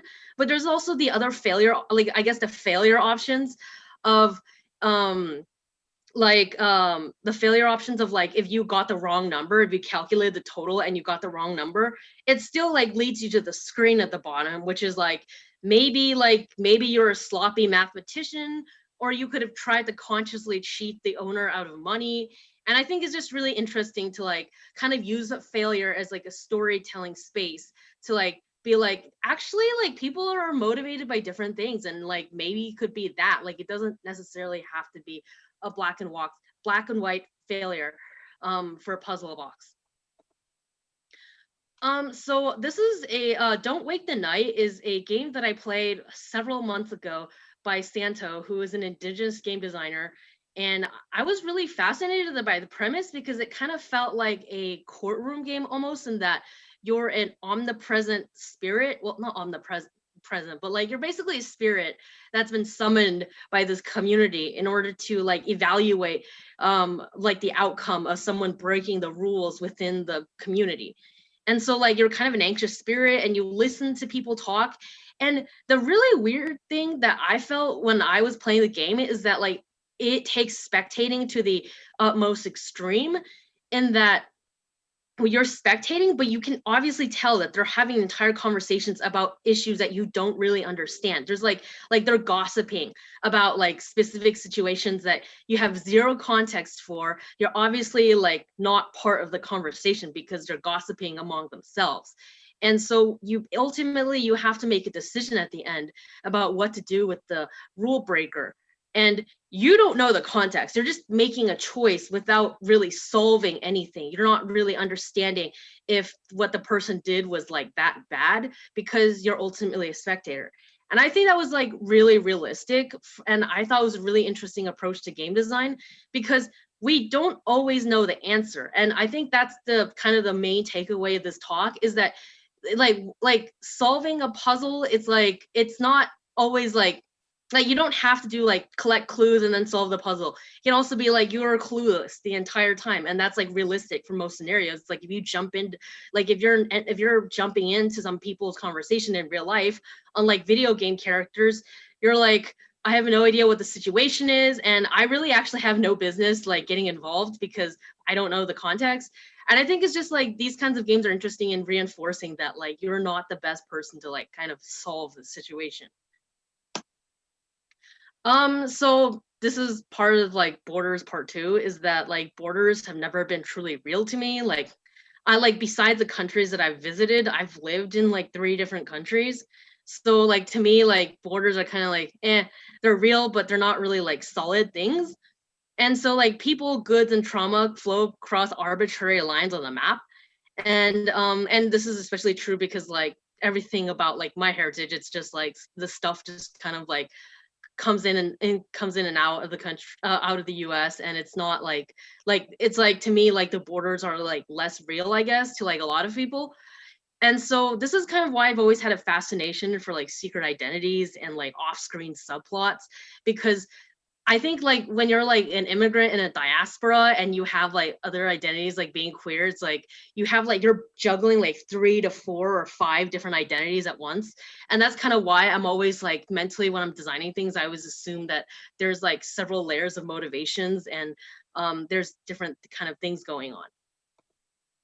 So this is kind of a call out to like most video games, but the world is larger than your game. Like there are a lot of European RPGs where like Asia just does not exist, or it's tiny, or like if it's fictionalized, if it's a totally fictionalized version of the world, Asia is tiny, it doesn't exist.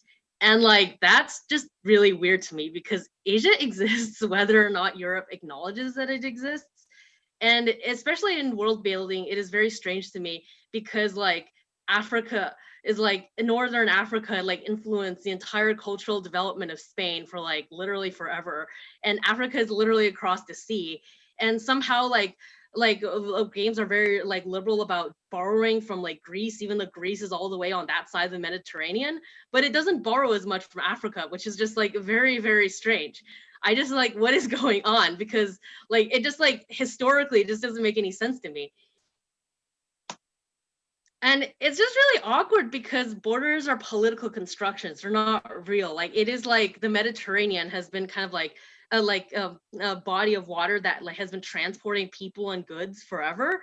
And so like borders like even though like I think game designers tend to set like hard boundaries around like the scope of their game, if you've ever seen tea in a game about Victorian England, then you're observing the colonization of India. If your characters are produced wearing mass-produced cotton shirts at a certain point of British history, then chattel slavery is also in your game, whether or not you explicitly say Britain is still trading for cotton with slave owners. It's like, even if you don't say it, it's like there. So I really think that video games can have like a lot more like hard borders about like kind of like the world building than like real life. And so, of course, I'm going to address the game designer concern is that you do not have the budget to build the entire world. And I'm totally sympathetic to that. Like, I personally am very like, manage scope, don't go too wild. And I personally do also believe that less is more. Like, you don't have to like build the entire, like, you don't have to build like 10 continents. I know there's only 7, but but you should know the story. I think it's really important for the designer to know like the what's going on in the world, but don't resolve all the story beats. For example, this is an example, but if you were building a game about like the Pacific theater of World War II, like the US versus Japan, even if the game just focuses mostly on like a US versus Japan, the European theater is still occurring elsewhere in the world. And we're conscious of that because Europe, the European theater of World War II is such a big imprint, big part of our cultural memory. And I think we should approach game design with the assumption that other people from around the world have a very different cultural memory of like things happened, even if Europe doesn't like consciously think about it. And it doesn't mean that you have to build both theaters of the war. You can just make a game about like the US versus Japan in World War II. But like it's still like, I think it's better world building to at least sometimes like give a nod in somewhere in the narrative that like, oh, the European theater is occurring at roughly the same time. So in my example of the of Lion Killer is that there's a Jesuit character who is kind of shady in Lion Killer, and the Jesuit character does not have a name. He doesn't have a fully fleshed background. You have no idea if he's still together with his family. Actually, obviously not, because he's in China. But like, like you don't really know what's up with him, and I never really like explain what's up with him. Like there's like drug smuggling plotline, and like only in one route is it made like super explicit that like this guy is the one who's involved. But it's like the point of like a lot of what I did with the Jesuit character is like drawing out player curiosity about what's happening in the city setting and foreshadowing like post-war, like post-opium war conflict with the Christians. So that's like I didn't have to build the entire character. I just had to tease enough that there's something going on. There's like a big like there's kind of a bigger things afoot. So even I actually took this as the most logical extreme, where I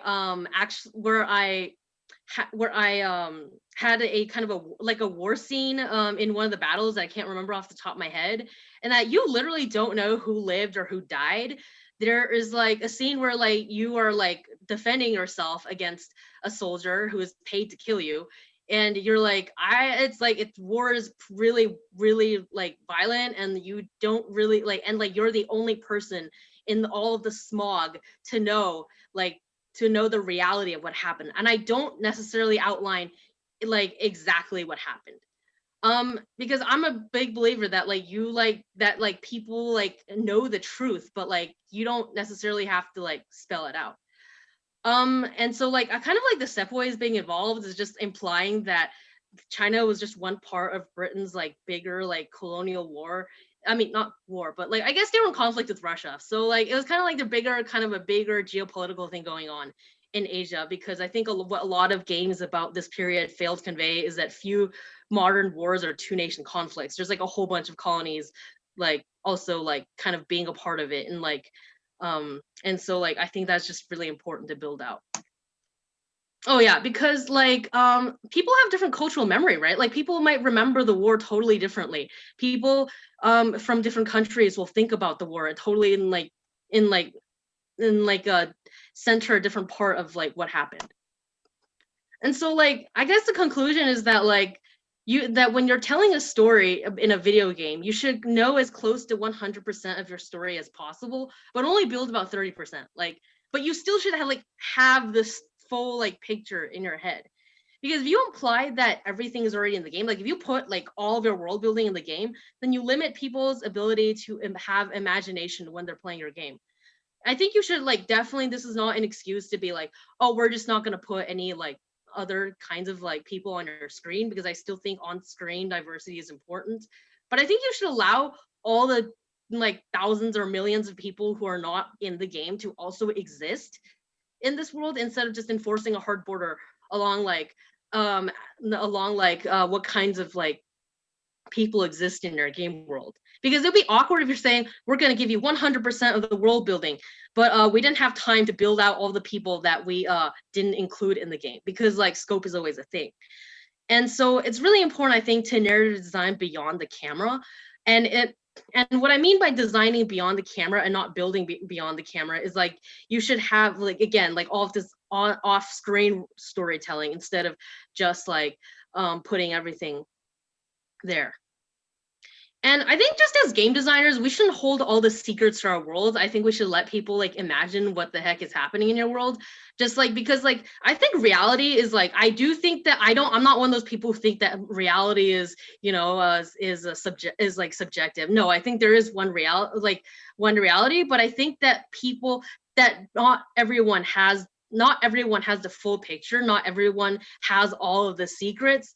And the hard thing for a lot of people to accept, I think, is that these secrets don't all belong to the player. They don't all belong to the designers. It's a kind of a process in which like they don't belong to one person. They belong to like your entire audience.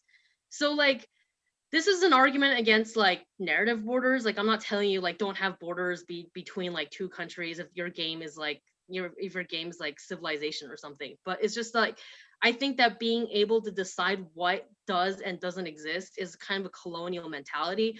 I could probably write an entire talk about just that, but basically that we kind of like, when you decide that the player is the one who kind of like gets to decide, or even the game designer gets to decide that certain things exist and other things don't, then that's kind of the extension of empire. So fictional worlds need to be able to breathe. They need to be able to exist on their own terms. Before I wrap up, I actually want to point out that decolonizing video games is not purely like a design, just tweaking a few things about design. Because if you like this talk, the whole reason I was able to give it is because a white woman gave me her speaking slot at Amaze Fest. So it's like decolonization is not just about like knowing what to do. It's also about getting collaborators on board, even if you have to like sacrifice a few things. So like the fact that this talk happened at all is a result of that sacrifice. So like if you're like looking to like decolonize video games in general, like that's a good start. Yeah, so cool, thanks. Thanks for attending my talk. I am not sure if y'all had a good time or a bad time, but hopefully y'all had a good time. And I think there's Q&A, so I guess we'll go to that.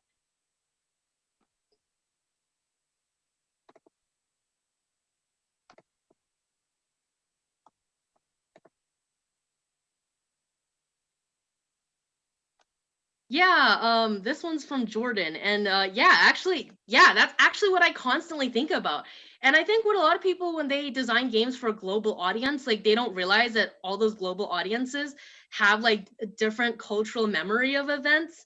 And obviously this is a part of privilege, right? When you're a part of empire, you don't have to think about what other people think of your empire.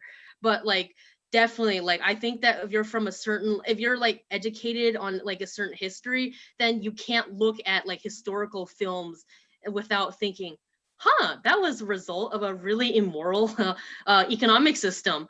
So like, yeah, like I definitely, like when I see tea on screen in like a Victorian England setting, I was like, is this before or after they destroyed my country?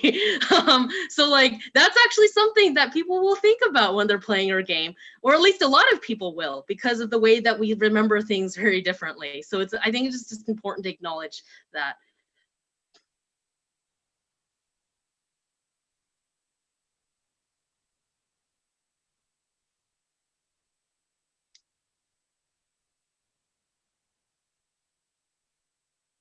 Yay. Okay, I'm glad y'all had a good time, because I was like, I am not sure if this is a good talk, but let's go.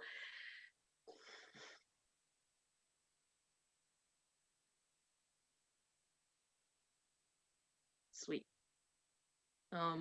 Any other questions or?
Thank you so much, Cece, for that incredible talk. And next up is Natalie Lawhead. She was winner of the Digital Moment Award a few years ago, and she was very, very often nominated for the Amaze Award. She's an incredible game developer from LA, and we are so happy to have her for the first time at the Amaze Festival. Actually, we wanted to have her here, and she's also the jury member. You're going to see her tomorrow as well at the awards. Yes, the awards are going to happen on the 24th at 8 o'clock. Yeah, you have to check it out. So what is she doing? Natalie is creating the last ever final Flash game, ever. It's the final Flash game. So have fun. Yes. And definitely they have to communicate on Discord. Yes, of course. Yes. Please go on Discord and throw in your input, and then Natalie will pack it into the last final Flash game. Absolutely. So cheers to the final Cheers. Flash game. Yes. Whoop. Cheers. That was live from Berlin. Okay, so hi everyone, here we are, and we're making the final Flash game. This is Flash, and we're gonna make something, and you're gonna give me feedback about what to make, and then I'm gonna put it together, and we'll upload the finished thing to Itch. So, is there anyone in the chat yet? What should we call it? What's the first direction we should be taking with this? Yes, good question. So far, nothing yet. Okay, we can just go roll with it, and if people join in, then they join in. Yeah, I think people are still like, oh, what's happening? What's happening? So we'll create the title screen right now, and if you have suggestions yourself about what to call it and everything, go ahead. I'm picking a font now. Flamingo. Call it Flamingo. Yeah, I guess you can say anything.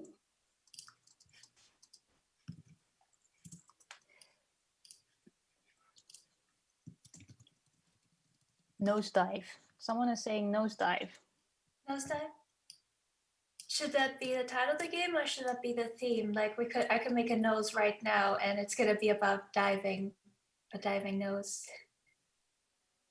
Okay, Martijn on YouTube chat. Should that be nosedive? Is that the title or the theme?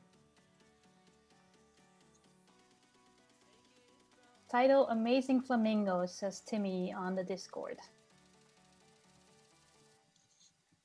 Okay, we're getting a lot of titles right now. I think it's looking really good for the final Flash game. Someone else is like Flame and Go, maybe. Because of flamingos. Just, yeah. Okay, well, I'm gonna just then finalize this title screen, and we can start with the character art. This is the main menu.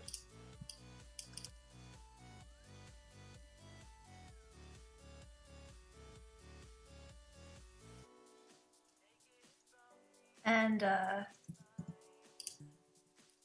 turn this all into symbols so we can animate it.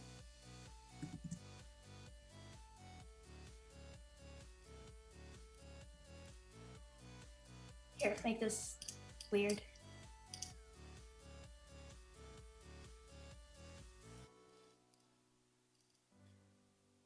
Someone says, Timmy at Discord says, a game about honking flamingos inside a pool with watermelons.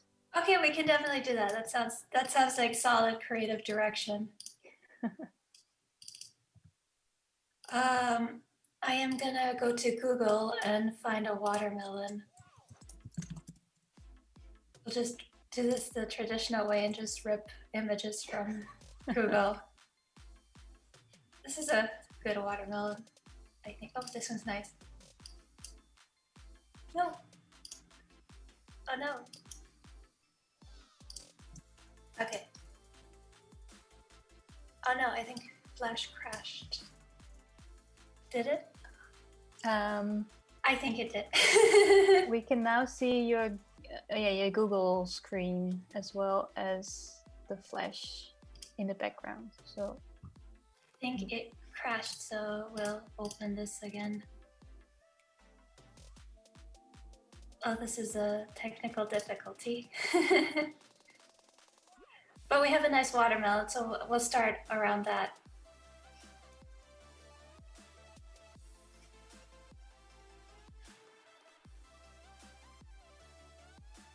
I feel like it's going pretty good for the final Flash game so far. We had creative directions, it crashed once. We're starting over.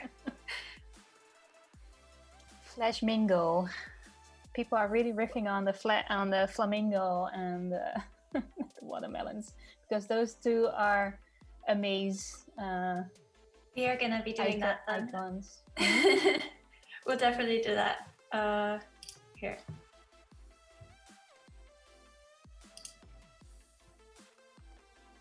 Okay. Well, it was Flashmingo, right?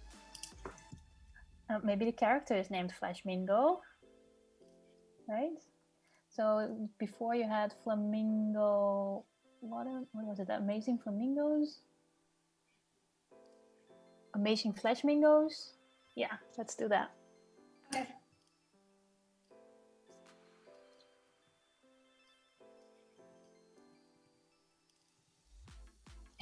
In the end, you work maybe for half an hour on the title screen. Yes. Because it crashes. All right. I did take a screenshot of the watermelon, so we will not make it crash again. I'll just dump in this screenshot. Oh no, it crashed again. Okay, you know what? We'll just do this in animate, which is basically Flash without the crashing. Okay, so this should be a lot easier because I have it open already. This is my fallback, and I did save the titles, the ones. Yeah, here we go. Okay. Okay, someone says, can we make it Flashmingo, like with an E instead of an A? Here we go. This is wonderful. Thank you, everyone. Okay, I'm importing the watermelon. This should work.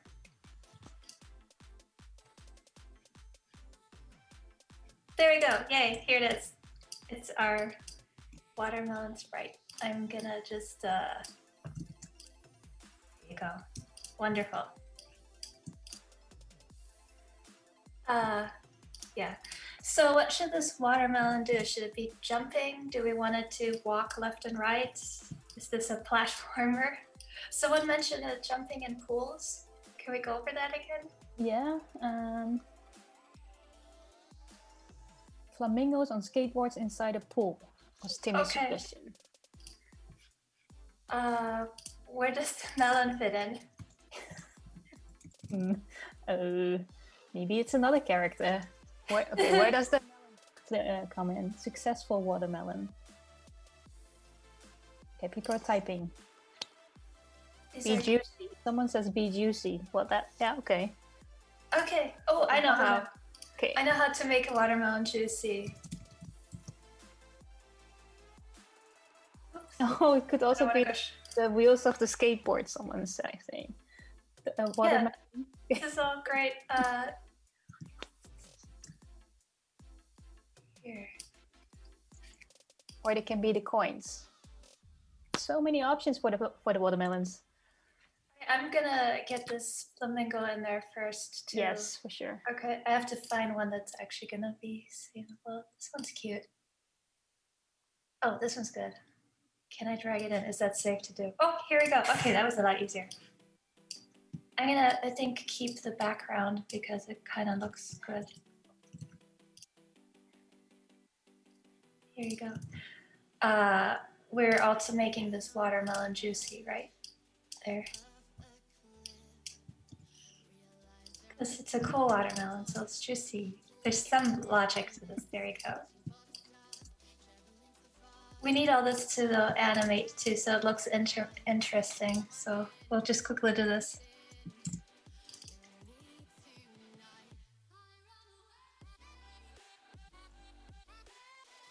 Someone asked, Sabina is asking, can we make it breathe? Breathe, yeah, okay. Let's see, how does it breathe?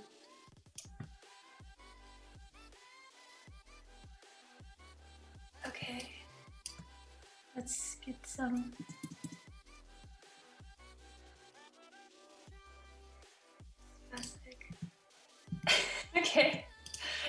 throbby. Let's see this. We'll test it for the first time now. I mean, it's moving. It's breathing. This is breathing. It's, you know. I'm gonna also animate this title so it looks good. Quickly do that. We can do something like make it wiggly with the watermelon.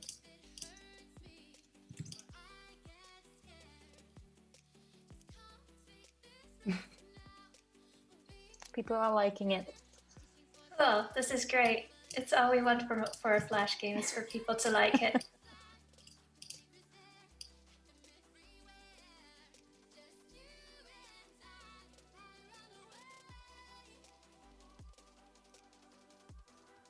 Okay. Let's see, this is an intense title scene now. We're only on the title scene at the moment. Yes, okay, we're getting there. It's, yeah. We had some technical difficulties. There's a good reason for it. So now the flamingo, this is our character, right? We should work on that now. The actual game part, the title scene, I think we can be happy with. Spike, our Maze streaming head, is saying that flamingos are cooler when they have pink top hats on. Okay. Just saying, throwing that out there. So happy that Google has everything. There's something for you. There you go. It's wonderful. On the Discord, someone has shared a screenshot of the screen with amazing flamingos, and it makes sense, they say. So, Well, this is really great feedback. Can you make this canonically be an edgy 90s game mascot made to sell a console? Yes, we can do that. We're gonna have to then do some kind of interactivity. I'm gonna keep the flamingo in the picture because it's cute and we should not remove it from its natural habitat. No. Nice. There you go. And I'm gonna turn this to symbol.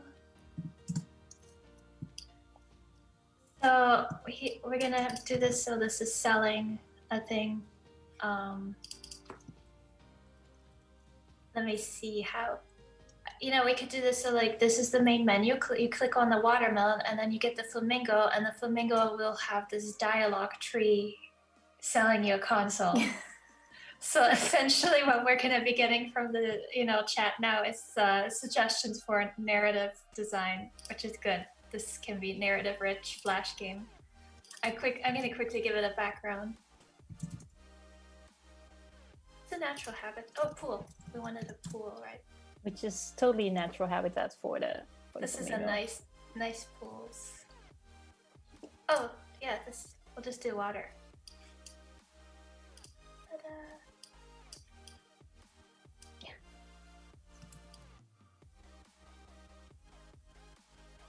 We're gonna start coding. Classically.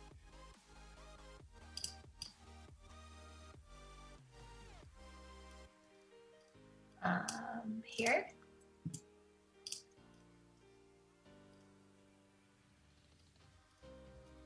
Spike is happy that the top hat made it onto the flamingo. Yeah, it's essential part of the character now. It's like it's. We're gonna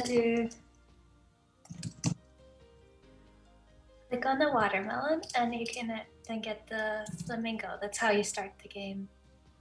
So. They were also talking about a skateboard somehow. So. Well, the flamingo can be on a skateboard.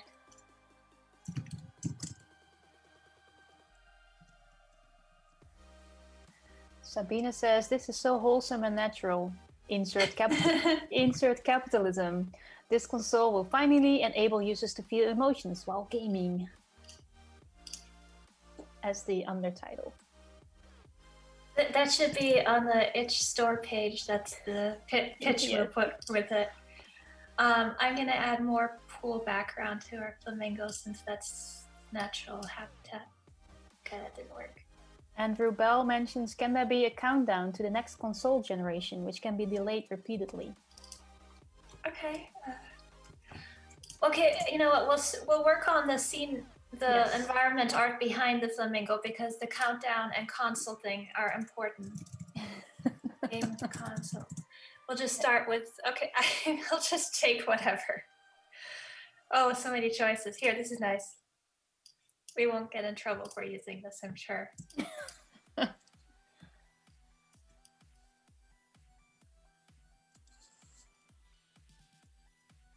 There. The white's a bit boring, so I'm gonna just remove that. There. Good. So that's the background art, the first part. There's more. We wanted a countdown.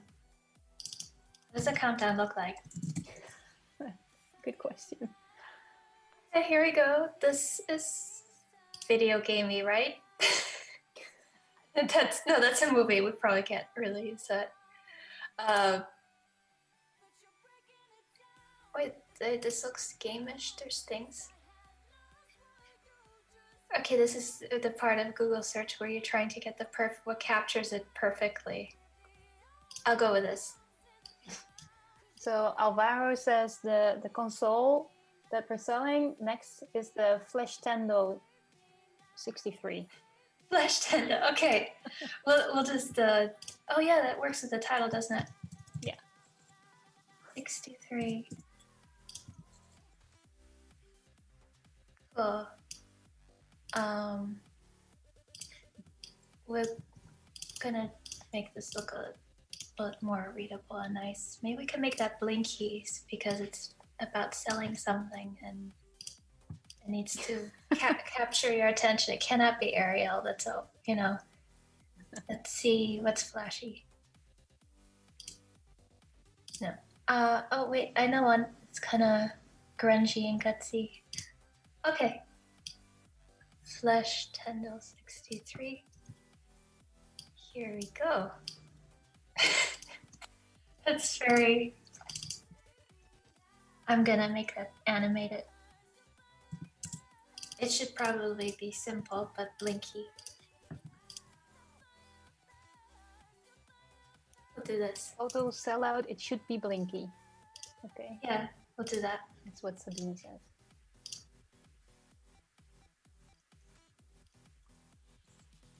Okay.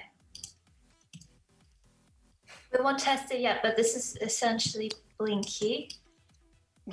Countdown. I don't want it to overlap too much. Here, do that. And the flamingo should probably be more predominant part of the scene here.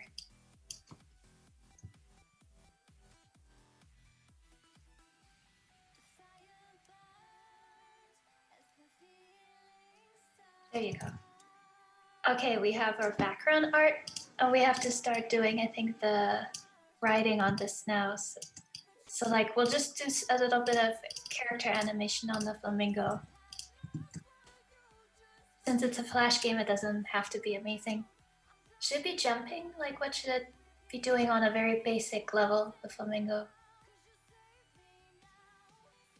No responses yet so far. Are people typing? Not yet. Trying to make it breathe for this first part. So, chat people, we need to know what the flamingo does, right? Yes, what's its animation?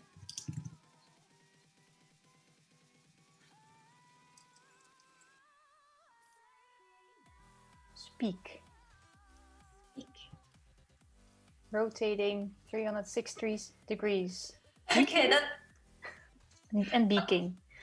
It can be rotating as a default, and then when you click on it, it stops and it starts talking to you. Yeah, so the options are here. They say beaking, flying, bowing, drinking, a nice sway as an idol. Flying. We'll do it spin and then it can fly. Okay.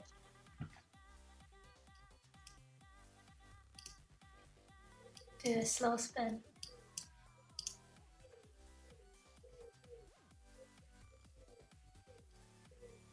jumping up and down is mentioned. Yeah, we can do that too. Next Yeah. time. Or, yeah. Next part is now we'll do jumping up and down.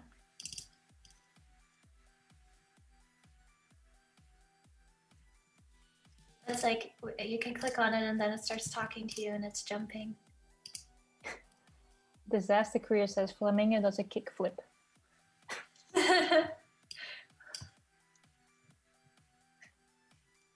People are also talking about the hat, that they could do it like up and down.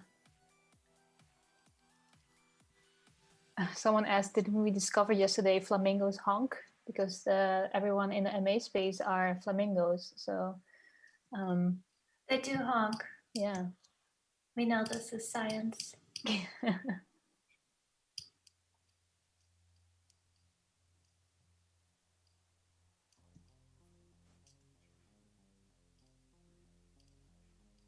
Then he comes back down.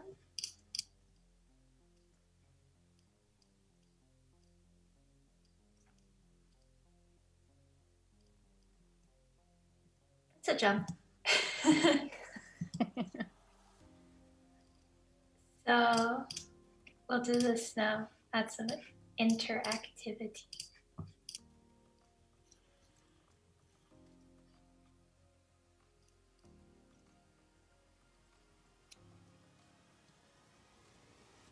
I think the streaming is slightly behind us, so the answers are delayed a little bit.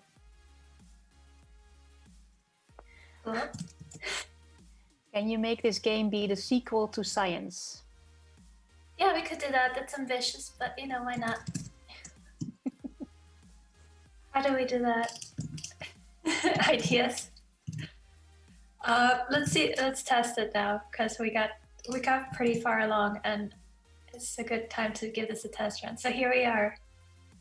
The title screen. Click on the lemon. And this is the advertisement. Click on the flamingo. Okay, yay. Interactivity. Now it could be talking. Right now, it could say stuff like, hey, buy this console. It's have we decided on narrative yet? Chat people, what's the narrative? Tell us. Yeah, dialogue. I'm gonna put together the dialogue for this dialogue section. Timmy says this is already better than the Untitled Goose Game because this flamingo game has a title.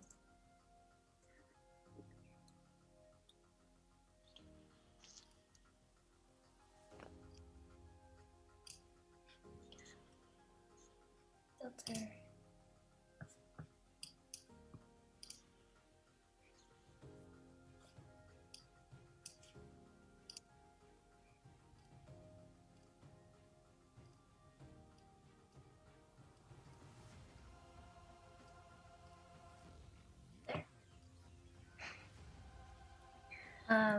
So I quote Sabina, the flesh tendo finally puts emotions in gamers' flesh.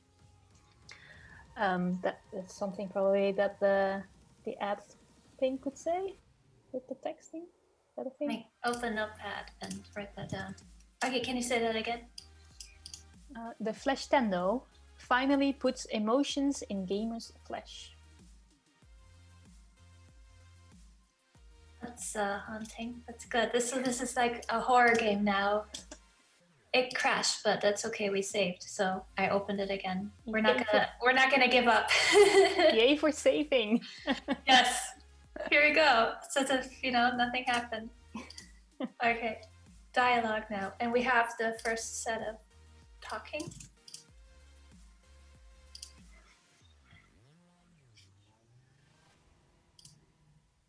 It was Anime Ace. Where are we? Flamingo is trying to liberate consoles from the capitalist grasp. That's good. Maybe the Flesh Tendo is the sequel to Science and the game is selling that to you. The Flamingo tries to sell you consoles but with very vintage Sir speaking. Whew, so many things all of a sudden. Okay, I have 3 sets right now, so that's a good start.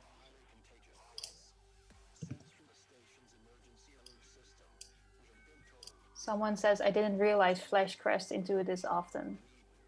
It usually doesn't, but it's special. It's the last Flash game, so why not? This is unexpected for me. And Timmy says, we're currently seeing the first game dev ever, saving often. Yes. Here we go. This is a good font. Okay. We are getting there. The career says, put a blurry picture of David Cage and the word polygons next to emotions. How does David Cage even look like? Never seen a picture. I have no idea either. That's cool, I guess. We'll wait on that idea. Yeah. Just leave that. It's more, yeah.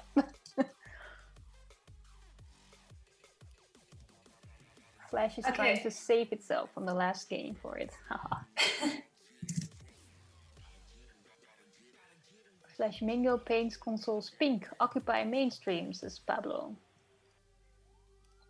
I'm just throwing everything out there so you know, but just tell me if I need to pick a mix or what you want to hear. Okay, wait, I'm getting the system in there. So he's gonna say, we click on him and he's gonna start talking. So here, let's see how this works.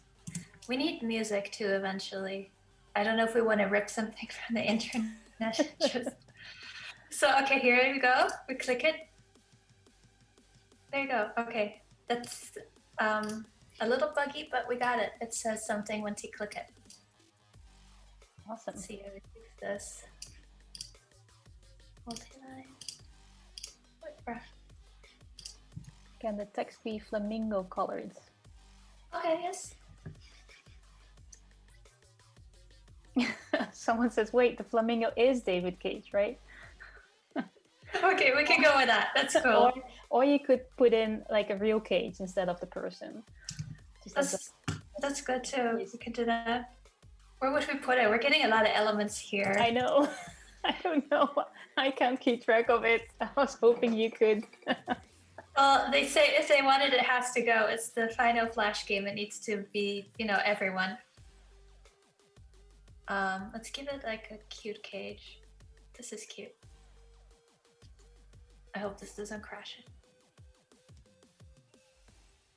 No? Yes. Okay.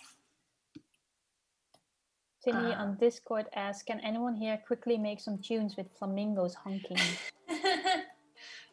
Yes, we need it. We do. We need this. You'll be in the credits if you do, right? Yes. I'm gonna just put this David Cage as the cage. This way we all know.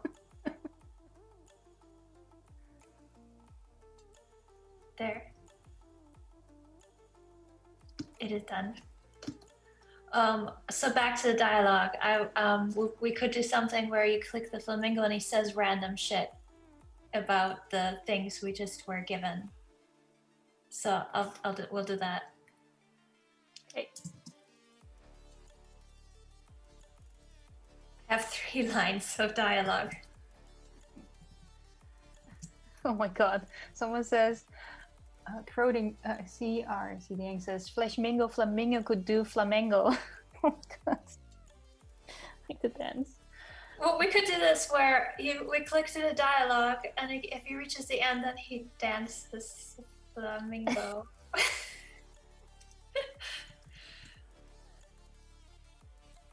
We'll do this quickly.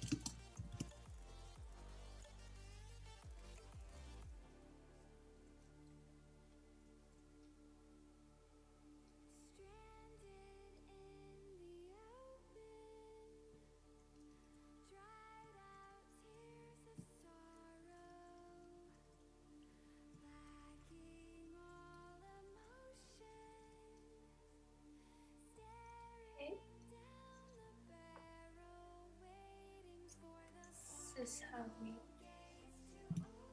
I think. Okay, let's see. There'll be errors. Yeah, okay, it works. So we'll do something where he gets 3 clicks, which is the full dialogue.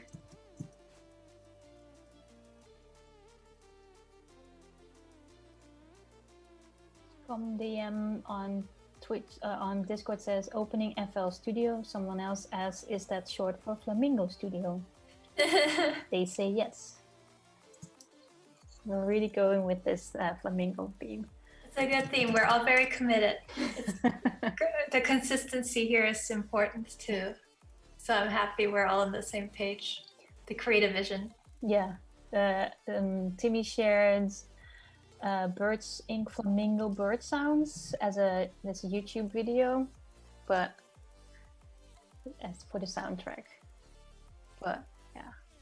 Okay, so we're doing our dance scene now. Okay, cool.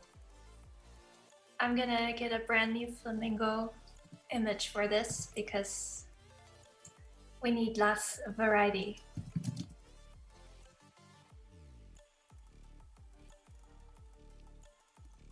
The internet thought of this already. No, there's no dancing really. Oh, these are kind of glamorous.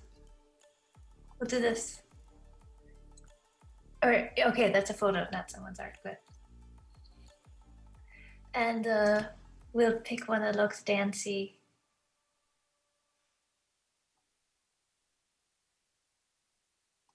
This one. Cool.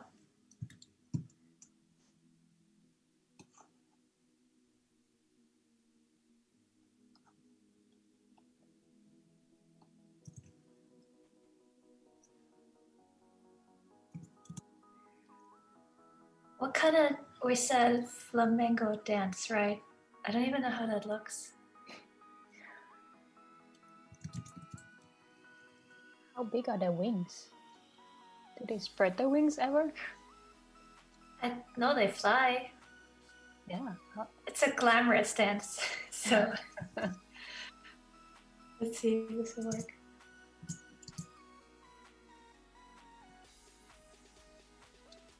Okay, people on Discord are taking stabs at the song. Cool. We're gonna have some quality audio in it. I'm very happy about that. Thank you, everyone. Okay, we got a good sprites. We'll make it dance now. Like there was this meme, peanut butter jelly time. Wonder if we could get away with making it that bad and it still looks good.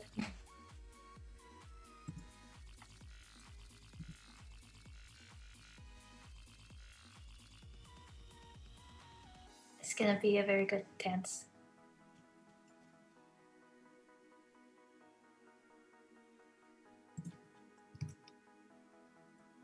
I'm saving. We're not gonna lose work on crashing. Good.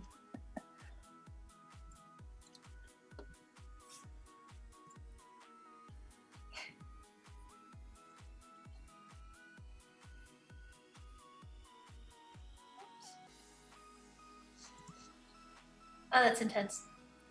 Cool.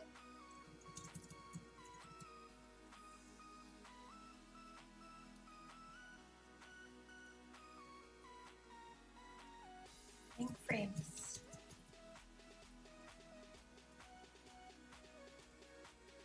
This is gonna be a good dance. This is a nice long animation sequence.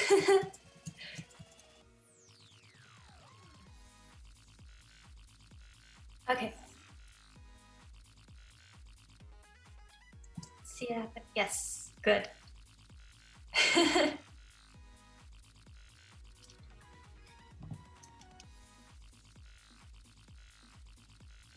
Some can be shorter than others.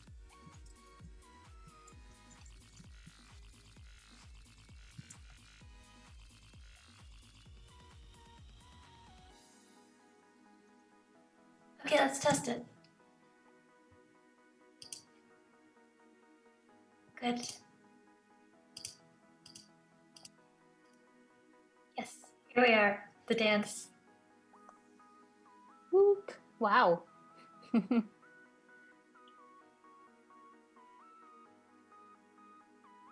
So where do we go from here? We have a dance that's a really good one too. Looks great, but in my opinion, more like beak dance instead of break dance. Beak dance. Beak dance. Should we add that in there as a text that's flashing beak dance, Yeah. not break dance? Okay. Of course. Expressionist dance to sell a console. Beak dance. We'll call it the anti-capitalist beak dance.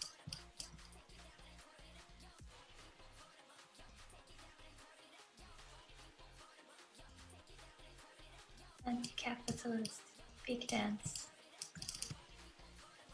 Break dance.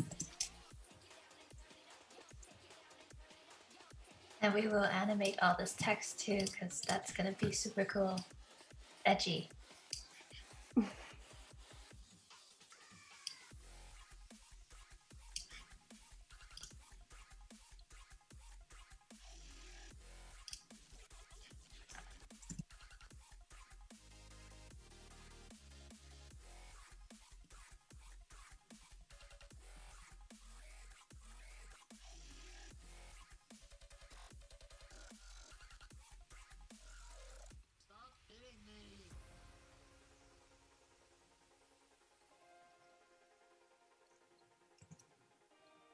Pink neon sign blinking. Oh, this could be blinking. We can turn this into a neon sign that's pink and blinking along with the other stuff that it's doing.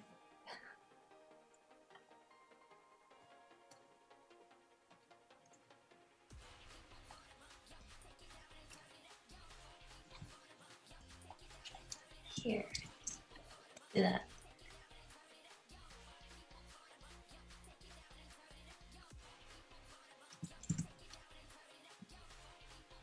Pink.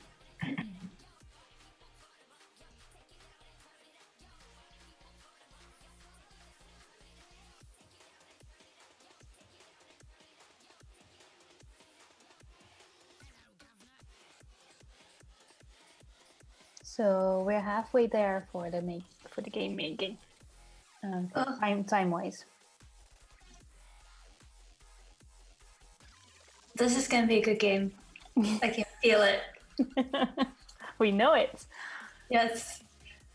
Let's blink. Make this blinky. Tint.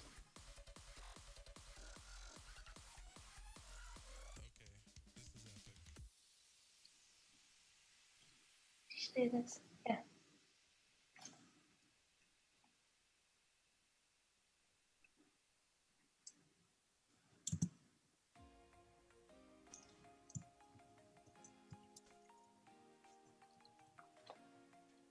Okay, let's check this out. He talks to us, tells us the sales job, and here we are. The beak dance.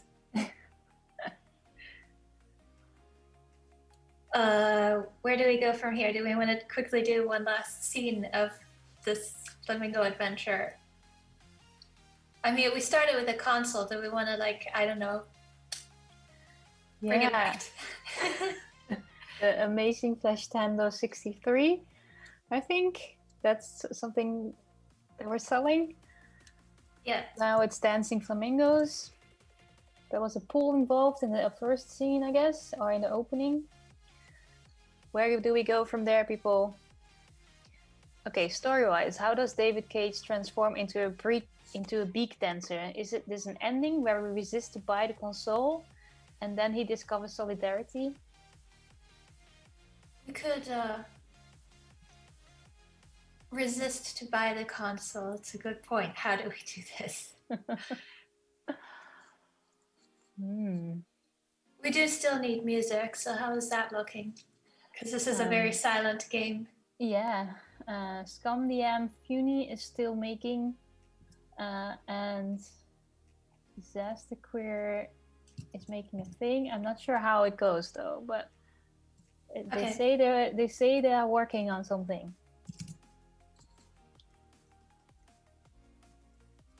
End in chaos, says Aufsturz. As an option for the ending. And then chaos is good. We could do that. We could do nuclear explosions and fires and yes, we have a console in the background. Yeah, there's flamethrowers is also part of a maze, so definitely should have something with flamethrowers. Okay, we'll do that.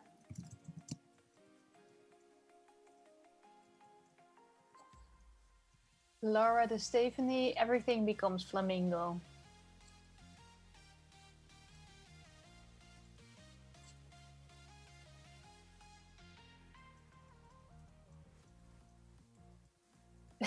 Okay, Timmy says the ending should be the flamingo riding away on skateboard with tiny melon wheels. Timmy is really adamant about this tiny watermelon wheels. Let's give Timmy that. Let's give Timmy that. That's a happy ending without nuclear explosions and all that. We can actually Maybe do there that. could be flamethrowers to the side or something. Yeah, like there could be fire in the background and just riding through it. All right, let's do this.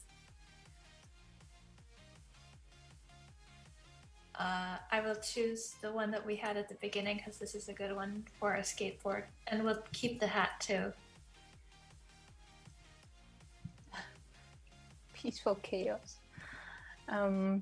Solidarity beak dance. Oh yeah, what about the watermelon? We forgot about the watermelon. Thank you for bringing it up in legendary lineation. We need to take it back to the watermelon. I'm doing this skateboard which will have watermelons on it. Sure. And it could also be a watermelon with the flamingo on the skateboard. No darlings have been killed for this game, says Beam. Not yet, but yet. Timmy says controllable with A and D so the player can go either left or right. Okay, we can do that too. Let's quickly do this. This is our the big request now. It'll take some more programming because this is Flash and nothing's automatic. Got the wheels. I'm getting a skateboard now.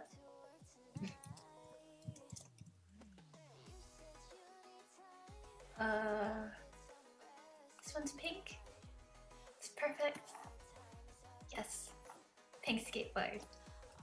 It also brings together the YouTube chat and the Discord because I'm reading both. So this is a combination of that. So that's nice. Love everyone's efforts. This game is awesome. And only we will be able to play it because only we know what it's about. Yes, it's our little thing. There you go. Wait, I'll make these really big so they hide the actual wheels. There. Whoa. Okay. This is great. Now we'll have to actually animate this.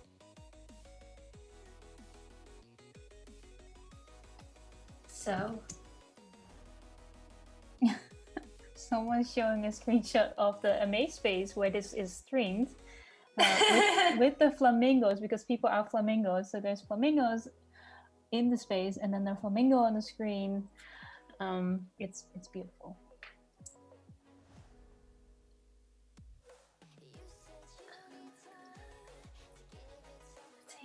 Oops.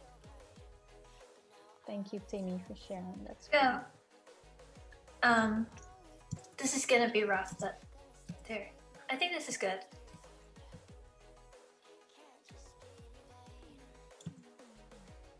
Okay, we'll do some animation on this guy too.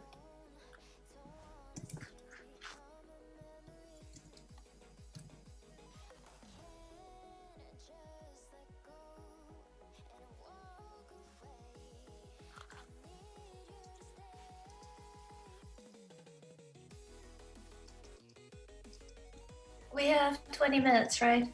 Yeah. Okay, cool.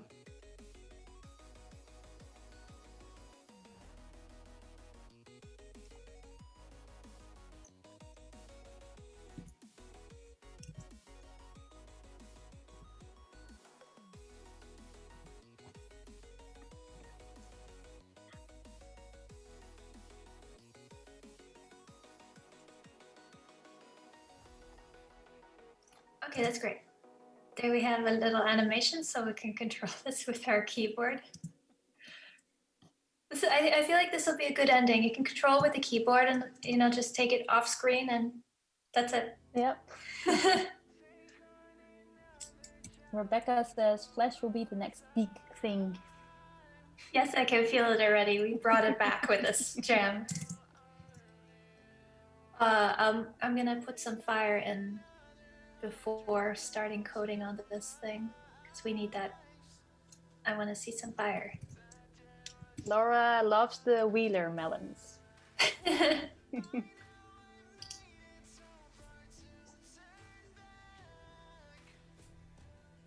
Let's import some fire. I have fire somewhere and from my other work, so this is an easy ask. I just have to find it.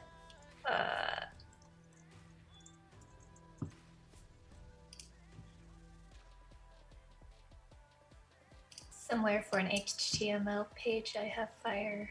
Wait, I know where it is. Press kit.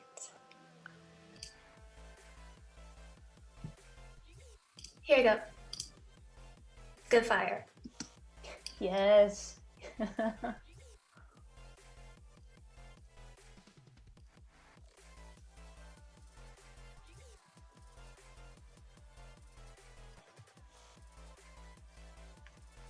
And bring that into our game.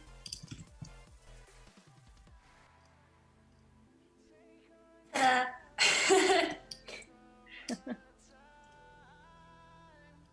I think our sprite needs to be larger. There. Oops. Okay, now for the fun part. Let's see, how do we do this?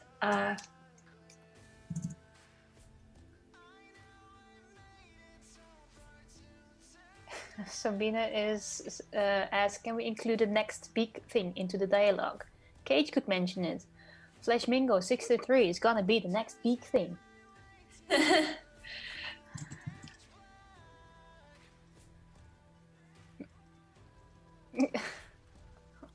Big thing or big thing? Do we want to make this a pun? Big, yeah. Big. Yes. Yeah, oh yeah, yeah, big thing. Maybe big works better. We know what it's about, but... We'll add this in a second. I'll just place it as a comment. Yes. And we'll go do this quickly. We're all amazed at how much you can implement of all the things that people are saying.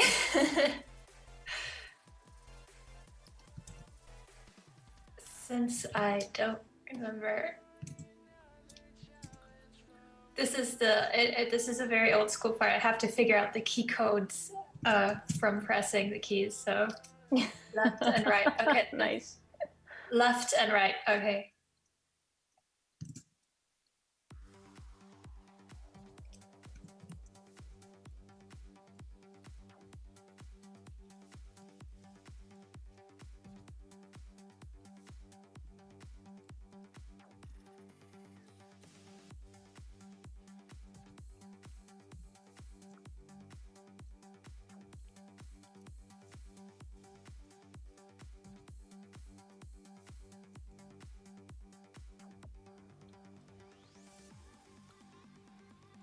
Okay, there's a special way of doing this, and we'll just do it where you have to button mash to move it. Because the other way is going to be a little bit more work. And this is part of the gameplay loop. You have to button mash to move the flamingo. Martijn says, maybe moving the Flashmingo off screen yourself represents the letting go and acceptance of the death of Flash games. Yes, that's deep. Maybe we could do something where if you move it off screen, it checks, and that could be the message. I don't know. We're adding a lot now. Let's see if this actually works.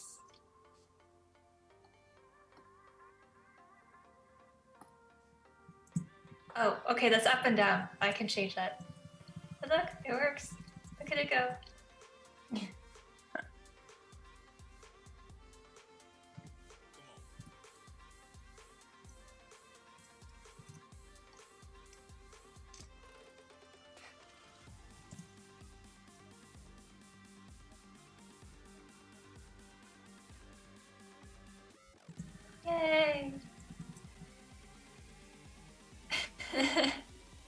Okay, someone's. I'm listening to. Sorry. Someone's. Sorry.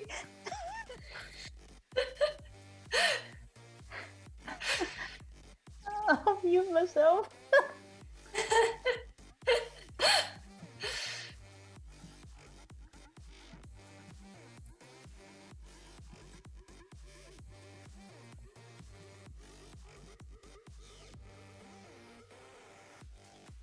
Okay, someone shared the home track.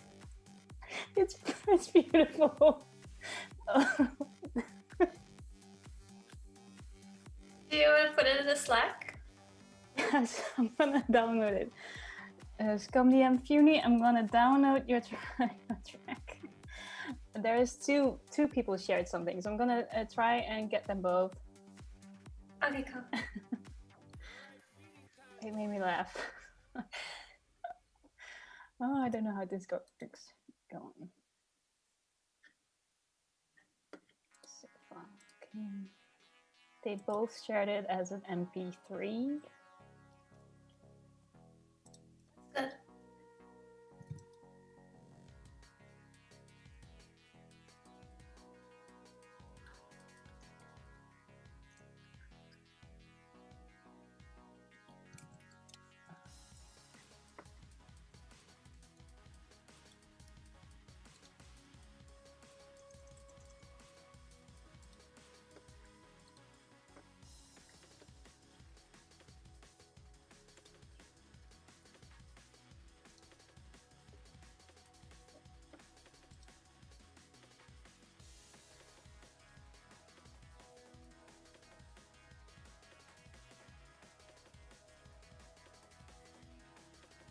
Okay, I could check if it leaves.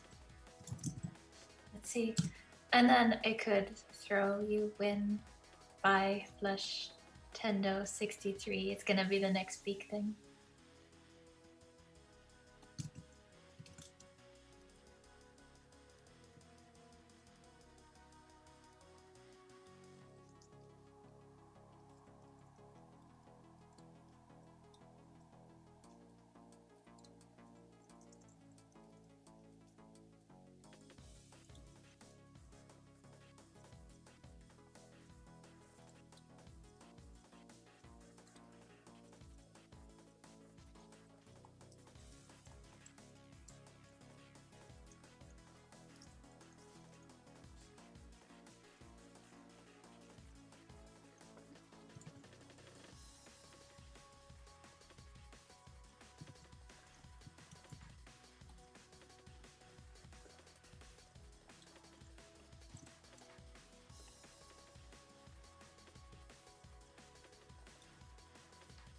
Okay, I shared it on the Slack with you.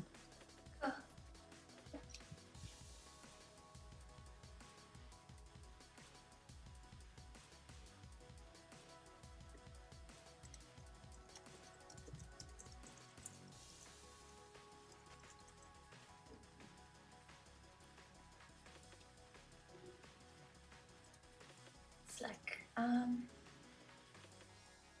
Where? Oh wait, I see you here. Yep. There you go. Download. Cool, I can't wait.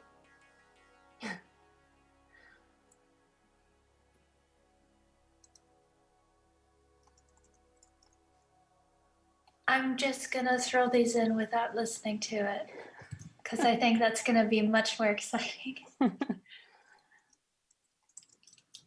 Get this in there.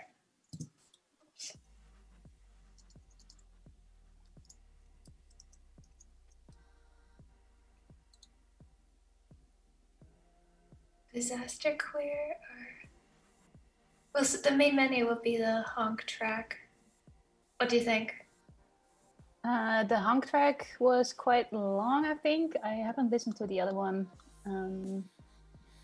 Okay, you've got 10 minutes. Okay, cool. We can do this. We can finish it. Let's see. How do we sound? Settings. Yeah, here we go. Get some good quality for that sound. Okay. Disaster is main menu. Okay. I can do that. Sound.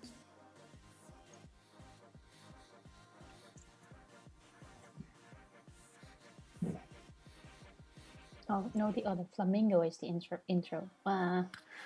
Okay, now YouTube and Discord, they are they are not in agreement with each other. But I think, okay, Timmy, you already got all of your stuff in there.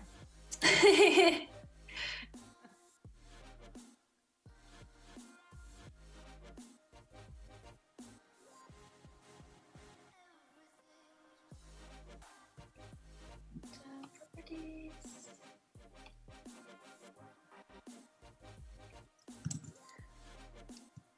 I'm gonna do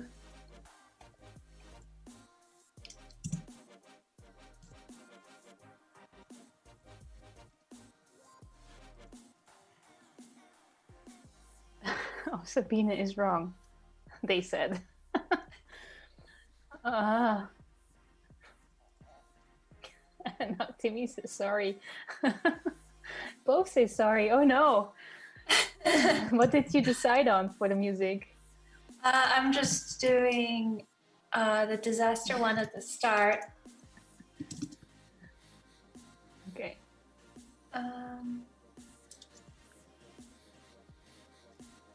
Here. Wait, that's not the right place to put it. Okay, I know what I'm doing.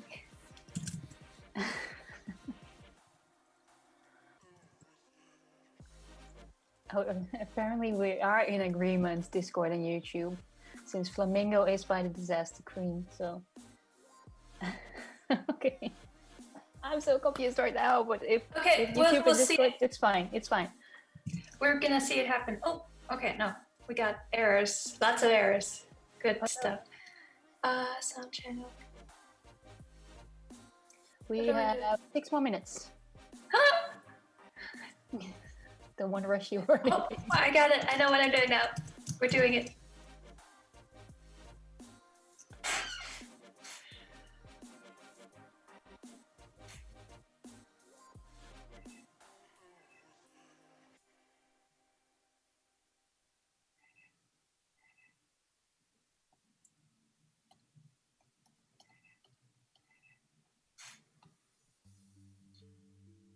Okay, I think I'm not doing the second one right. Let me see. I should listen to these before putting them in. Okay. Okay, wait, I know. Honk track. Set stop. Interesting.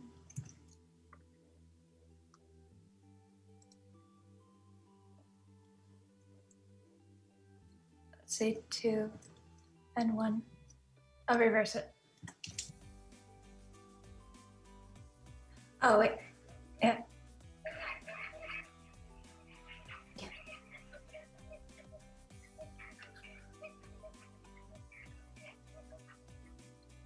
I think that's pretty cool.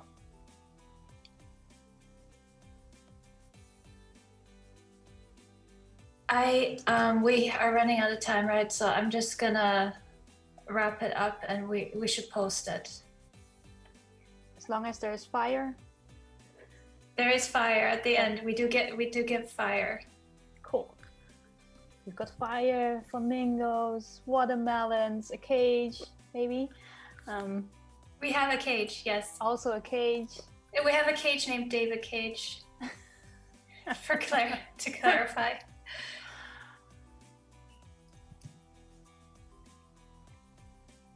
So let's put this out there. We're gonna do this on itch.io. Do we how much time do we have? 4 more minutes. Okay, I'm gonna test this in Firefox. And we'll quickly throw this on itch really fast. Yep, I mean it should work. There is the get Adobe Flash Player warning and okay, let's try this on itch. While we're no, let's not do that. That's gonna take booting into Windows, and we don't have this.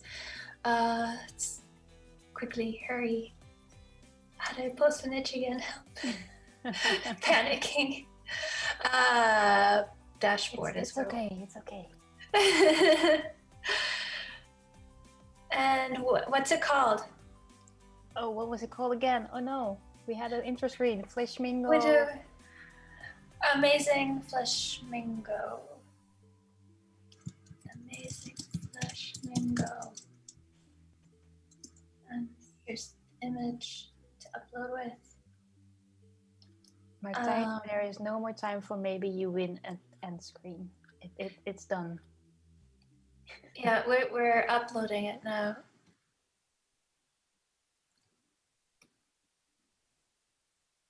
I hope it detects this. Run in browser.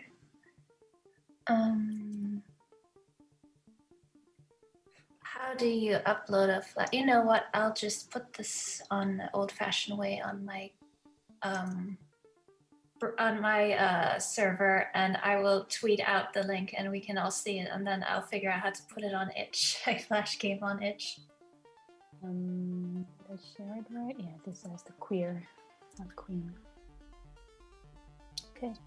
We're doing this. We are uploading the flash game. Yes. I'll put it on Tetrageddon.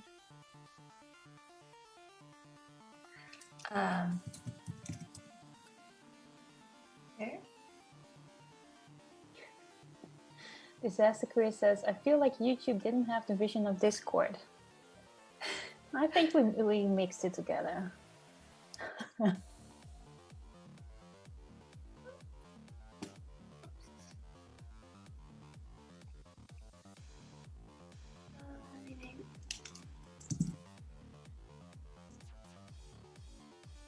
Let's test it.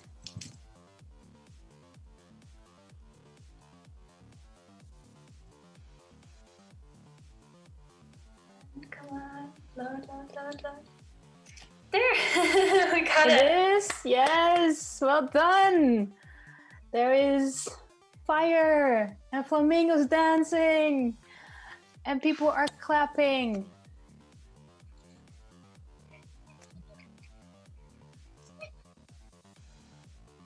Okay, that's loud. That's cool and loud. And how much time do we have? Do I have time to tweet this out?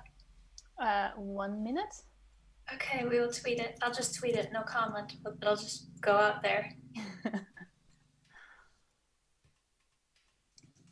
Ta-da! Wow, exactly. We in the did right it. time. We did it. Well done, everyone, and especially you, Natalie. Thank you so much. In a flash game. I will figure out how to put it on itch and tweet that out too.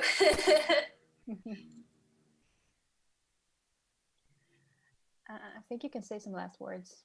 Okay, closing remarks. Thank you everyone for joining me in this final flash game. It's been wonderful and the ideas are great, and I think we can all be proud of this ridiculous thing. Thank you. Good job. Thank you.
Thank you so much, Natalie. And as you saw, please go to her Twitter to find the link to play the game.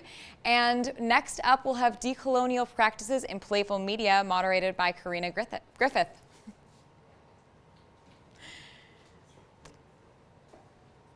Okay. Media and Gaming Festival. My name is Karina Griffith, and we have a panel today called Decolonial Practices of Playful Media, and I'm really excited to introduce our guests. We have Alan Kudicho, Chaska Hexafe, and Dhruv Jani. And we were to be also joined by Beth Lapensée and Amani Nassim. Unfortunately, they couldn't join us today, but they are here in spirit. So definitely hoping that we can check in with them again and involve them in the conversation. But I just wanted to first introduce our guests. Hello, everybody. Can you hear me? Yes. Yeah. Good. Great. So first off, we have Alan Kudicho, the founder and game designer at Twin Drums, based in Berlin, Germany. So same time zone as myself here. Hello, Alan. Hello, from the same Alan, time zone. yes. And Alan is a game designer working on an Afro fantasy called The Wagadu Chronicles, and really looking forward to hearing more about this.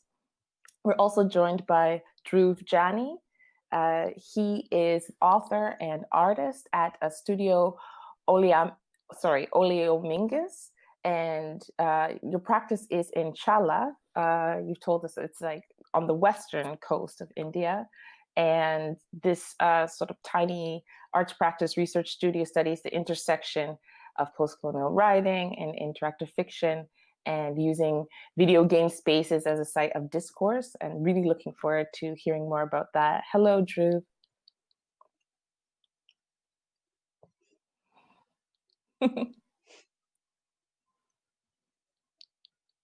Great to have you with us.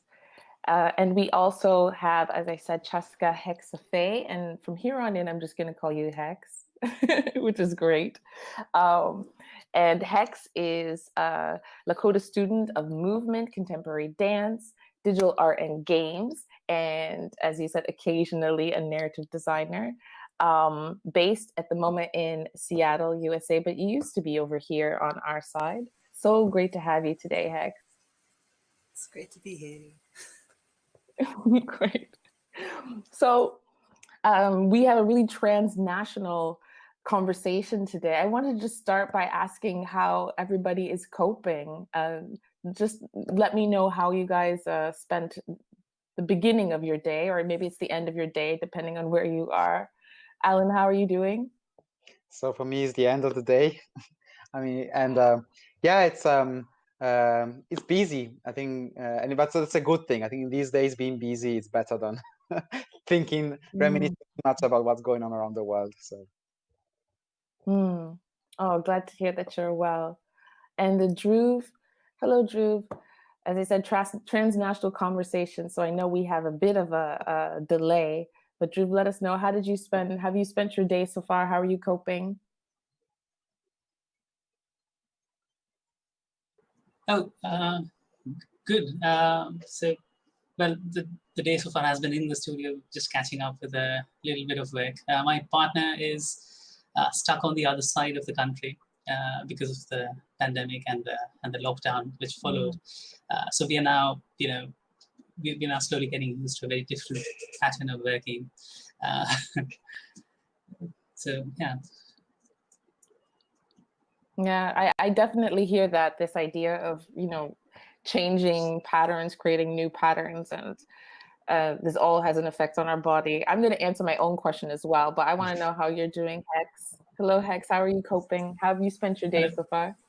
Well, it's morning here, so I'm mostly just getting up.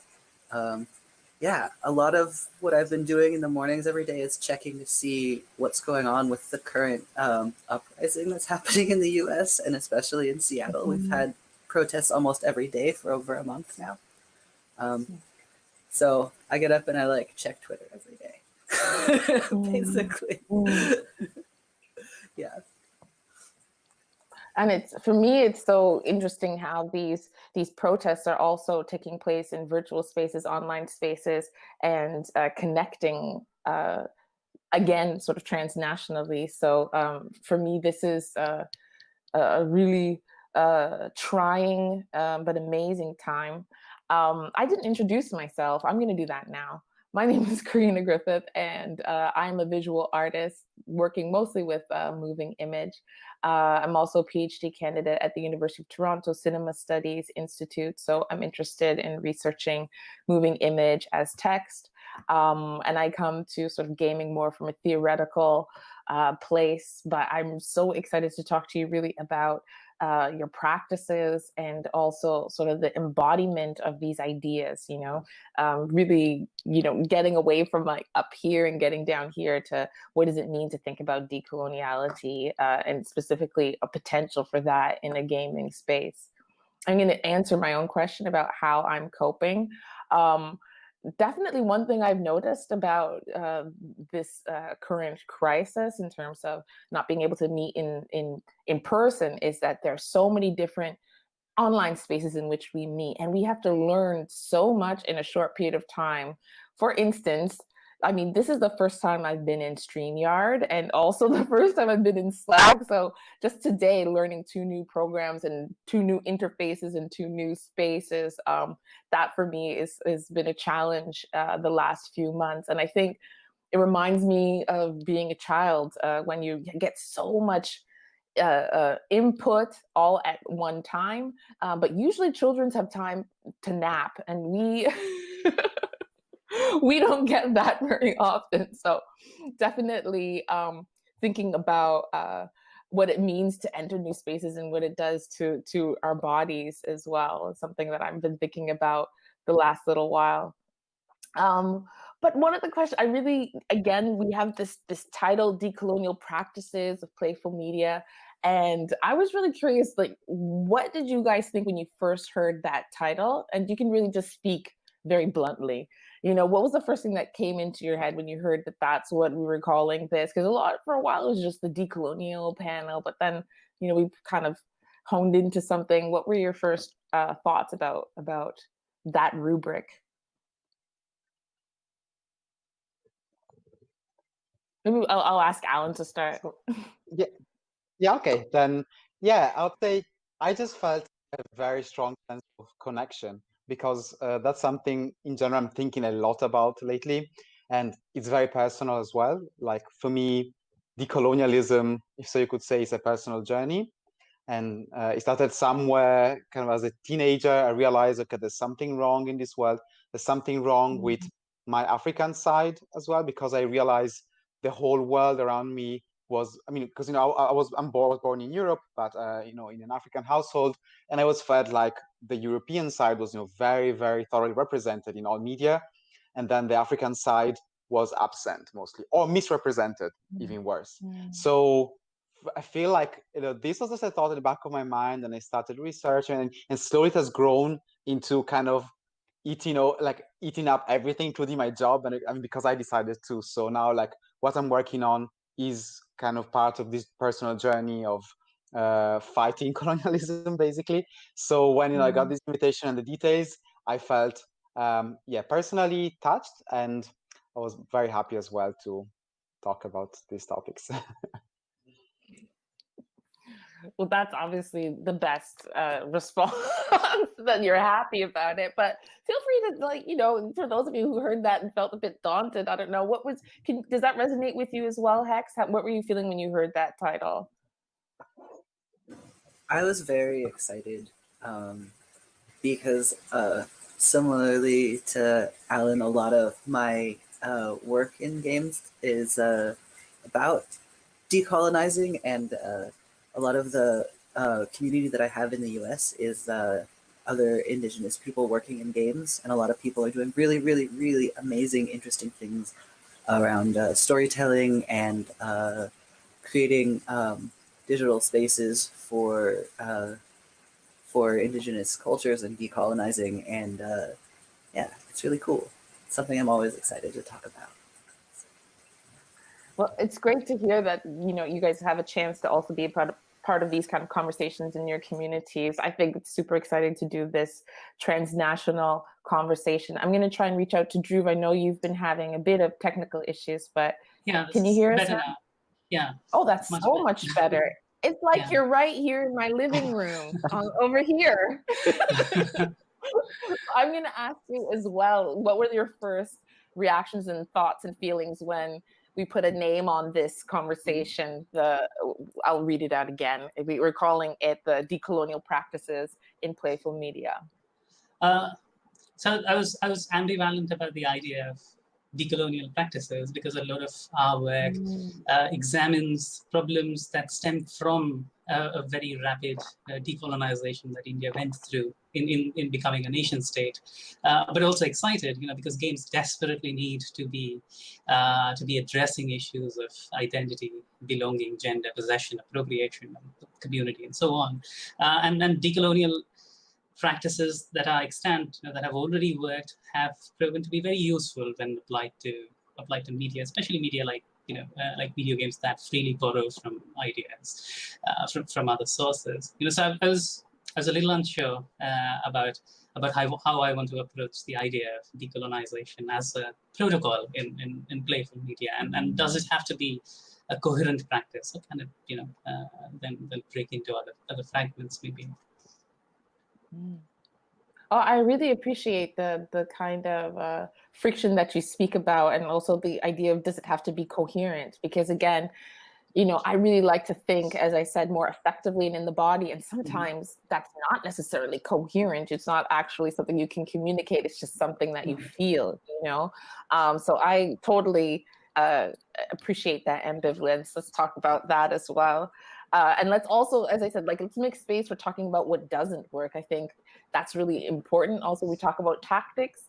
I guess the reason I wanted to talk about decolonial practices was really to center strategies, to center maneuvers, to center really what decoloniality feels like in terms of gaming, in terms of design, in terms of narrative.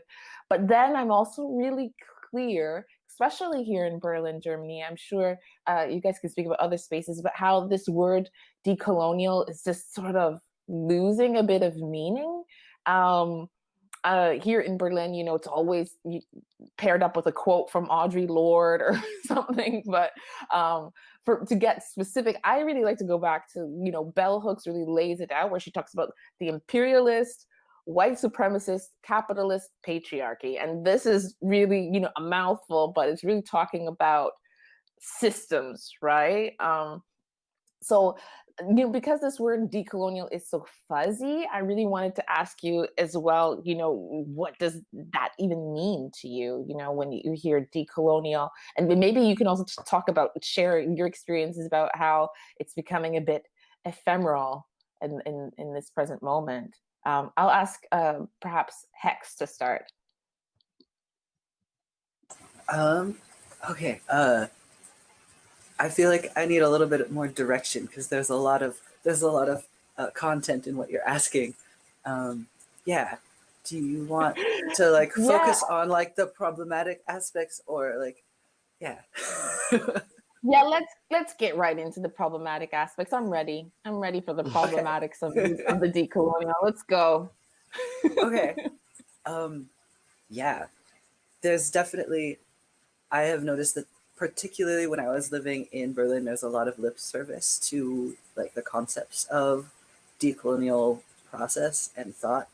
I feel like there's slightly less of that in the US because people are still struggling really, really presently with what colonization looks like day to day, with many of the indigenous tribes still struggling with land rights and water rights and recognition, and legal disputes with the US government and treaties and things. So it's a different context for that. Yeah. I've found that definitely decolonization has been used as a buzzword in academic circles in the US without people attaching any sort of tactics or praxis to it. But I found that's less common in the US than it is in Germany, because it's kind of a hip thing in Germany to be like very woke and aware of these things, but a lot of it is kind of like an intellectual fashion type of thing, rather than something that people interact with directly. Yeah. Yes. I appreciate that, specifically this idea of indirectness. And I want to just jump right and ask Alan, because you're also right now in this European context. How are you feeling as well about, this word decolonial and using this word when you talk about your practice or just in other conversations?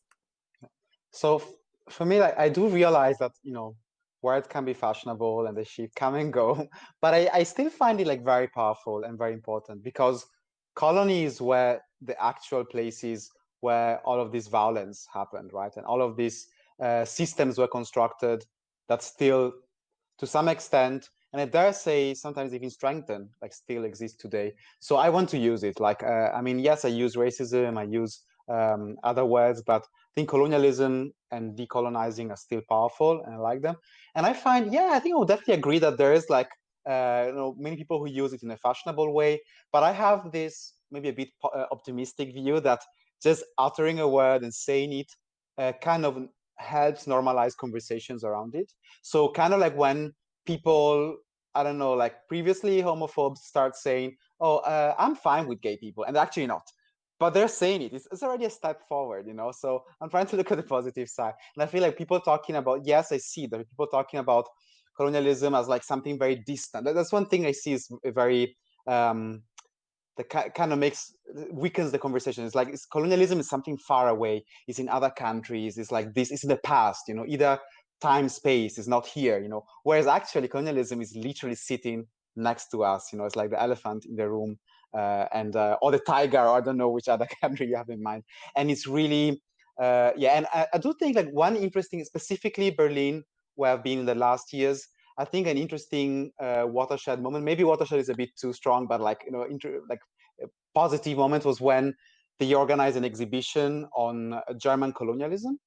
And for context, Germany had colonies, but they lost them earlier than the other countries. After the First World War, they lost them. So somehow, collective amnesia, most Germans forgot, like, oh, we didn't have colonies. That were the French and the British, right? Like we did other stuff, but we didn't do at least we didn't do colonies. Actually, no, sorry, Germans, like, you did both. You did the other stuff and the colonies as well. And now this conversation, has been stronger, and I see a bit on Facebook. And there's conversations around renaming streets because of like slave traders or kind of colonial explorers. So again, it's not perfect, but I think there's a conversation going on. And personally, for me too, for my project, it's something I want to do. And I think a fun fact was that at the very beginning, when I mention like this is an anti-colonial game, I'll get sometimes shocked reactions because people just didn't expect in the video game context this word. It was just so far away from them.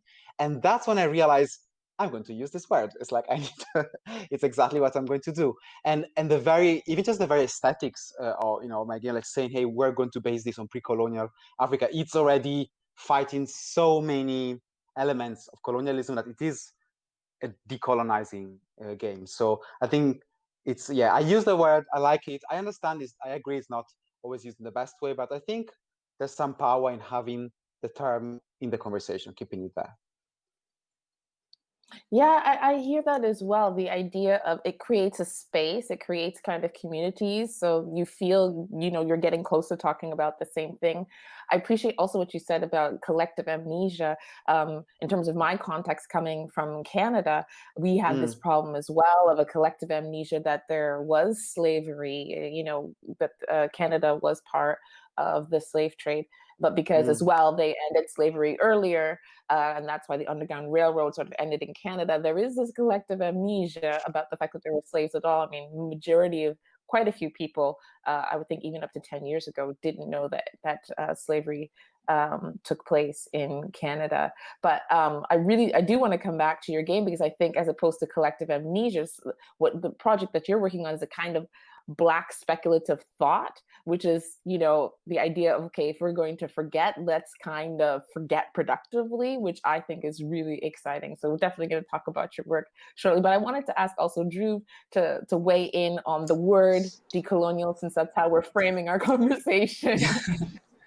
So I agree with what Alan was talking about, that there is the conception, at least in European encounters with Indians and with other colonies, that colonialism is something of the past, that it ended with a radical break from the past with the independence movement, or with any such, you know, dramatic gesture, and that is patently false. You know, colonialism is extant; it is continuous. Its iniquities occur in other forms of imperialism and control and subversion, that, you know, and appropriation that continue today.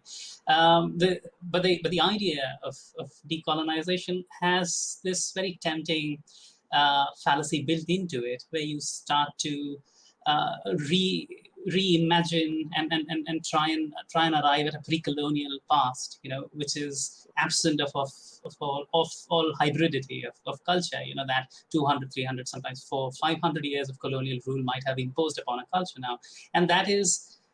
It is powerful, you know, because it is a kind of nostalgia, but it is also very dangerous. You know, you see that happen during India's partition, where the two very distinct ideas of what India ought to be lead to a violent separation of India and Pakistan. You know, and the killings that followed, and the riots that followed. It also seems to be a conversation centered around people who have the authority to become gatekeepers of decolonization. Right? So it starts to withdraw voices from people who have long practiced anti-colonial movements without them becoming decolonial movements, you know, or national, universal movements that can gather together very large groups of disparate people.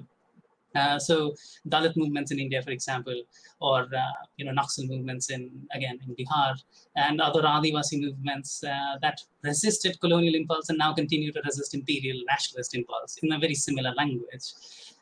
So decolonial practice, you know, or decolonization as an idea, for me is, again, you know, as I said earlier, is ambivalent. I can see its appeal, definitely, but I also see the failings, you know, where it becomes very easy for people to address Indians as a bloc, and, you know, Burmese as a bloc, or Pakistanis as a bloc of people, without any internal recognition of culture and identity.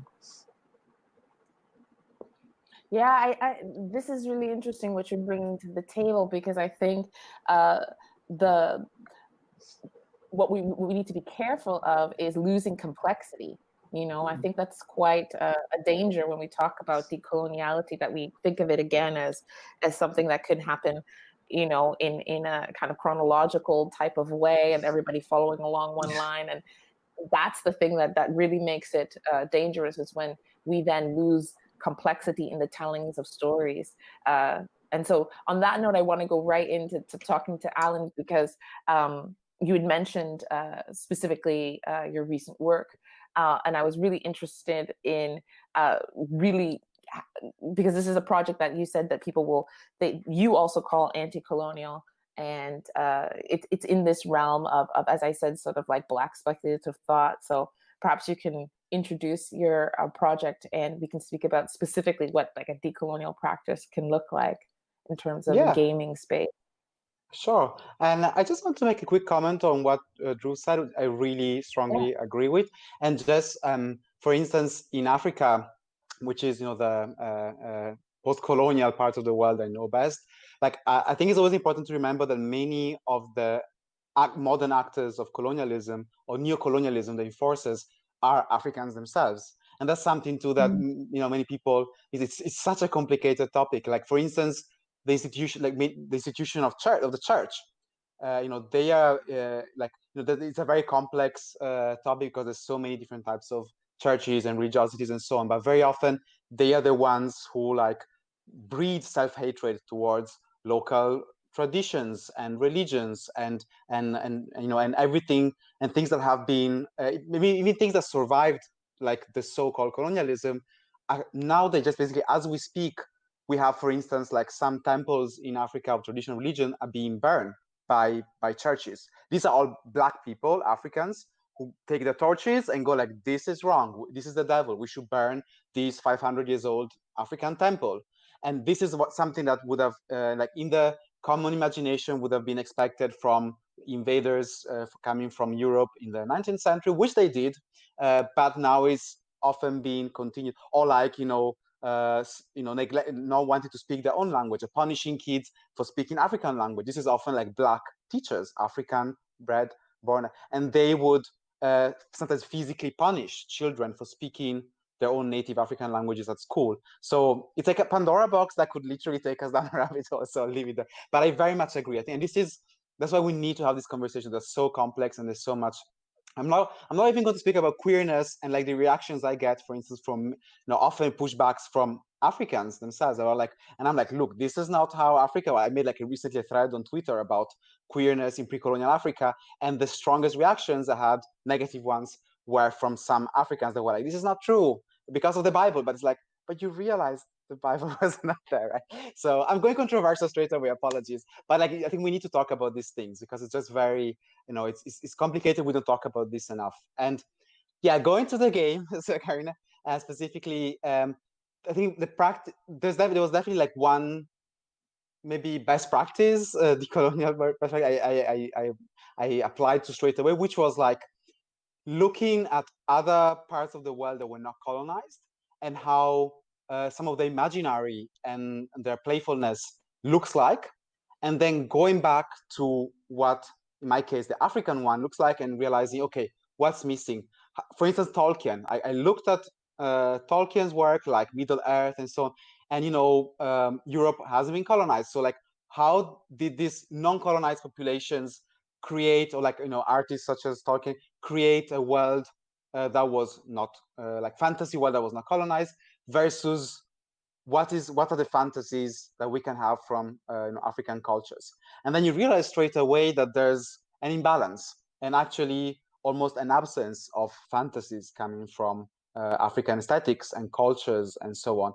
And so that's where I started like comparing, and especially for me as a half European, half African, it was the easiest thing to do.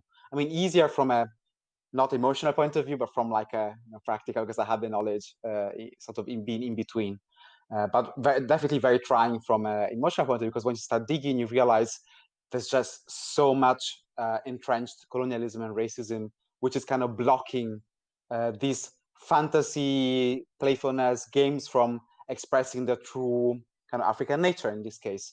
So that was kind of the first step I did. Yeah, when you mentioned sort of spaces that haven't been colonized, I was thinking, what spaces? I mean, Europe does have quite a complicated history with the Sinti and Roma people, but I do understand, what you're getting at in terms of this idea of an imaginary, and I guess it goes to another question about what is possible. I'll take less colonized. Less colonized. Yeah, but I understand, and I think that's a really exciting proposition to think about spaces where other things could be imagined. That to me is really interesting. But I would love to hear from also Hex and Drew this idea of like, because I think what Alan was talking about was a practice of development and placing yourself in another space and trying to sort of untangle ideas from space and history. And so maybe you could talk about how that comes into your practice. How do you even decolonize your own practice and your own mind, and what sort of maybe tips or tricks do you guys use to get to that space of imagining?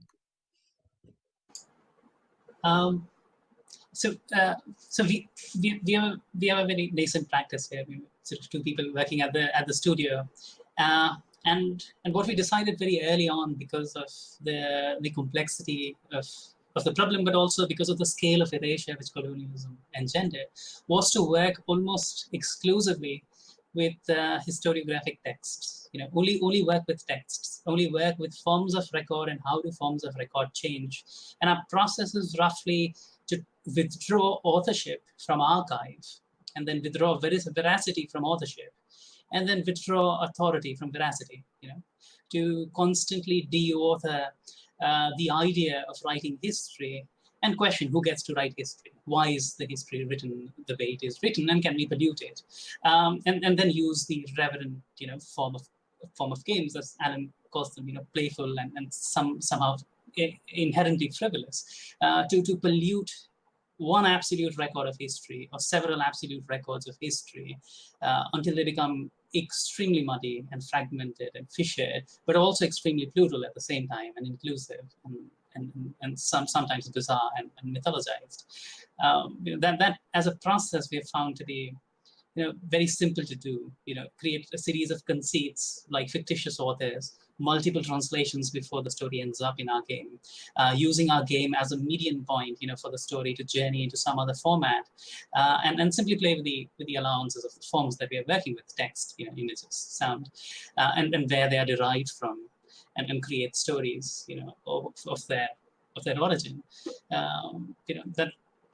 Well, there's one one trick, if you will, that we tend to use.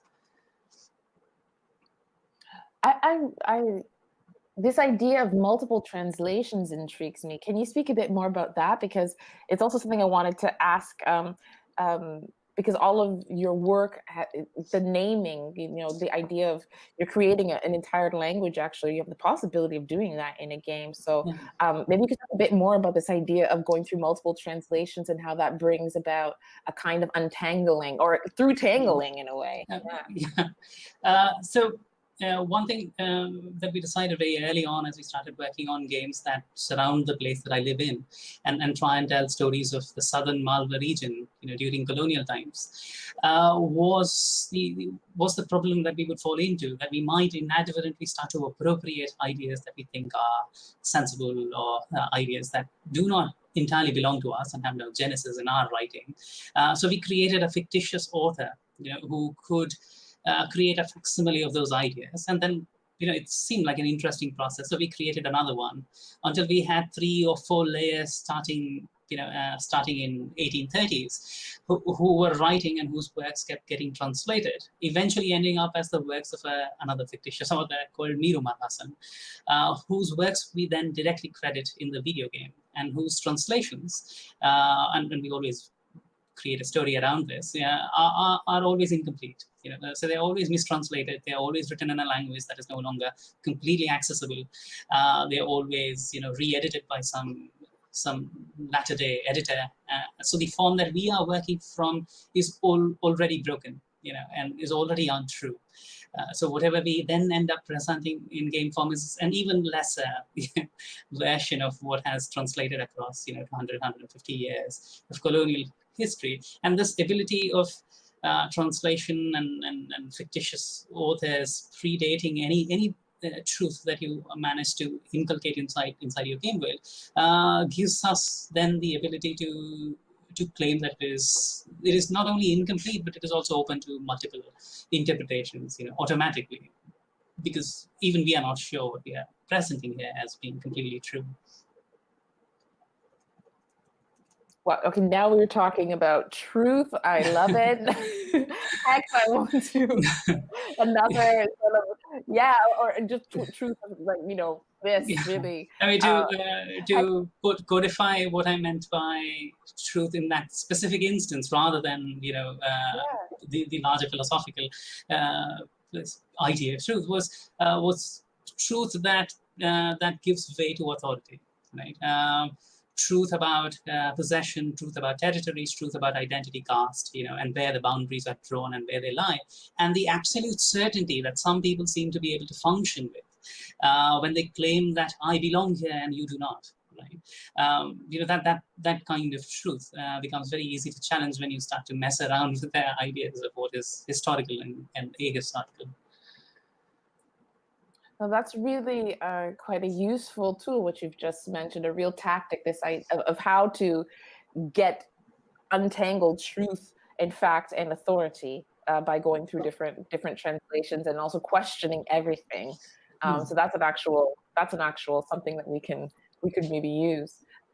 Hex, I wanted to ask you as well about your practices, and maybe it's also, as we started with, maybe it's something that isn't even, you haven't put into words yet, but as you heard sort of Alan and Drew speaking about their sort of tricks, how they're able to sort of trick themselves to think outside of these given colonial boxes, did that spark some ideas about things that you maybe are doing also in your practice? Definitely. I feel like the process of like interacting with like decolonization, it's never really going to be done for me, particularly because my people have lost so much of their culture, and there's very few people who speak the language anymore, this sort of thing, and there's a lot of emphasis in, at least with the Lakota and with many other indigenous people in so-called North America, that language is very important because how we describe the world changes how we interact with it, and the language is a part of the culture. And to that end, many of us, myself included, have been trying to learn our languages to varying levels of success. There's been a couple folks who have made video games entirely in their own indigenous languages. I'm kind of sad that Elizabeth Leponce isn't here because she has done this. And there's also several people who have done games not just in their own nation's languages, but specifically for those people. Like, they were not intended to be played outside of the community. Like, they weren't intended to be shown at a festival or be sold on Steam or anything. They were just for that community, which I feel like is to me, like a very decolonial practice. Like, you're creating something for your community. You're not creating it for capitalism. You're not creating it to make money or for like cred. You're like, I am creating this for my people to interact with our own culture and to take apart the harms that colonization has done to us. Yeah. Well, that's also a really great contribution, what you've just given us in terms of practice and thinking about audience, that can also be part of a decolonial practice, to separate, capitalism necessarily from your work. I mean, and to think about a kind of work that exists in a commons or is collectively owned by a community. So that's also something, that's a really great contribution. Maybe from there we can start to talk about, collectivity and communities, because I was always very interested in how collectivity plays a role in sort of changing and dismantling Eurocentric, patriarchal, imperialistic, we can go through the whole list from bell hooks, the imperialist, white supremacist, capitalist patriarchy, just to give it a name. But how does collectivity and working in groups play into your practices? Maybe I can start with Alan again. Yeah. So if I got it right, you mean like collectivity as creators or collectivities as how you see it? I want to know about all of it. So tell me what resonates with you. Yeah. Okay, what Hex said about the audience creating only for specific communities is like, I find it super fascinating. Like, I think it's interesting, and in my case, I definitely like Wagadu Chronicles, the games I'm working on. It's a bit different because we want to be commercially successful, so we're within the capitalist system, you could say. But it's sort of a conversation. And for instance, I made previously an example of some Africans like being irked when the topics of queerness were very strongly there. But then I must say a much larger number, at least on Twitter, was really, really touched and amazed by what we were doing. And I had, for instance, a bunch of people from the queer Kenyan community from Nairobi or Ugandan gay community that reached out through Twitter or emails saying like, hey, this is awesome. It's like not just kind of pre-colonial, like quintessentially African thing that you're doing, but there's lots of queerness as well. And for instance, another thing is that when we so again, I'm not making the game only for them, but it was so powerful. It was so motivating for me and for the team. Half of the team is Black, so it really matters to us. And it feels like a conversation that is, it's a positive cycle, kind of we reinforce each other. And so as a team, I definitely feel like the collectivity of us making the game, for me, like as I had the privilege of being able to start and fund this company, I made sure that we had like, as I said, half people are Black. Another thing is like around a third of the team is queer. So that was something. More than half of the team are women, not like me, and this has really affected the game. For instance, one example is that when we shared our first thread of art of concept art on Twitter, like 90% of the art were women. It wasn't planned, it wasn't discussed. Like someone raises like, why?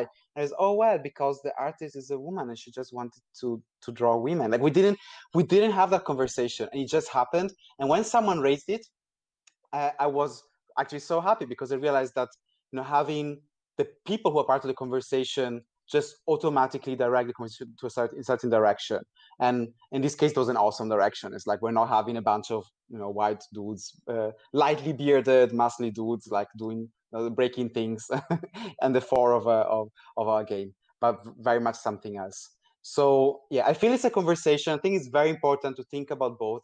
For me, definitely as a game designer, it's like who is the audience, and yeah, and or the audiences, like, and how do I cater to? And I know there's some audiences that, for instance, I'm not going to cater for, and I don't care. And I think that's very important to know who you don't want to as well. Like I've seen some people complaining, like, I think you should really have white people, because there's no white people in the game. You should really have white people in the game because that's racist. And I'm like, no, sorry, that's not going to be. And so it's I think what Hex said again about like targeting, your audience, your collective, being part of a conversation.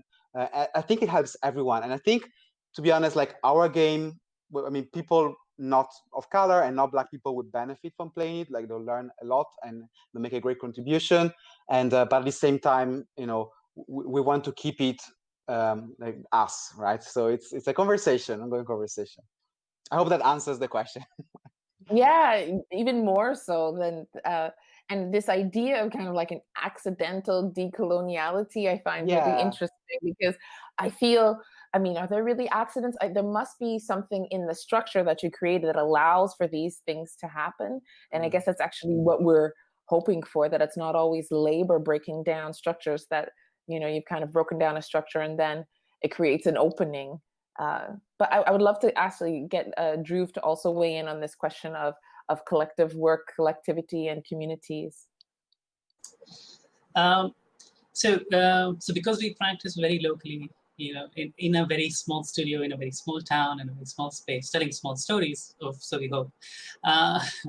Collectivity for us is not often collaborative. It is not necessarily working with a large and very diverse group of people. It is the act of solidarity with groups that are not doing work that we are doing, but we still find meaningful, and groups whose voices we would like to translate, interrogate, and perhaps occasionally amplify.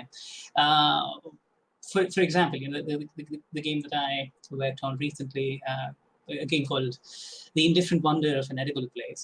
It's a game where you play as a municipal building eater, and you're consuming the last tower in a town that has disappeared. And the game was built in solidarity with protests that were going on in Delhi, in Bombay, and several other places throughout the country against a Citizenship Amendment Act, which would ostracize Muslims in a very specific way. And then the protests eventually culminated in a pogrom against Muslims in Delhi. It was horrifying.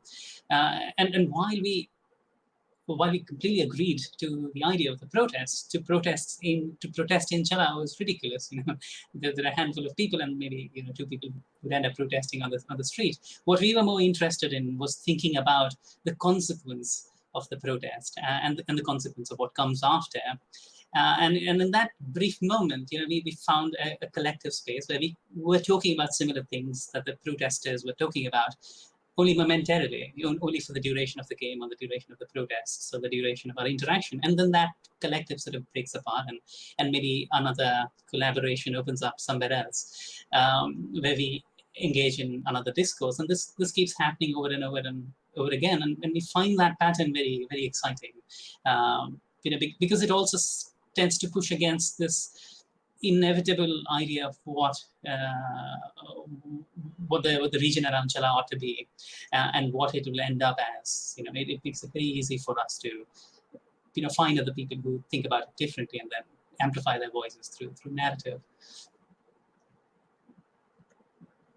I'm familiar with another game from your studio, In the Pause Between the Ringing. Maybe you could speak also about, was it a similar kind of process working locally in small groups? I know this is a game that was nominated, or actually your whole studio was nominated for an Amaze award, but maybe you could tell us a little bit about this game and how it differed to what you just spoke about. Yeah, so In the Pause Between the Ringing was a specific, it started out as a specific commission for a display, and the display was to happen in London, and the idea of, displaying a game somewhere suddenly became a very peculiar problem to address. How do you think of a somewhere, especially a somewhere that is populated by a museum, which contains a colonial hoard? So how do you respond to that idea? And we were thinking about transacting territories and the privilege of moving across territories and what languages are allowed to move and what are not. And we started thinking of telephones as a very mineral idea, and the whole game is it tells the story about telephone mining in India in a part of Sindh, this is adjacent to Malwa region, and how telephones were only mined in one language, English, until somebody discovered how to mine them in Urdu as well, and was skilled for it, and it becomes a ghost story which lingers, like the idea of a mechanical telephone lingers in the very rapid transaction of data and movement that we now practice. They're the only allegiance the game has to the place that it comes from is the idea, entirely mythical, of telephones being mined, and the idea of annexation of Sindh, and all the characters who populate the game world, because these are actual historical characters, who annexed Sindh and who set up mining operations and who set up trade houses, except they never actually mined telephones. It was saltpeter, and it was dairy farming and opium tracts and other colonial produce. So that game particularly was about looking at territories and movement of resources across territories, and perhaps challenging it, in this ghost story form, where some haunted idea of alternate histories could linger.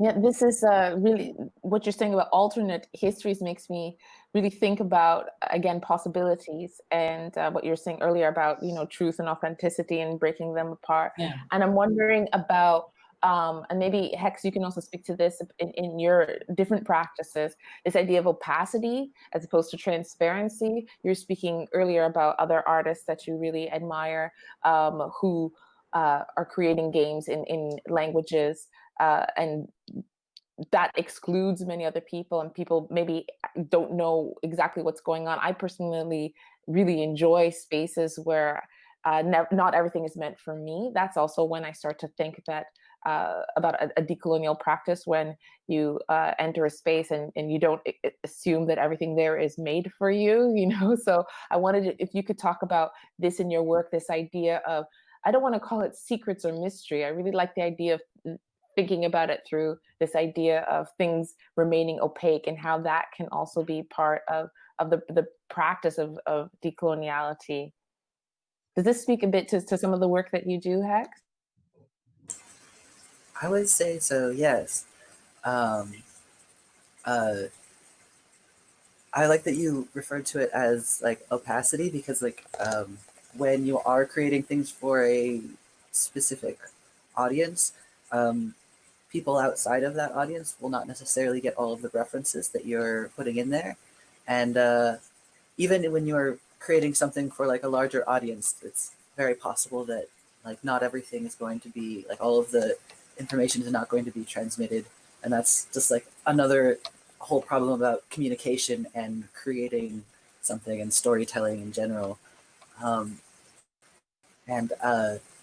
There's, in my own practice, I find that I tend to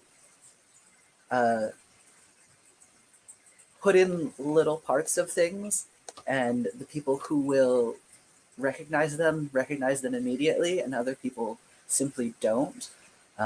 In the case of like creating things in other languages, that's more of like a very obvious, like I don't understand all of this type of thing. Like the information that's being transmitted isn't in a form that I completely understand. Um, but because I don't speak my people's language fluently, I don't often use that route. I like to vary things into other things, and then particularly if I'm creating a story or something, I like using science fiction and fantasy quite a lot because it's a very fertile ground to explore ideas of collectivity and different indigenous concepts in a way that is not like super confrontational, and also isn't easy for people to then appropriate them and latch onto them, which is very common in Europe for Europeans to latch on to, particularly North American indigenous practices, and they kind of like to cosplay as well, which gets very awkward. Yeah. What you said really resonated with me, Hex, about not knowing, your mother tongue specifically. I mean, as a descendant of enslaved people, my family, we say we're from Guyana, which is really kind of the first country we chose. So, but before that, it was Barbados, and before that, as James Baldwin would say, like we come from a bill of sale.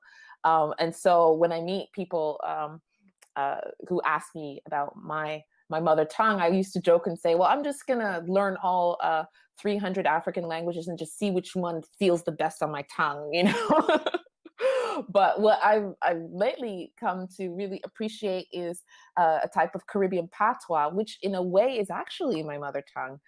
Patois, and people disparagingly call it kind of pidgin English, but that's really kind of how my parents spoke to me in Canada. And I've been going through some of the words that are the sayings that we say in our Guyanese patois can link to either Akan or Igbo. And this is a really tenuous little thread that is starting to, for me, make a connection.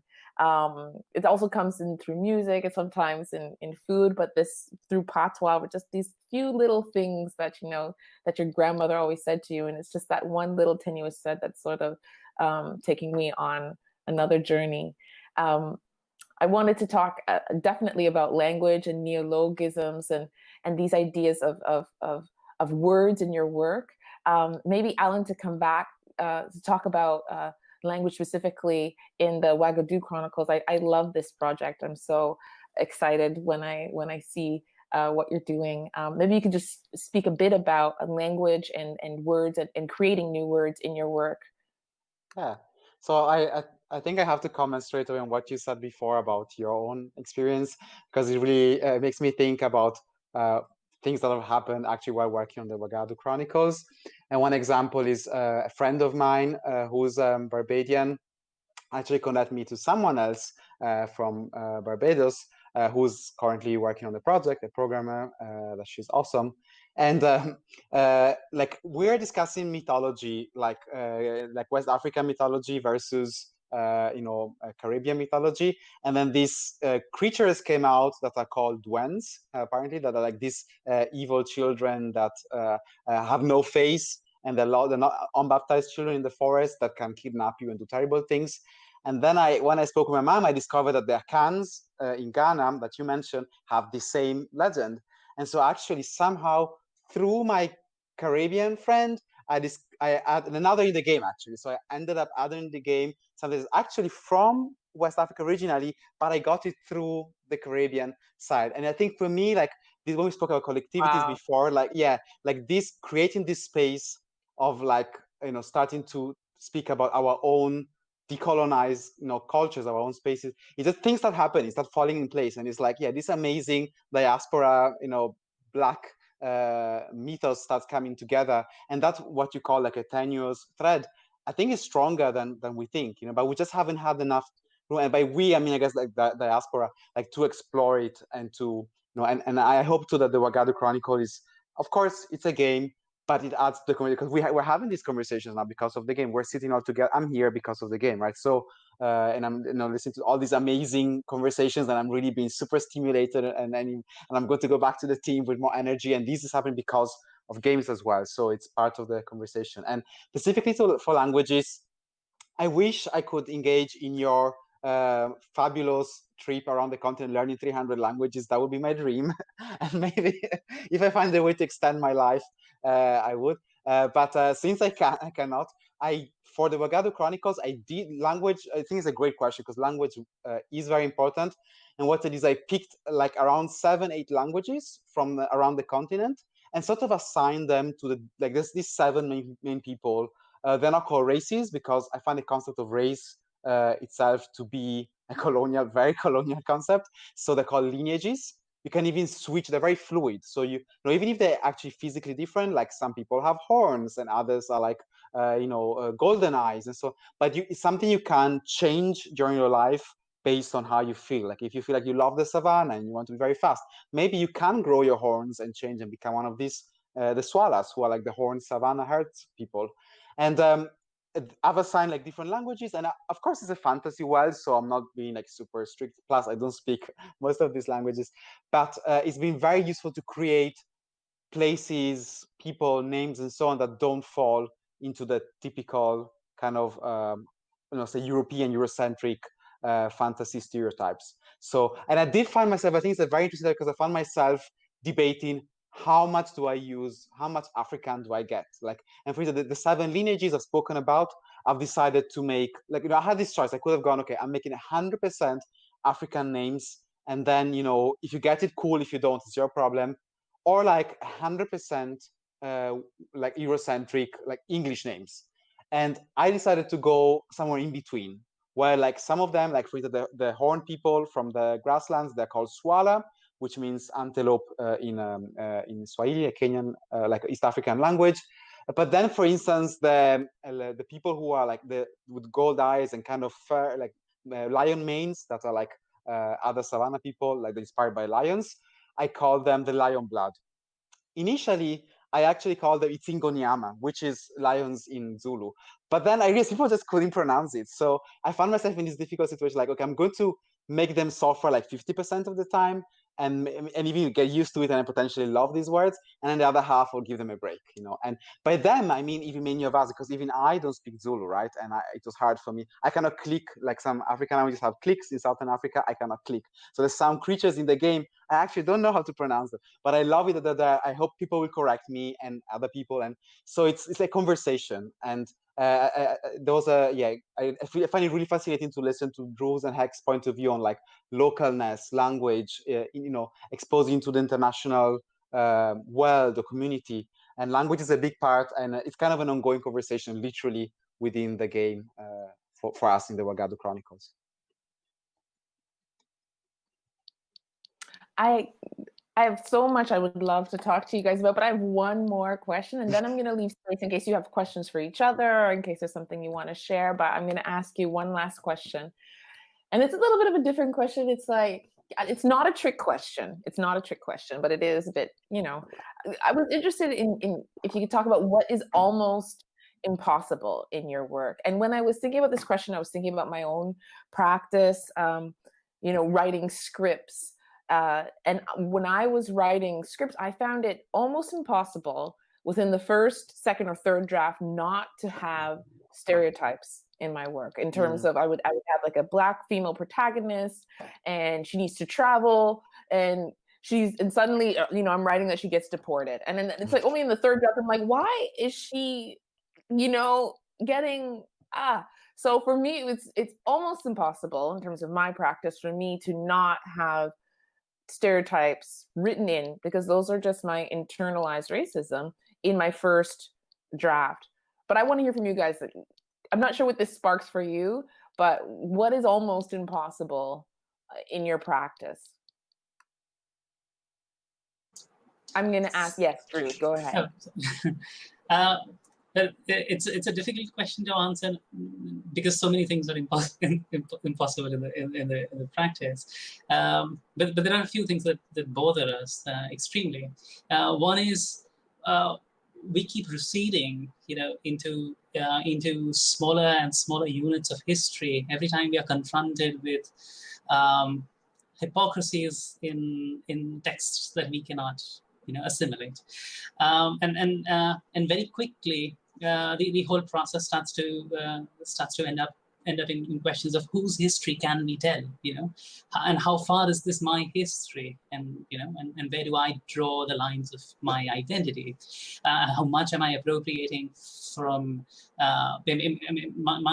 My grandfather sort of migrated to where I now live, and he migrated from Karachi, and he had migrated to Karachi, prior to that, and the place that I now occupy was predominantly occupied by Machi communities, fishermen communities, and whether in visuals and landscape, in customs, in representation, how much of their stories am I allowed to appropriate, and how far back in history am I allowed to go to do that, starts to become very problematic, and combined with the problem of the fact that they do not have access to the game making tools that I have access to. I perform the act of game making from such a massive amount of privilege. Why people who assemble circuit boards and ship goods and maintain servers have to perform labor to allow my simulation to continue running, and they have no access to being able to define, what stories should exist in the medium. That confrontation I find impossible, and and we tend to veer away from it in our work, unfortunately.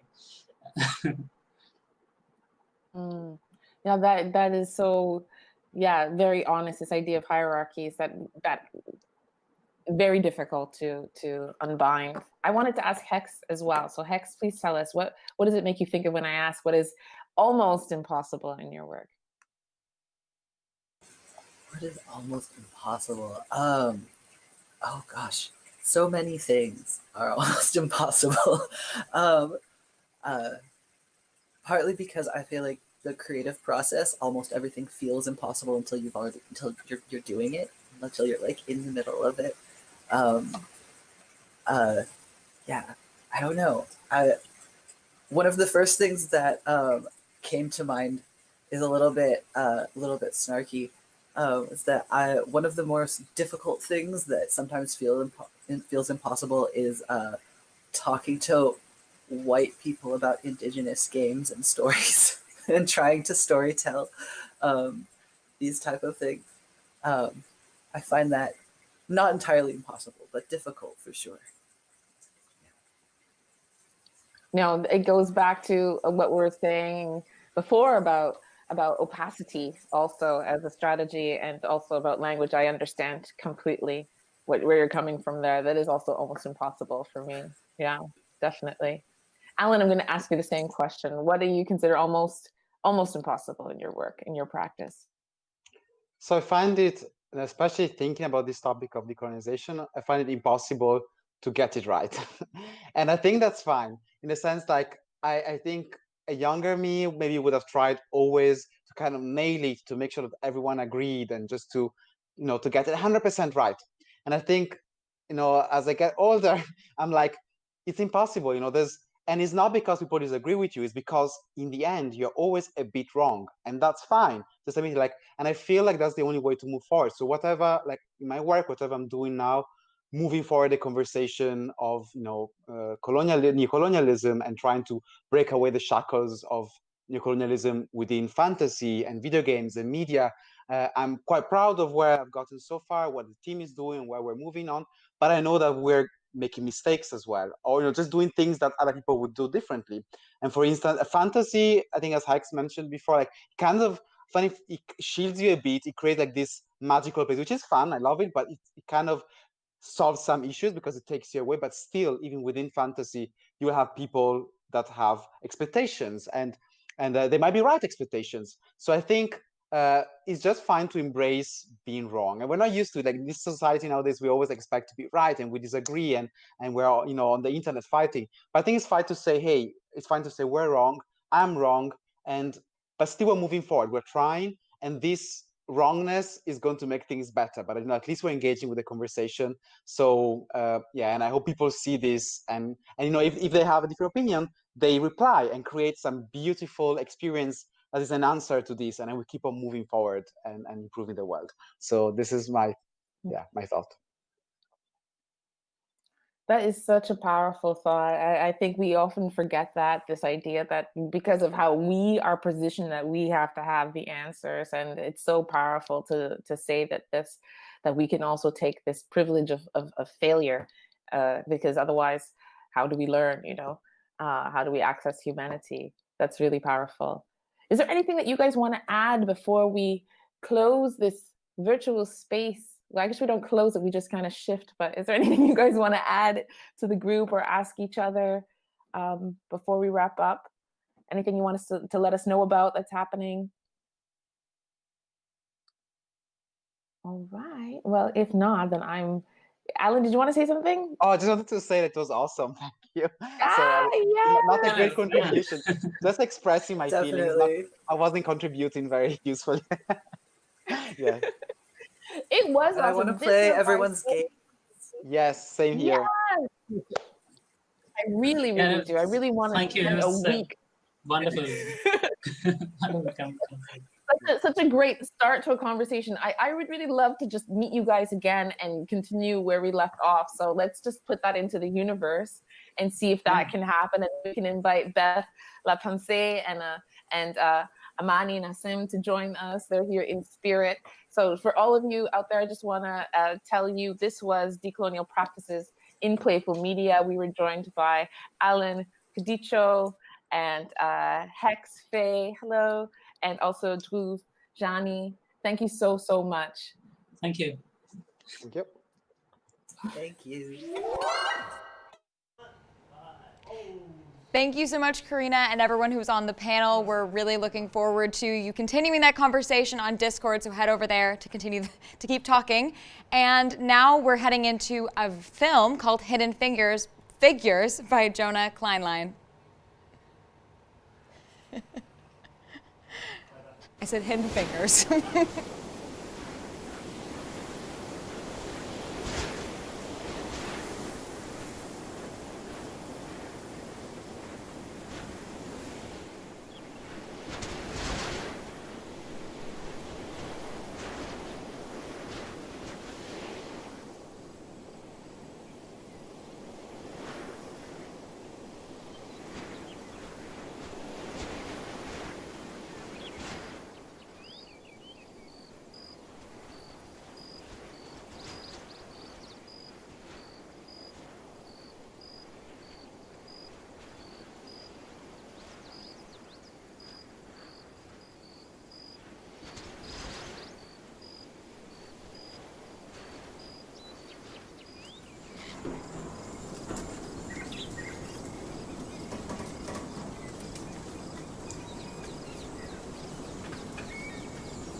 Responding units, the press officer that is with our vehicle currently is priority. Make sure you do whatever you possibly can to keep this gentleman alive if he is in any vital danger. Over. Alright, convoy's clear to move when you're ready.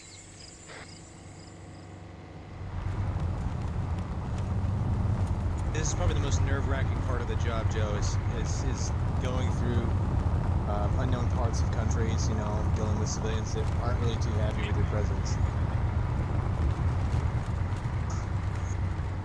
Oh, God.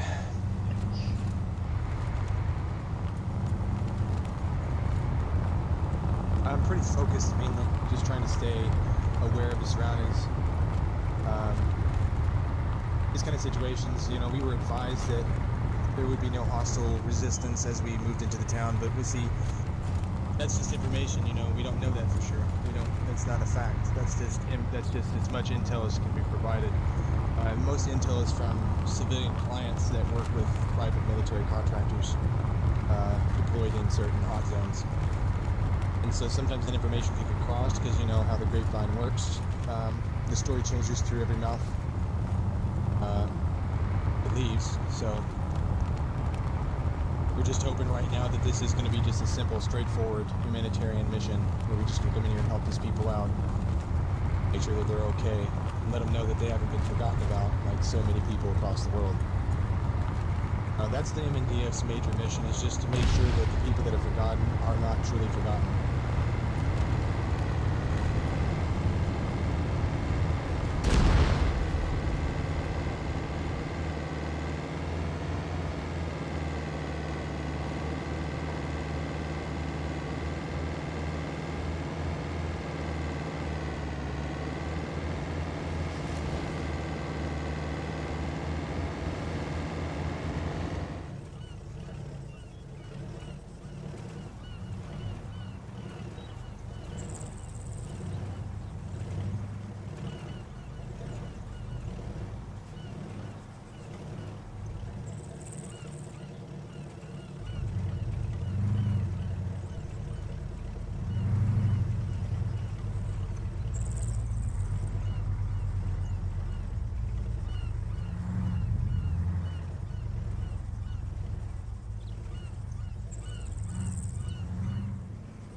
Smiles and waves, gentlemen, smiles and waves.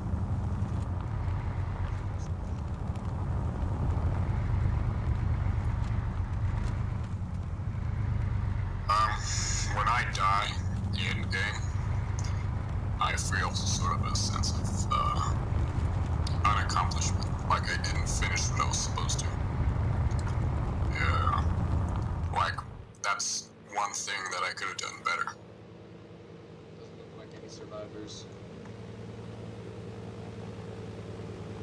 So the way you die in this game is you get shot, or blown up, or get hit by a car. Basically anything you could probably die in the real world, you can die in here.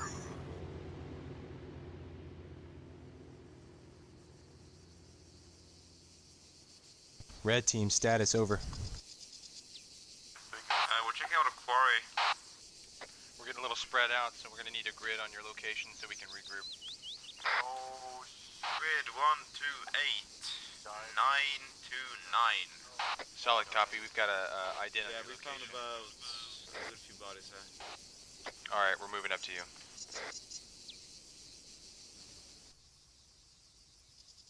No, they were definitely dumped. That was a solid copy. They were definitely dumped here. All right, we need to make our way back to the VIX. This is for the United Nations to deal with. All right, so walk us through. We're currently getting reports from a civilian down here that Basically, multiple shots were fired And they basically separatist forces engaged civilians and killed several of them over. So people started to flee their homes.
Good joke.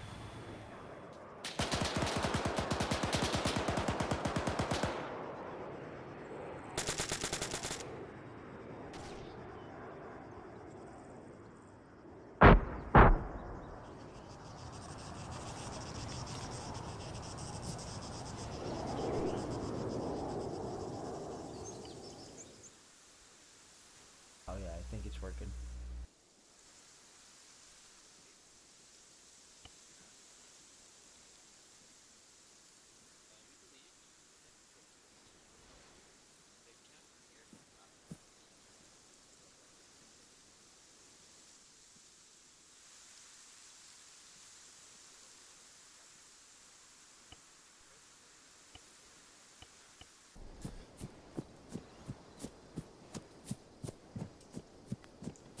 Weapons in this game can either be very simple to very complex.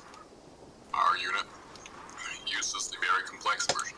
So if your weapon gets too off, it'll jam. If you don't clean your weapon on a regular basis, it'll jam. If one of your bullets doesn't fire, I guess you gotta take that bullet out of the chamber, load in another one.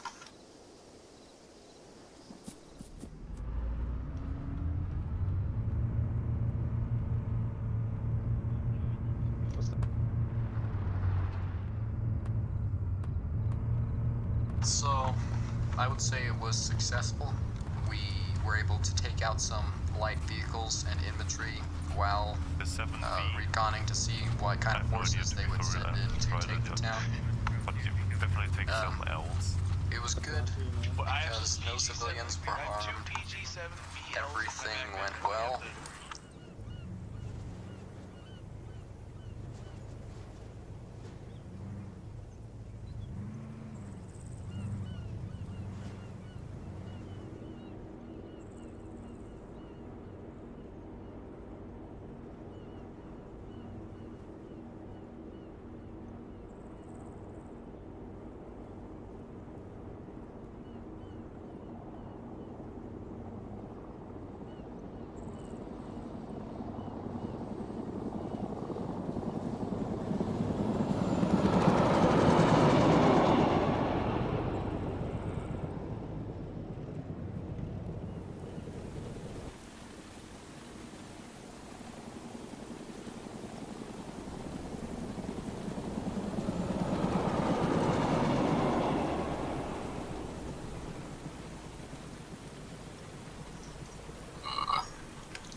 I couldn't get him on the helicopter in time.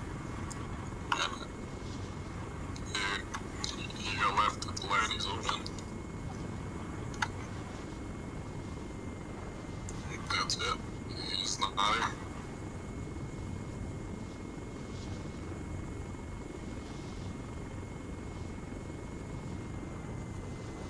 It's the worst thing you could ever imagine. Imagine having a friend you've known for forever and having him just suddenly leave and he didn't tell you about it.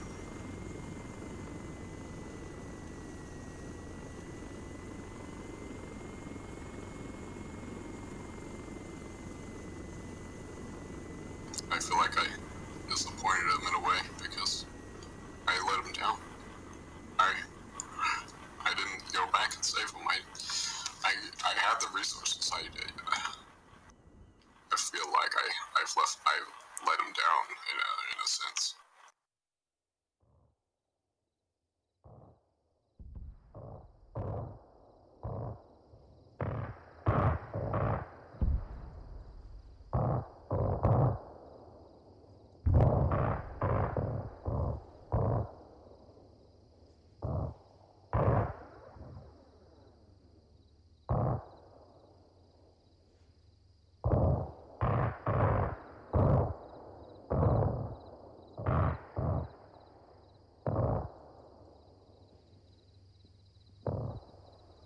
When a friendly unit or comrade gets hit, I suddenly, or basically anybody, would feel the urge to go and save them because this is somebody you fight with.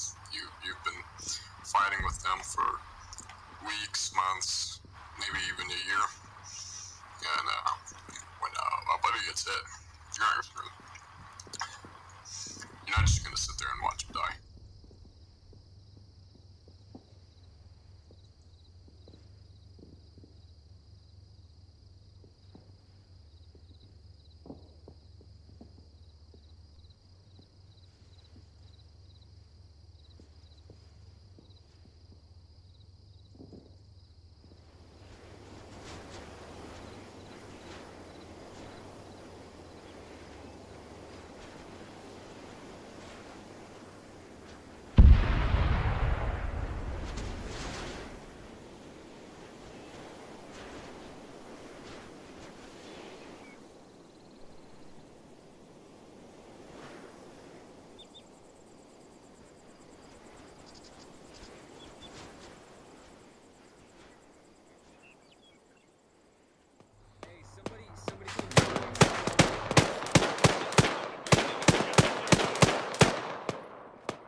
I'm gonna need to drop my rifle and pick another pick another rifle. But I need you to do CPR on him, please. Just need CPR if he's breathing. No, he's not responsive. He's not responsive. So then he's not. All right. Blue team. Red team, you're going to stay in the stadium. Blue team, we're going to move out towards the north and canvas here and make sure all. Hold the stadium. All right, fine then. Y'all move out and head north, canvas the area, and secure all civilian positions. This is why you should shut up. All right. All right, Joe, here's what's going to be happening for a minute. What we've planned on doing is that we're going to separate task force. We're going to send our red team up north. I wouldn't blame you, by the way.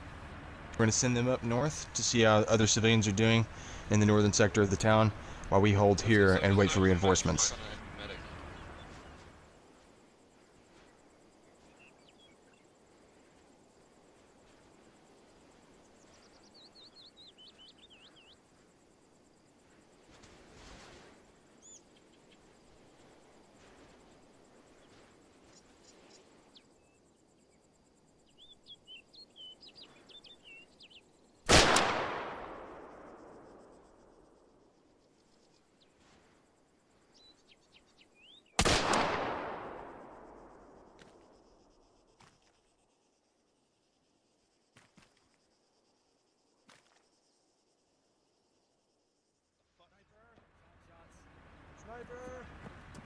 I'm gonna need you to cut that camera off. Where's that coming from? Don't know. I'm gonna need you to turn the camera off. It's just 2 bullets and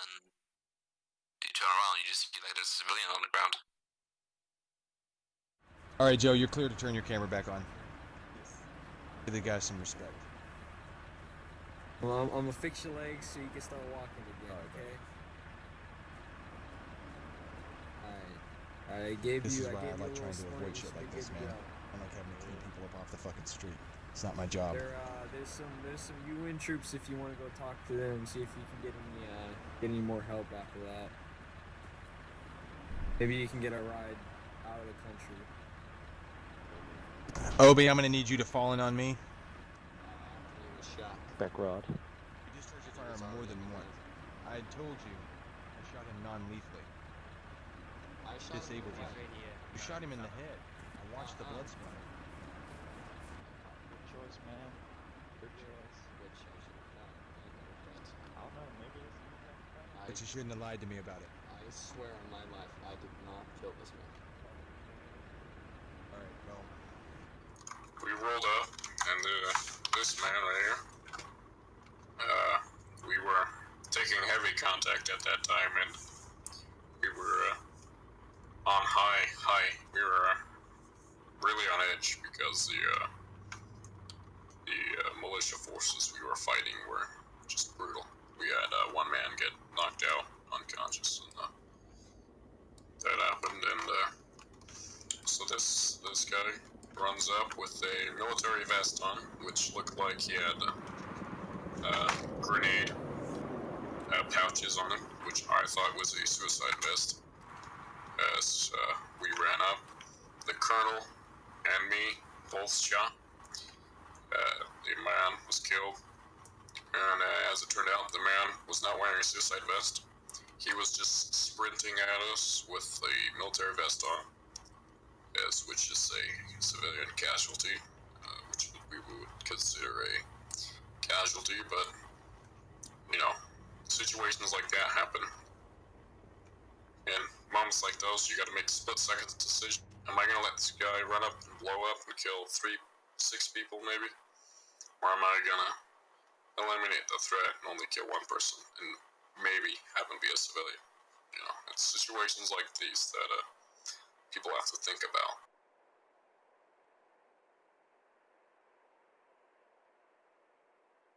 Communication was excellent.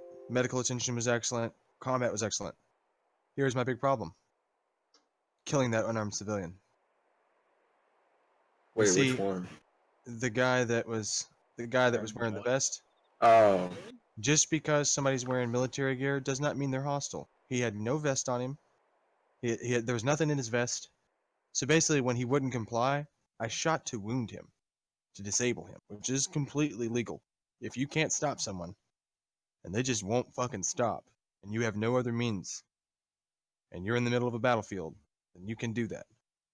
But it's literally your last fucking resort. So I basically was like, I don't have time for this dude's antics. Last resort time. So I shot him in the shoulder, which I was going to have Gemma come over and stabilize him, and then we were just going to leave him there, and they had let the UN take care of him. Like, we had to disable this guy because he was running around like a crazy person with military gear on. So unfortunately, that black marks us. We're black marked because of that. Wolf, may I say something? Not it anymore. Yes. I don't understand how we were the bad guys in that situation. Seeing the enemy, we could clearly tag them towards being mass murderers of genocide for annihilating the whole town of citizens, and they fired, knowingly, mortars on civilian targets. Okay. That may or may not have contained military personnel. You have a very strong point, and I'll give you that point. And what that's I mean very by little compared to us killing one person in an accident because someone decided it was a good idea to shoot him instead of restraining him. But Giotto, the thing is, civilians take every little bit, and the media takes every small action that this mishappens. Even if it's just happened once and a million times it went good, but one time, just one guy dies. Of course. And And the media will make a big fucking thing out of it, blow the elephant up, blow the mouse to the size of an elephant, and just go crazy on it. The only reason this mission is failure is because that civilian was shot and killed. I will not classify this mission as success.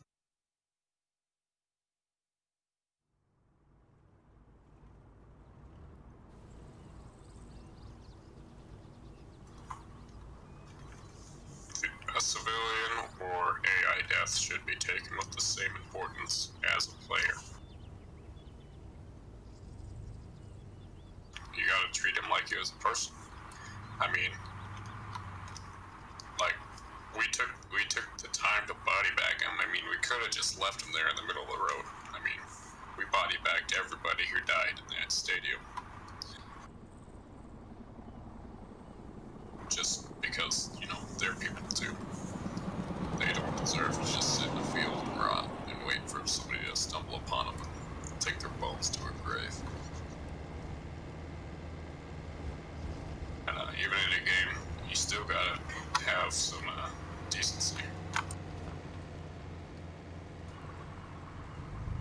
Or else the game gets quite boring or like insensitive in a way.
Hallo, herzlich willkommen zum Abendprogramm.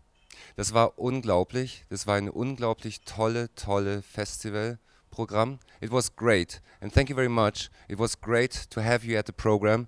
Wonderful program. Thank you to all the artists who shared all their knowledge and their passion, and we had very strong discussions, especially the discussion what we had about decolonization. And I also see in the chat people really enjoyed listening to the talk. Really good footage, great discussion. Thank you, excellent talk. Thank you very much to all the people who were in the program today. We make a little break now, and then after the break we come back, and please meet then in the Amaze space. We have about kind of 2,100 downloads. I mean, pretty much a lot of flamingos, I would say. We just have space for 1,000 at the moment, but maybe we have to level up, who knows. No, show up, and then we make this space very crowded. And yeah, the evening program is live music from Helsinki with Yukio Kallio, Japon, Noita from Grotto, Nilu Takalainen, and Chipsel. So see you back in a few minutes. Thank you very much. Thank you.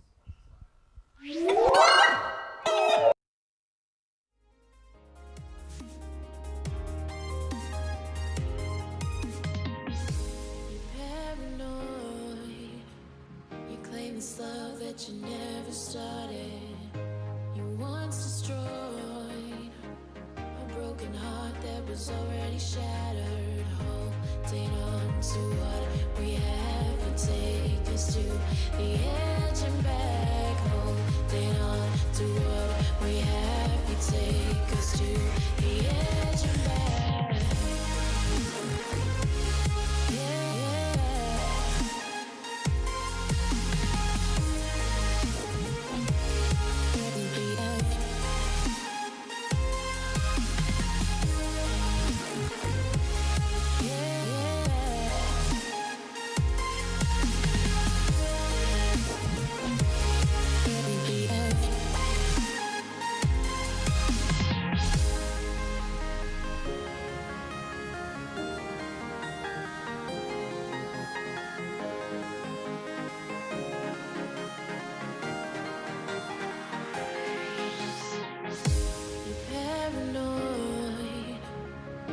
this love that you never started. You once destroyed a broken heart that was already shattered. Holding on to what we have, you take us to the edge and back. Holding on to what we have, you take us to the edge and back.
into the infinite, into the infinite, into the infinite, into the I'm alive and you're my vice. I surrender, you entice till we can't resist the tide. We'll keep falling into time, into the infinite, into the infinite, into the infinite, into the infinite, into the I'm alive and you're my vice. I surrender, you entice till we can't resist the tide. We'll keep falling into time, into the infinite. Watch the sand fall in line. We're out of time, into the infinite. And you're my rise to our favorite paradise. Take my hand, only twice, till we can't run out of time. Into the infinite, into the infinite, into the infinite, into the infinite, into the infinite.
my cup, and my glass is fogging up. Oh yeah, hey dog, hey what's up? Oh yeah, hey dog, hey what's up?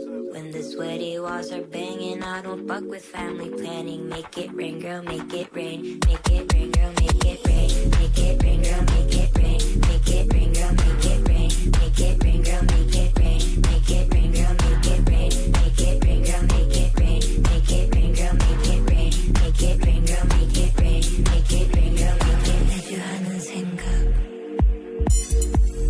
What if it's just me? 영화 한 편 끝나듯이. As real as it can be. 급급했던 기억들은 Where can't you see? 창문 없는 방에 When I am so free. Mother rush out in my cup, and my glass is fogging up. Oh yeah, hey dog, hey what's up? Oh yeah, hey dog, hey what's up? When the sweaty walls are banging, I don't fuck with family planning. Make it rain, girl, make it rain. Make it rain, girl, make it rain. Make it rain, girl, make it rain. Make it rain, girl, make it rain. Make it rain, girl, make it rain. Make it rain, girl, make it rain. Make it rain, girl, make it rain. Make it rain, girl, make it rain. Make it rain, girl, make it rain. Make it rain, girl, make it. Mother rush out in my cup. Make it rain, girl, make it rain. Make it rain, girl, make it rain. Make it rain, girl, make it rain. Make it rain, girl, make it rain. Make it rain, girl, make it rain. Make it rain, girl, make it rain. Make it rain, girl, make it.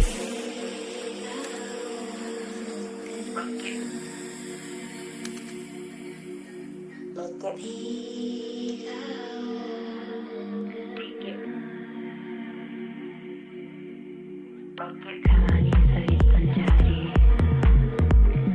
Nobody can really find me. 창문 없는 방에 잤지. Oh, when I am so free to find me. 실로 읽기를 밀어 두기 밀로 네가 원리다수 마바유의 이갈리노야 가상 산도치 하다리 소소구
nice to play for Amaze 2020. It's one of my favorite festivals.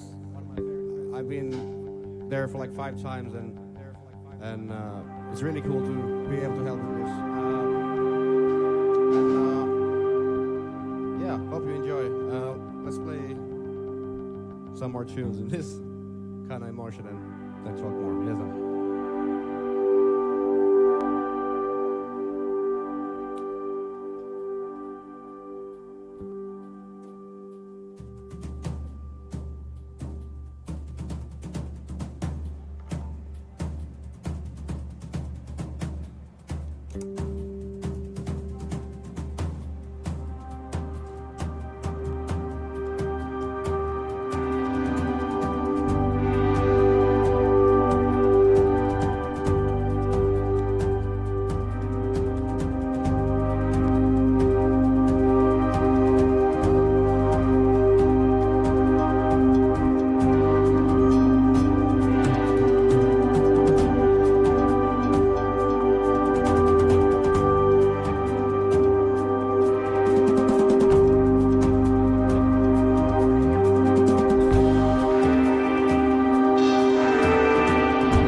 Yes, so I caught myself on guard. So yes, we are Japan, and thank you Yukio Kallio for his really cool DJ show. And we're gonna play, I don't know, some more, and then will be Noita and from Grotto, Noita and me doing from Grotto Noita songs. That is what we're doing, yes. Soundtracks, songs from the first and second edition. But anyways, for now we're gonna do at least 15 good minutes of Japan, yeah. And I hope you enjoyed so far.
hauskaa.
maybe one last one, and then small break, and then some more improvised stuff. Yes.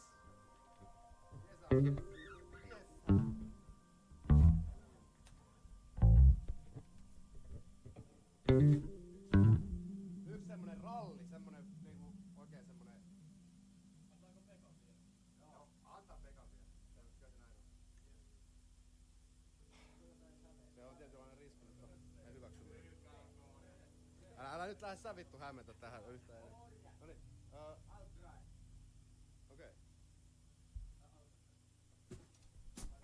Jostakinhan sen on alettua, muutenhan se ei voi nopeeta vai?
Thank you so much. Okay, we will be playing more in in a bit. All right, let's change the.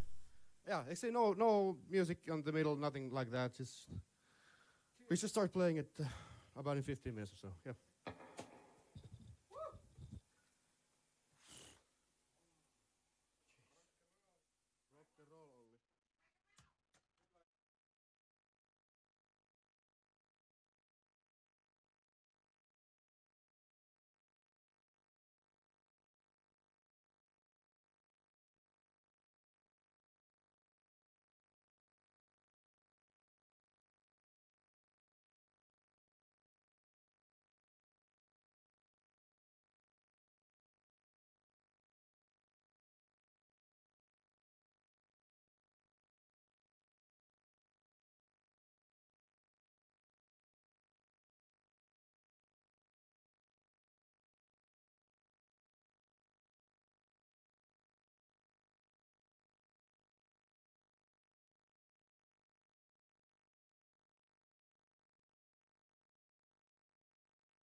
Ei vitsi, se on liikaa joo.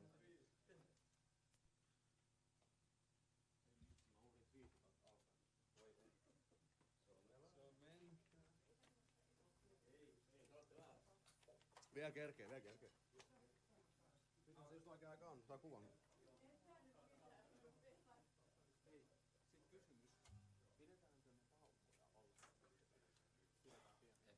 Mun mielestä vois pitää pari. Silleen niinku, että ehtii vähän juoda. Joo, mun mielestä Joonas vois kertoa, että mäkin vois vähän rupatella Joonaksen kanssa. Koska mun mielestä vois Joonas sanoa jotain kivaa ja meis siis. Sanot sä jotain kivaa ja meis. Oot sä kiva? Oot sä?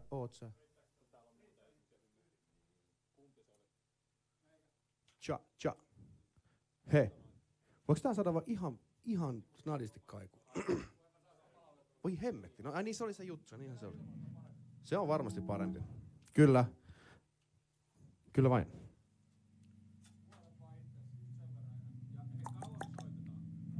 Semmonen...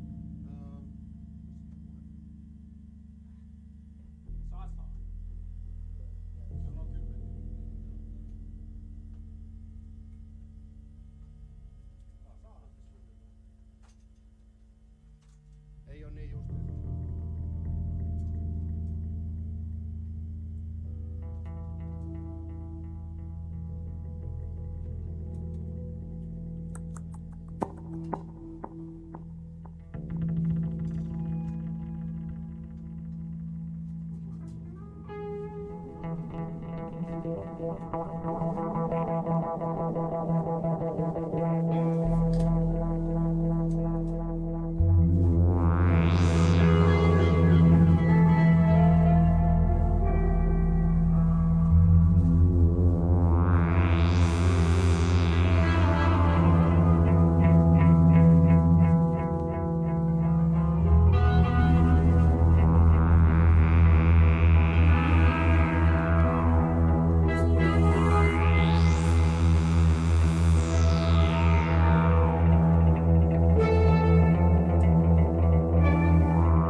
From the magical depths, tonight has found his way.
Follow